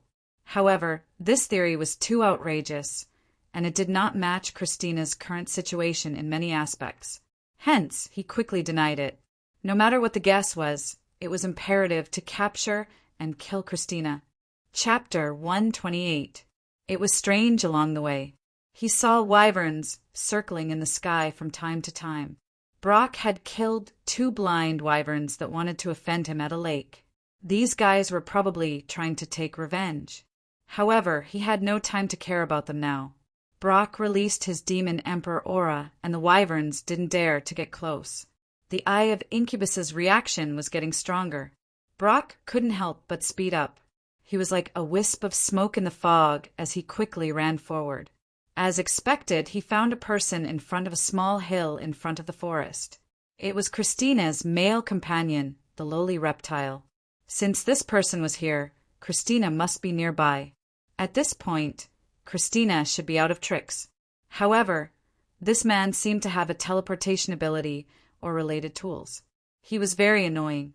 While he was separated from Christina, he could kill him immediately. With Brock's current strength, it was naturally effortless. Brock flashed and appeared next to the man. He waved his hand. Just as he was about to attack, he suddenly felt something was wrong. As expected, the man who should have turned into a pool of flesh and blood was safe and sound. Instead, the soil on the opposite side was splattered because of this attack. Illusion. It was a rather realistic illusion. It even fooled him for a while. However, from the eye of incubus reaction, this man was definitely nearby. At this moment, many images of men appeared around him. General Brock really thinks highly of weaklings like me. He actually ambushed me. Voices sounded from all directions, as if dozens of people spoke at the same time. Brock's ambush failed, and he felt humiliated.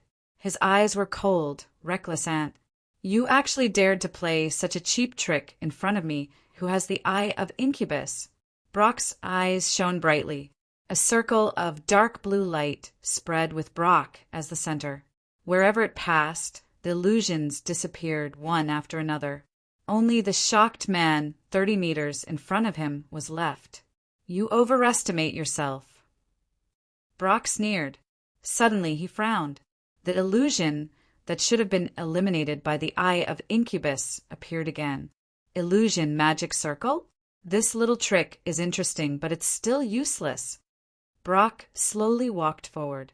With every step, the ground within 10 meters started to tremble and churn strangely. After the illusion disappeared, it didn't appear again. Chun Rue sighed secretly, facing a demon emperor-level powerhouse. My strength is still too weak. The dragon inscription, mirror image, and echo that I painstakingly set up are so easily cracked. Chun Rue's inscription was cast using deep analysis.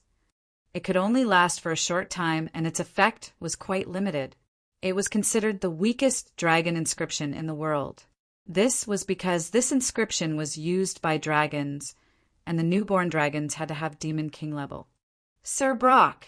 Chinrue knew that Brock would definitely kill him after he completely dispelled the mirror image inscription, so he spoke in advance. I have no intention of getting involved in the battle between you and Christina. I'm just a captive that she caught. Can you spare my life? Don't you have the power to teleport? Now that Christina isn't around, why don't you choose to escape by yourself? As Brock spoke, the power under his feet didn't stop. In a blink of an eye, all the inscriptions were destroyed, leaving only Chinrue on the opposite side. Sir, it's like this. Chinrue was glanced at by Brock's gloomy eyes. The feeling of a frog being stared at by a poisonous snake rose in his heart again. He knew that the other party would kill him if they didn't agree. So he bowed slightly. I was forced to take a highly toxic secret medicine. I must take the antidote regularly to save my life. If Sir can spare my life, I'll exchange the biggest secret. Brock's murderous aura had completely locked onto Chenrue. Even if the other party activated teleportation, he could kill him at that moment. It would just be a corpse that was teleported out. What secret?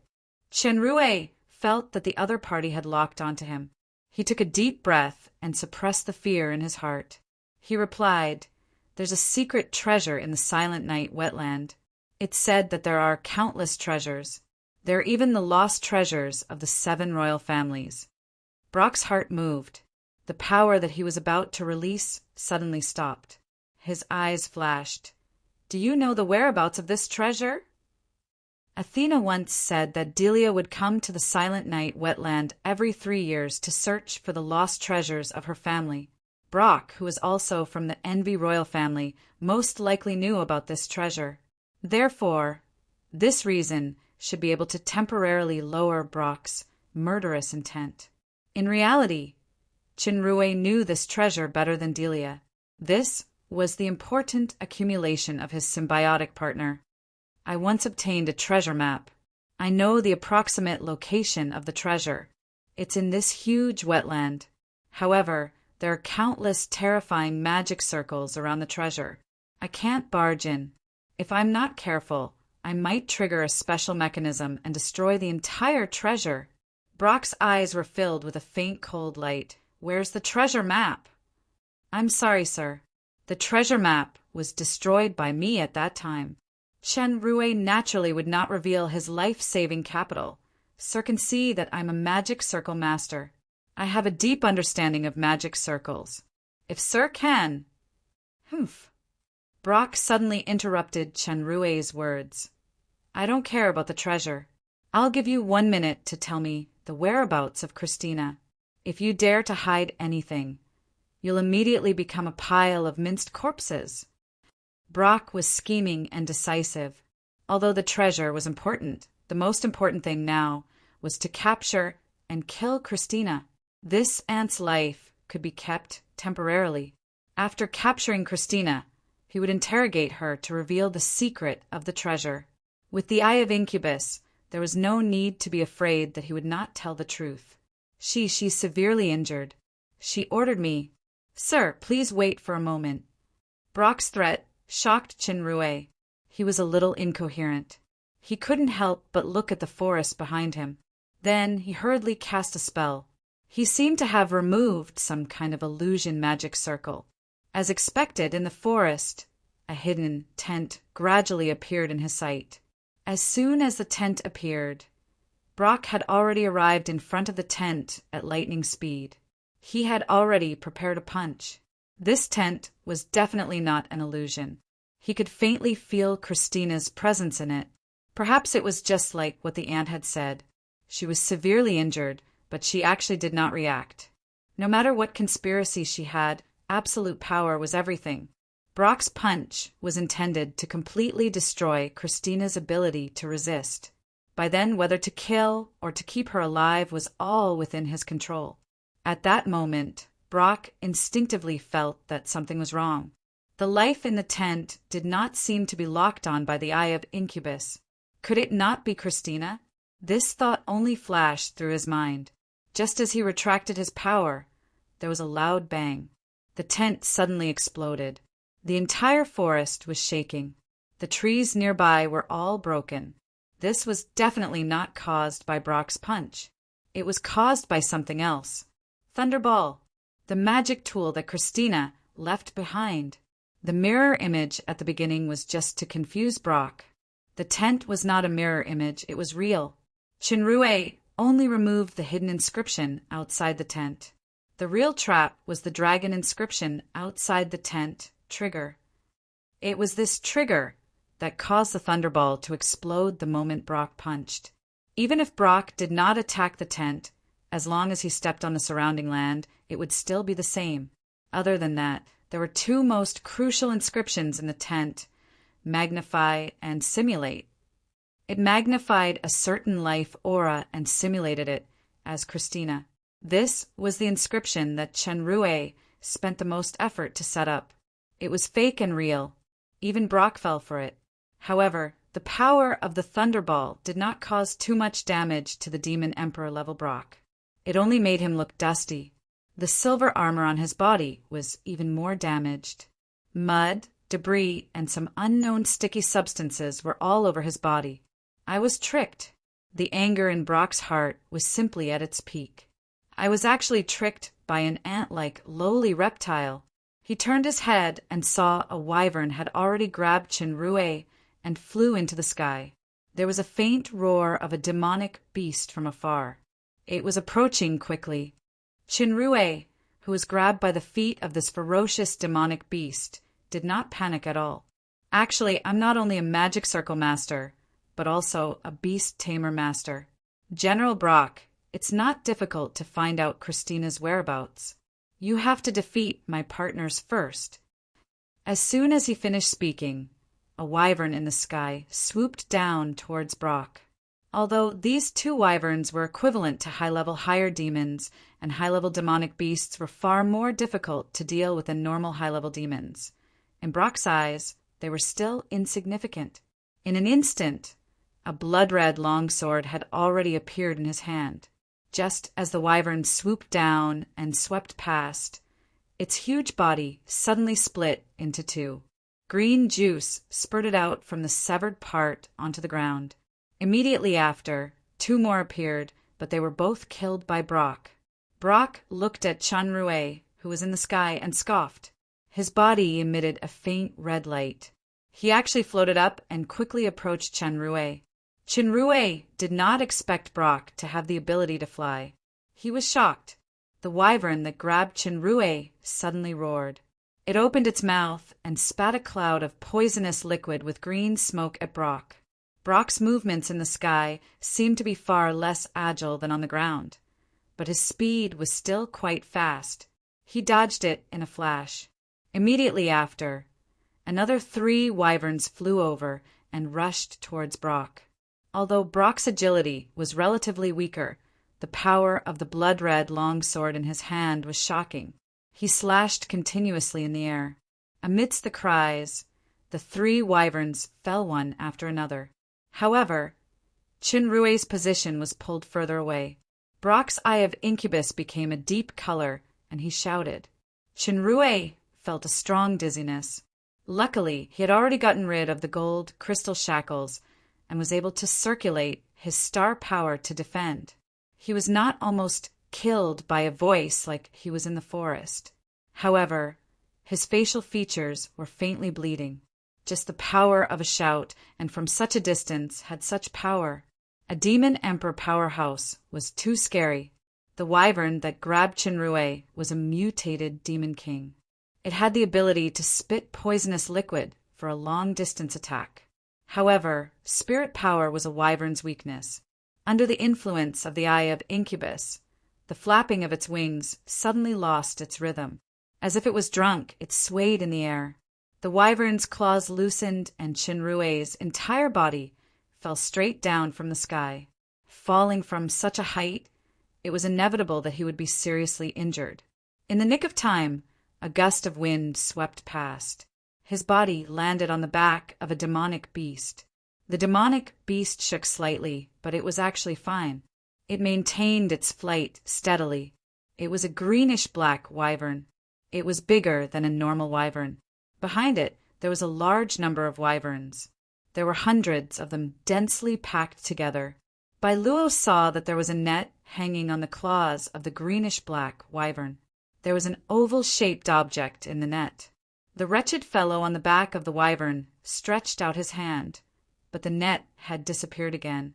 Brock could see that it should be the king of wyverns. Moreover, it had already reached the great demon king level. That ant was actually a beast tamer master. He could actually control the great demon king level wyvern king. Chapter 129. Brock knew that it was not convenient for him to fight in the air. Furthermore, his opponent was not only the wyvern king, but also a large group of wyverns. It would take a lot of effort to finish them off. From the senses of the eye of incubus, Christina should be hiding in a corner nearby. She must be waiting for him to exhaust his strength or reveal a flaw before launching a fatal attack. Christina's strength had not reached the Demon Emperor level, so there was nothing to worry about. However, she could actually use the Asmodeus royal family's artifact, the Dark Shadow Cloak.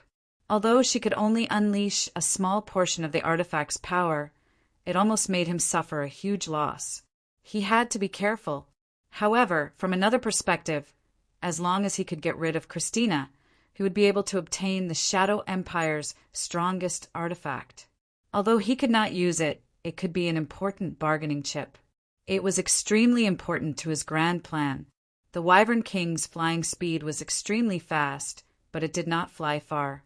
It just circled around the area. Just as Brock was about to fully activate the Eye of Incubus to kill the Wyvern King at the fastest speed, he suddenly heard the trembling of the ground getting closer. It seemed like another large demonic beast was rushing over.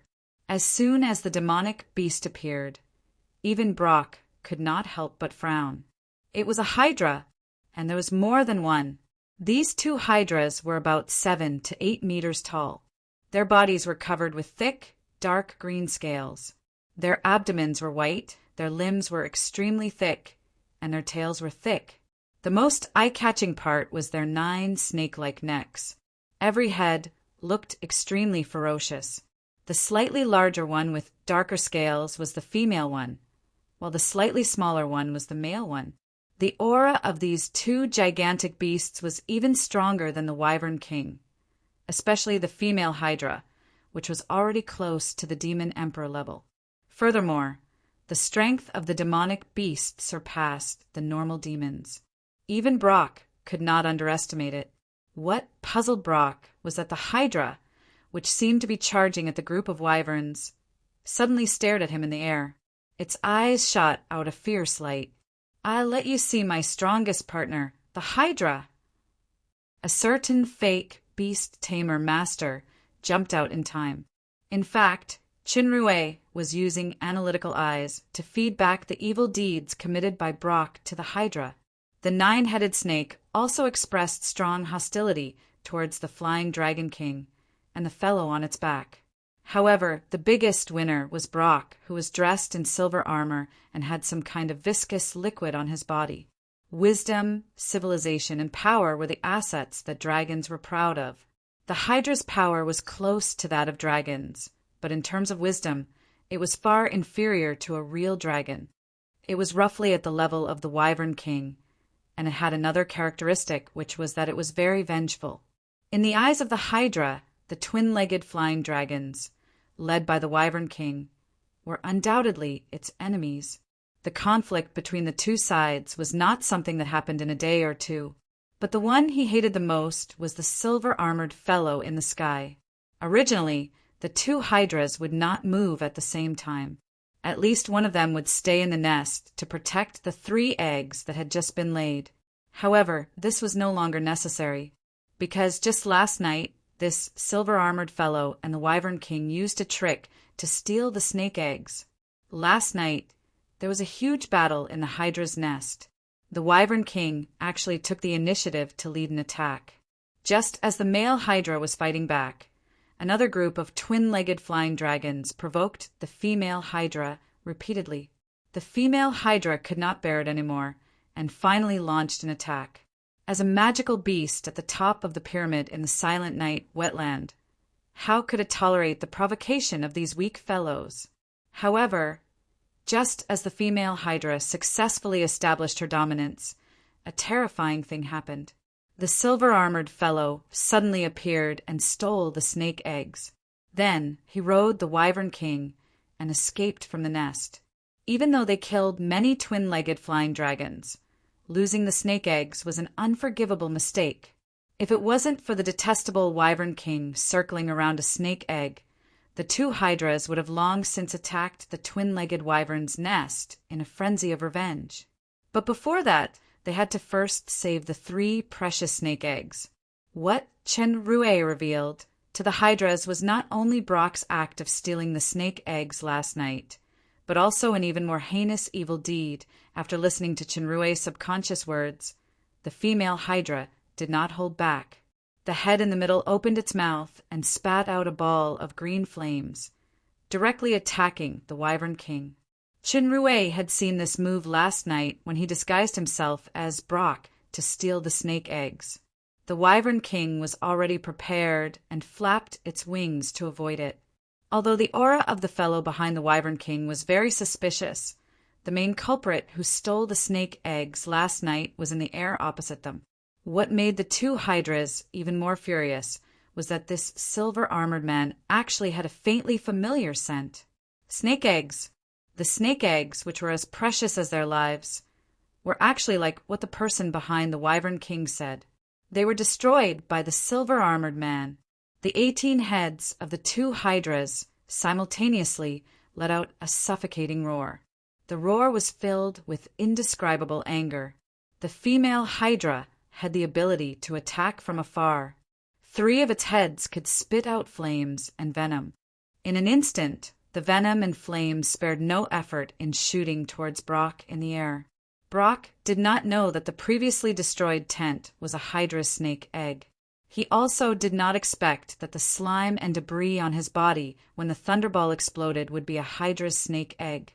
He was currently carefully observing the situation around him, paying attention to the most powerful attack that Christina could unleash. The power of the divine weapon Dark Shadow, Cloak, should not be underestimated. The scene of the Hydras attacking Shenrue, the beast tamer, made Brock suspicious. Suddenly seeing the Hydras madly attacking him, he quickly focused and waited. As the Hydras had the ability to attack from afar, there was not much point in fighting in the air. Instead, they would be passive. Brock descended to the ground again. As soon as he landed, he encountered the crazy attacks of the two Hydras. Actually, the strong aura that Brock emitted was even stronger than the Hydras.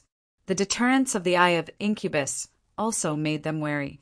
However, as the snake eggs were destroyed, their hatred was too high. Therefore, the Hydras launched crazy attacks without caring about anything else. The Hydra's close combat ability was quite terrifying.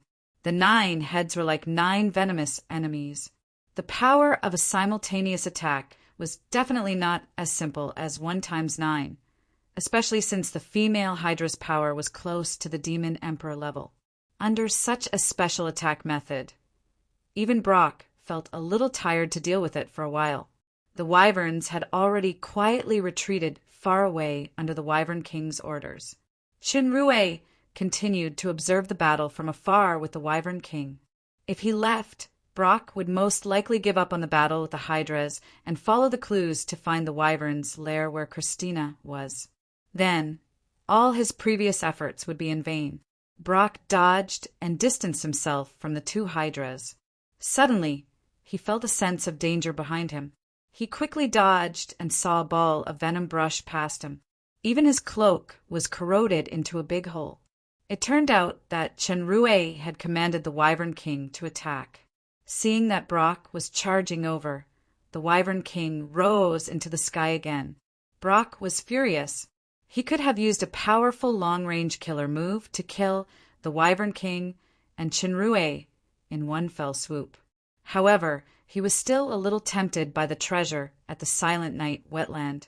No matter what, it was better to keep one alive for interrogation. This was related to an important secret treasure of the Leviathan royal family. If he could obtain it, his power would definitely increase greatly. The Hydras surrounded him again. Although they did not understand why their nemesis, the Wyvern King, would have an internal conflict with the silver-armored man, the main culprit who stole and destroyed the snake eggs, the silver-armored man, was a target that had to be dismembered. With a thought from Brock, the water droplets in the nearby puddles rose together and turned into countless sharp, tiny icicles that flew towards the Hydras. However, the Hydra skin was extremely tough. The icicles could only pierce through the scales at most and could not penetrate the defense of the skin. Just as the Hydra's movements stopped because of the icicles, Brock's figure suddenly appeared above the male Hydra. The bloody light in his hand shone brightly. The male Hydra let out a blood-curdling screech. All 3 of its heads were chopped off at the same time, and a large amount of dark purple liquid flowed out of the wounds. Almost at the same time, the female Hydra's abdomen had an additional wound that was so deep that the bones could be seen. The thick scales and tough skin were actually unable to withstand the sharpness of the bloody sword. Even the ground had a gully that was more than 10 meters long because of the power of the sword. The Hydra had a special characteristic. As long as one of its heads did not die, it would not truly die. Furthermore, the more heavily injured it was, the more terrifying its combat power would be. The injuries did not cause the Hydra to retreat. Instead, it stimulated its ferocious nature, and its attacks became even more ruthless. Brock chopped off another 2 of the female Hydra's heads. The protective crystal barrier was already extremely weak under the continuous attacks of the male Hydra, which was laced with poison. With a swing of its long tail, it instantly shattered into pieces. Brock's bloody sword flashed, and the long tail of the male Hydra was chopped into 2. However, its shoulder armor was also hit by the green fire spurted by the female Hydra. The effect of the green fire was not burning, but penetrating. It actually penetrated the armor and entered the body. He felt numbness in his shoulder, and his movements seemed to be a little slower. Obviously, he was poisoned. While he was distracted, He suffered a heavy tail sweep from the female hydra. His chest felt suffocated, and the armor on his back was already severely deformed. He turned around and slashed continuously in anger. In a wail, the female hydra only had 4 heads left. Brock, a dignified demon emperor powerhouse, actually suffered losses under the hands of 2 demonic beasts that had yet to reach the demon emperor level controlled by a beast tamer. He was extremely furious. He couldn't care less that Christina might be watching and ambushing him at the side. With a roar, he no longer held back his strength. His blue eyes suddenly turned black. Chinrue only felt that the sky above the silent night wetland had suddenly darkened. Even his heartbeat seemed to have started to slow down. With Brock as the center, circles of black waves were rapidly spreading to the surroundings. The area within 100 meters had all turned into a black territory, emitting faint smoke. Brock's body underwent a strange change. In the end, he actually turned into a cloud of thick black smoke without a physical body. The movements of the 2 hydras suddenly slowed down. Even the Wyvern King in the distance could not control its suddenly heavy body and flapping wings with difficulty. It stumbled and fell to the ground. Chapter 130. Fortunately, the Wyvern King was the strongest wyvern. It did not let Chinrue, who was on its back, fall from a high altitude and barely landed while carrying him. Once they landed, Chinrue felt even more familiar. As expected, the gravity was changing. The gravity in this black territory was about 4 times that of normal gravity. The hydra's body was huge, so it was at a disadvantage to adapt to this gravity-type territory. Its movements became more and more difficult.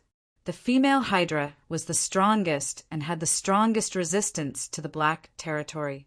It opened its mouth and wanted to spit out green flames or venom. However, for some reason, after spitting a few times, there was no venom or flames at all. Brock's cold laughter came from the black smoke. A large amount of smoke started spreading towards the hydra. The hydra's attacks could only disperse the black smoke. It gathered again in an instant, and more of it surrounded the 2 hydras. The black smoke seemed to have a life of its own. It surrounded the hydra's wounds and kept seeping in. The male hydra that was slightly weaker let out a shrill cry. Its flesh and blood seemed to be slowly sucked out. Its huge body slowly shriveled and finally became an empty bag of skin. Seeing this, the female hydra was shocked and angry.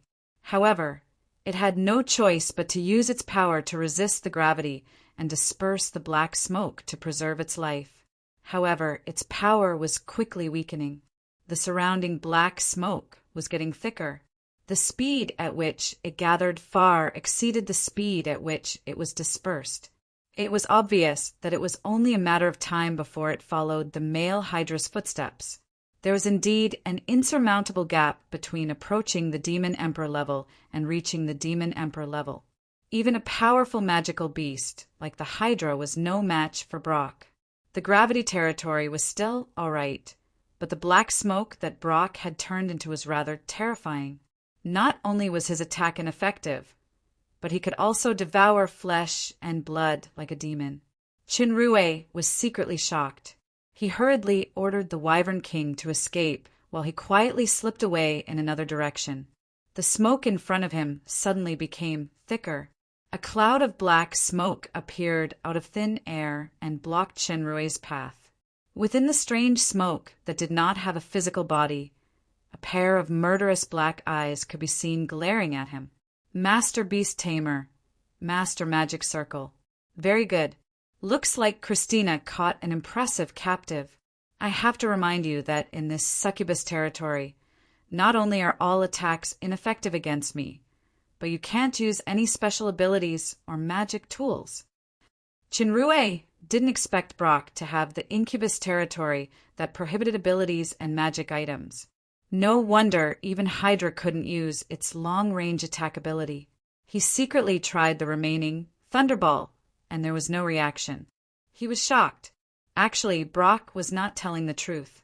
As long as one's power surpassed Brock's, One would not be restricted by abilities and could use abilities. If one could, one would not be. Brock was not telling the truth. If one was stronger than Brock, one would be, would not. He would be, and would be, he, Rube, and would be unable, and would be by a demon.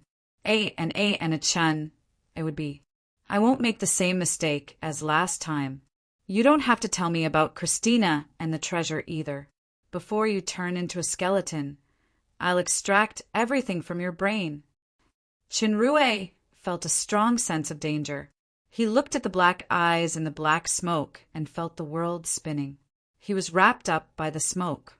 Brock's Demon Emperor level Eye of Incubus was very strong. It was many times stronger than Delia. It instantly disintegrated Chun Rue's defense and penetrated his heart. Obtain Christina's situation and location. Obtain the secret of the Silent Night Wetlands treasure map. He could even obtain his Beast Tamer secret skill. Finally, he would suck this guy's flesh and blood dry. If it was not for these goals, this guy would have been killed by the secret skill when he was riding on the Wyvern King in the air. Brock had a good plan. However, when the Eye of Incubus, which he was most proud of, entered Chun Rue's consciousness, there was a huge change. There was no Christina, no treasure map, and no secret skill. There was only red, a terrifying heat, a power that could destroy everything. These were the three feelings that Brock got from Chun Rue's consciousness. They were also the only three. Actually, Chun Rue's was not focused on defense. Instead, he was trying his best to confirm the super system's conversion hint. This was the experience that he gained from fighting against Delia's Eye of Incubus. Although he did not know if it was effective against Demon Emperor level Brock, he could only take a gamble under the urgent situation. Now, it seemed that he had made the right bet. Without waiting for Brock to react, the terrifying power of destruction instantly expanded by 1 trillion times. His eyes were filled with a terrifying fiery red. Brock only felt the power in his body pouring out like water. It was like fresh meat that was sent to a beast's cage and was being devoured crazily. When he retracted it with all his strength, the terrifying power of destruction was reflected back into his eyes. His deep black eyes were instantly reflected into a fiery red. Amidst the screams, the black smoke turned into a humanoid entity. Brock covered his eyes in pain. Blood flowed out from between his fingers. Brock's power was far stronger than Delia's, so the backlash he suffered was more intense. He was gifted. Normally, the Leviathan royal family could only awaken the Eye of Incubus in their right eye. However, both of his eyes were the Eye of Incubus. He could unleash a powerful black territory. He was not afraid of any physical attack and could even devour spirit and flesh. He was known as the strongest eye possessor of the Envy royal family. However, today he encountered an ant-like opponent who actually counterattacked the Leviathan royal family's strongest eye. What kind of royal family ability is this? Even the Belphegor royal family's Eye of Evil, which was known as the demon god's left eye, could not possibly have such power. Chinrue was initially muddle-headed. Suddenly, he felt his eyes light up and he returned to his original environment. The black smoke that wrapped around his body had completely disappeared. He felt that the power of the Incubus territory had weakened a lot. He did not dare to stay any longer. With a bounce of his feet, he dashed out as fast as he could. He wanted to escape this dangerous black territory. Damn reptile! Brock covered his eyes and shouted angrily. The entire Incubus territory exploded violently. Chinrue did not expect such a sudden change. He was sent flying by the aftermath of the explosion in the air and landed in front of a tall figure. That figure did not hesitate to open its wings and protect him. After the explosion stopped, the terrifying Incubus territory finally disappeared. However, the land within the range seemed to have been completely turned over from head to toe. There were terrifying traces of destruction everywhere. Even though the defense of the Hydra skin was extremely high, most of its strength had already been eroded by the black smoke. In addition to the terrifying power of the explosion, The heavily injured female hydra staggered a few steps before finally falling to the ground with a wail. However, the most miserable was not the hydra, but the Wyvern King who was protecting Chunrui. It was only a coincidence that Chunrui was sent flying to the Wyvern King's side. However, the Wyvern King did not hesitate and immediately protected him. Although the Wyvern King had intelligence that surpassed normal wyverns, a demonic beast's thought process was far simpler than that of humans or demons. From a certain perspective, simplicity also meant decisiveness and loyalty. The tough membrane of the Wyvern King's wings had been completely torn apart. The scales and skin on its body were full of cracks. Amidst the blood and flesh, white bones could be seen. Fortunately, it had a mutated, strengthened talent. Otherwise, it would have died long ago. However, it was now severely injured and had basically lost its ability to fight. Chunrui was also severely injured. Although he had only withstood one explosion, and the Wyvern King had withstood most of the rest, the explosion of a demon emperor's power, even if it was just the aftermath, was not something that his current Mizar state could withstand. He felt that his bones, internal organs, and even his soul were torn apart. His star power was almost completely scattered. Just an incomplete attack had completely destroyed his defense. This was also because of Chunrui's special physique. Otherwise, he would have been smashed into pieces. The difference between a demon emperor and a higher demon was like the difference between heaven and earth. Brock had already opened his eyes with difficulty. There were 2 shocking bloodstains at the corner of his eyes. Although his vision was still blurry, the injured eye of Incubus quickly locked onto the bastard that deserved to die. He moved his feet and appeared in front of Chunrui, stepping on his arm. Chunrui was just alerted and had no time to react. He could only hear the sound of bones breaking. It was as if his entire right arm did not belong to him. After a moment of numbness, there was a heart-wrenching pain. The most terrifying thing was that invisible pressure. He did not even have the strength to resist. Even if the super system allowed Chunrui to not fear the royal family's war pressure, the Demon Emperor's own deterrence made it almost impossible for him to gather the remaining star power. The injured Wyvern King saw that Chunrui was injured and struggled to attack Brock. Brock waved his hand, and the Wyvern King, who was a few meters away, was sent flying. It landed heavily on the ground and could no longer get up. At that moment, there was a hissing sound in the air. A few streams of venom were sprayed towards Brock. Dozens of huge figures appeared in the sky.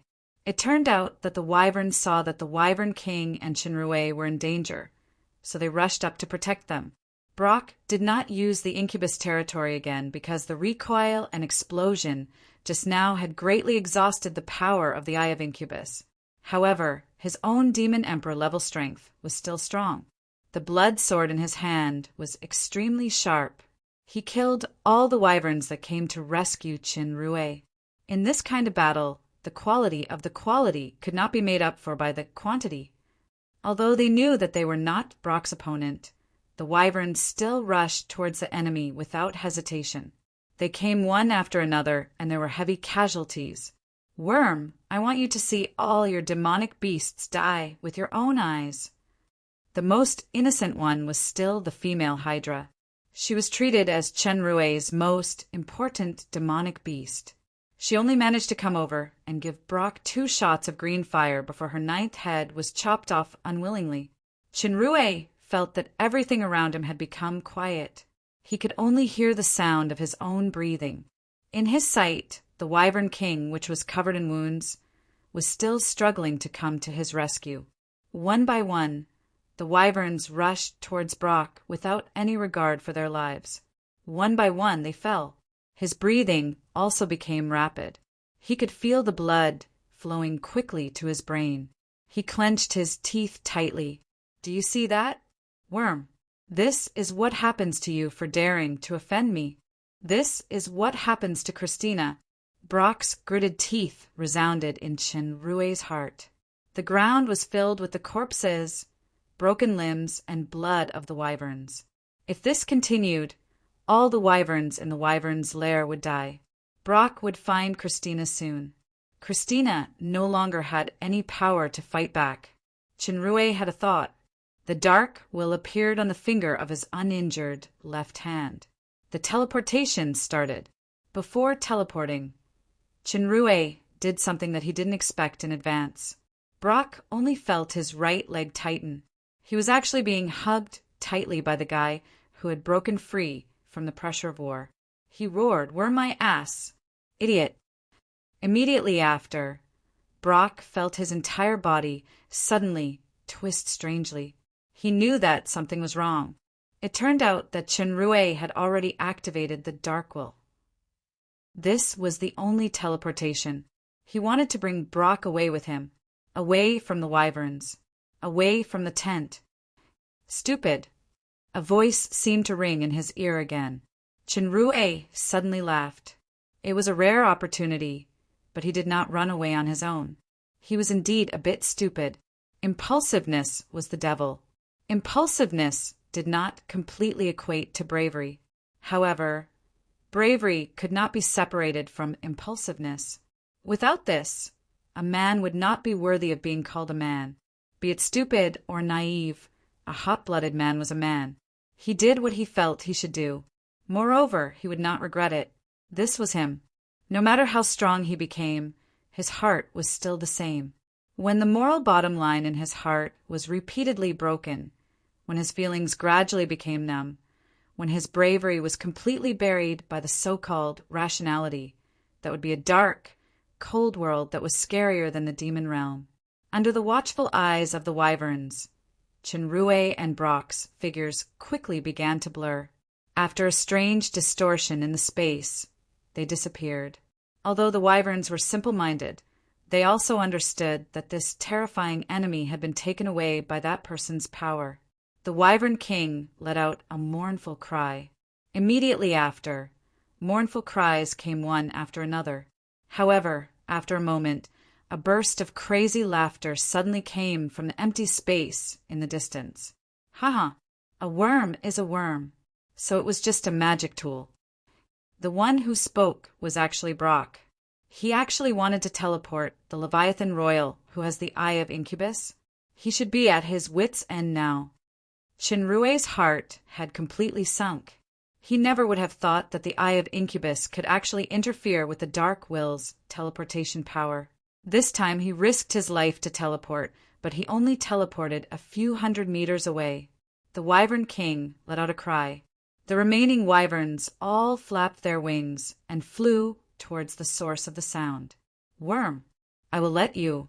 Suddenly, that crazy voice stopped abruptly and turned into an earth-shattering scream. It was not Chinrue's, but Brock's. This was because Chinrue had detonated something, a thunderball.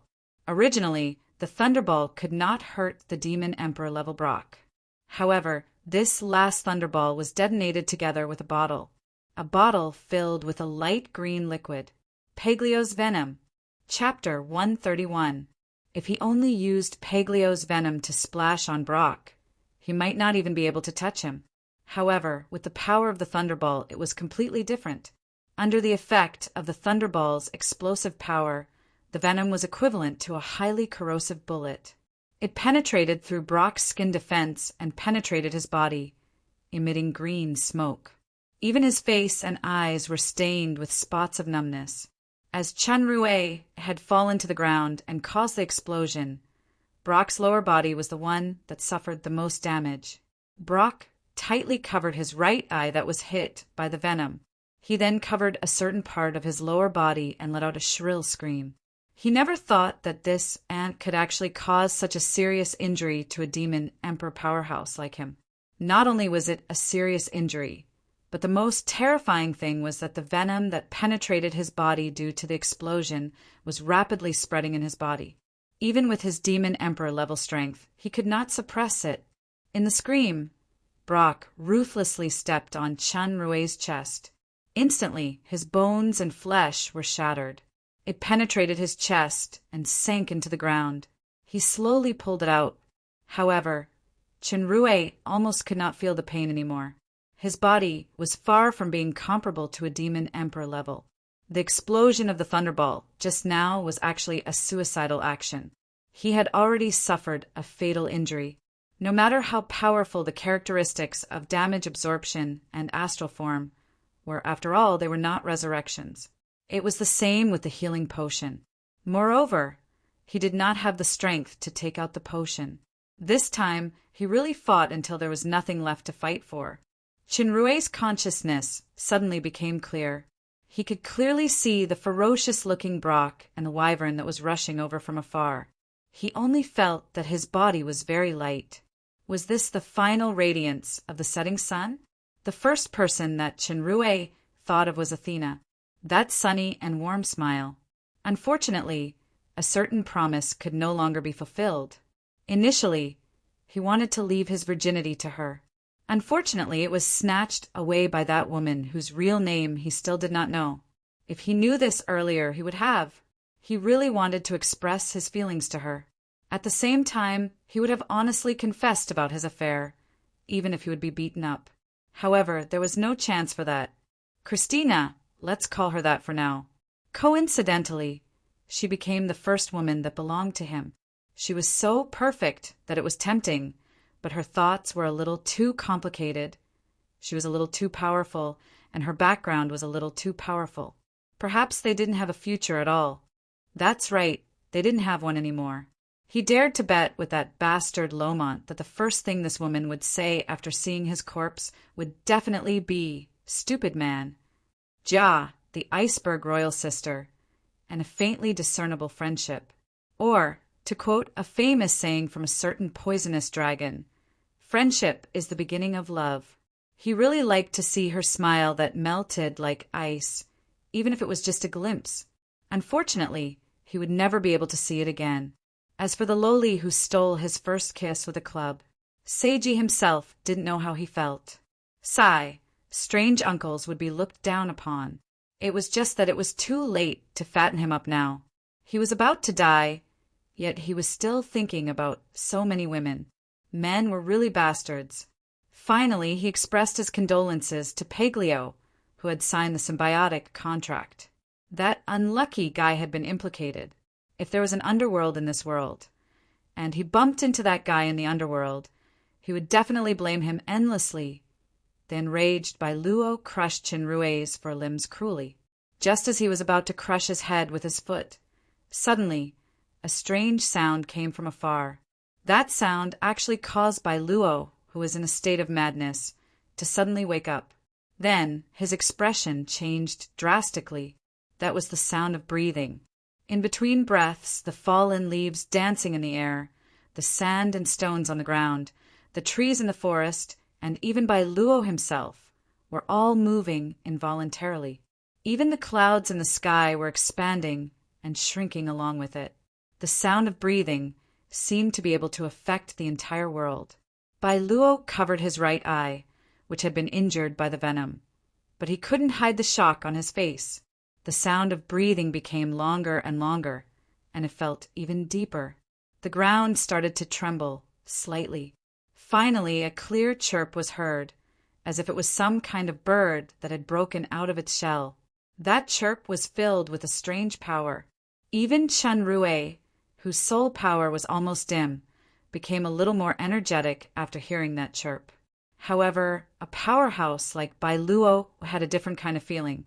Within the territory that the chirp encompassed, there was a mysterious rule that represented a certain kind of power of the highest level.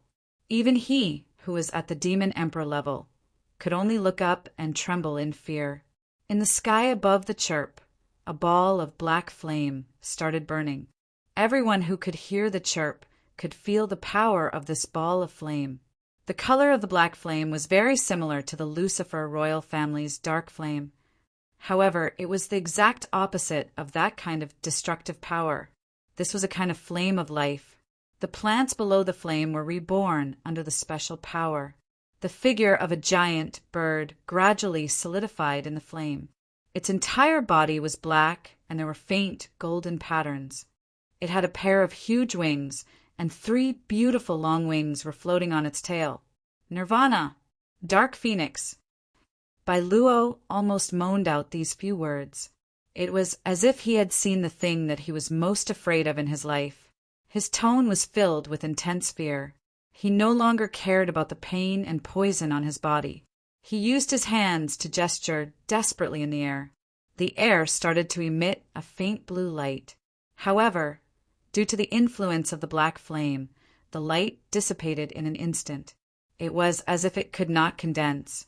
Bailuo's body could not help but tremble.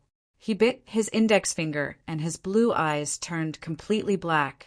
Finally, under the activation of the secret technique, he used his blood to draw a blue and red light door. Bailuo practically crawled into the light door. Then the light door and Bailuo disappeared without a trace. After the figure of the Black Phoenix was completely formed, the flame gradually converged into its body. Without any visible movement, its figure had already appeared in the sky above Qinrui in the blink of an eye. Its body emitted an invisible pressure, causing the wyverns that were flying over to help from afar to land one after another. They were actually so frightened that they could not move. The Black Phoenix disappeared in an instant. A woman's figure appeared on the ground. She was wearing a classic long dress and a light gray cloak. However, her face was not covered by a veil. This woman had black hair and black eyes. Her beauty was enough to make the 2 moons in the sky lose their color. In her beautiful eyes that were as beautiful as the stars, there was a calmness that was as deep as the lake water. There was a faint divine light faintly shining in her eyes. The effect of the Jiu Tianxian spirit fruit was indeed much better than the devil pomeg fruit. Apart from the small flaw of being unable to suppress one's desires, its auxiliary effect on nirvana was beyond imagination. Even if it was the strongest opponent in the demon world, she still had the confidence to fight. However, the first person she had to face was another man, a man who was full of scars and whose life was about to disappear. The woman just stood there and looked at Qinrui quietly. Before going into hibernation, she had made up her mind that the first thing she would do after waking up was not to kill Bailuo, but to kill the man who had obtained her body. Although it was an accident, and strictly speaking, it was not the man's fault. Her identity, her power, and her dignity could not allow this man to live. However, looking at the appearance of this man who she had to kill, Christina suddenly became silent. Her murderous intent disappeared without a trace. Although the speed at which his soul was dispersing was reduced due to the phoenix's cry, it still could not stop the loss of Qinrui's life. His vision was starting to blur. From the rough outline, the woman in front of him should be Christina. She had indeed recovered. Bailuo, who had escaped in a panic, did not even have the courage to fight. According to the original plan, it was time to activate the teleportation and escape.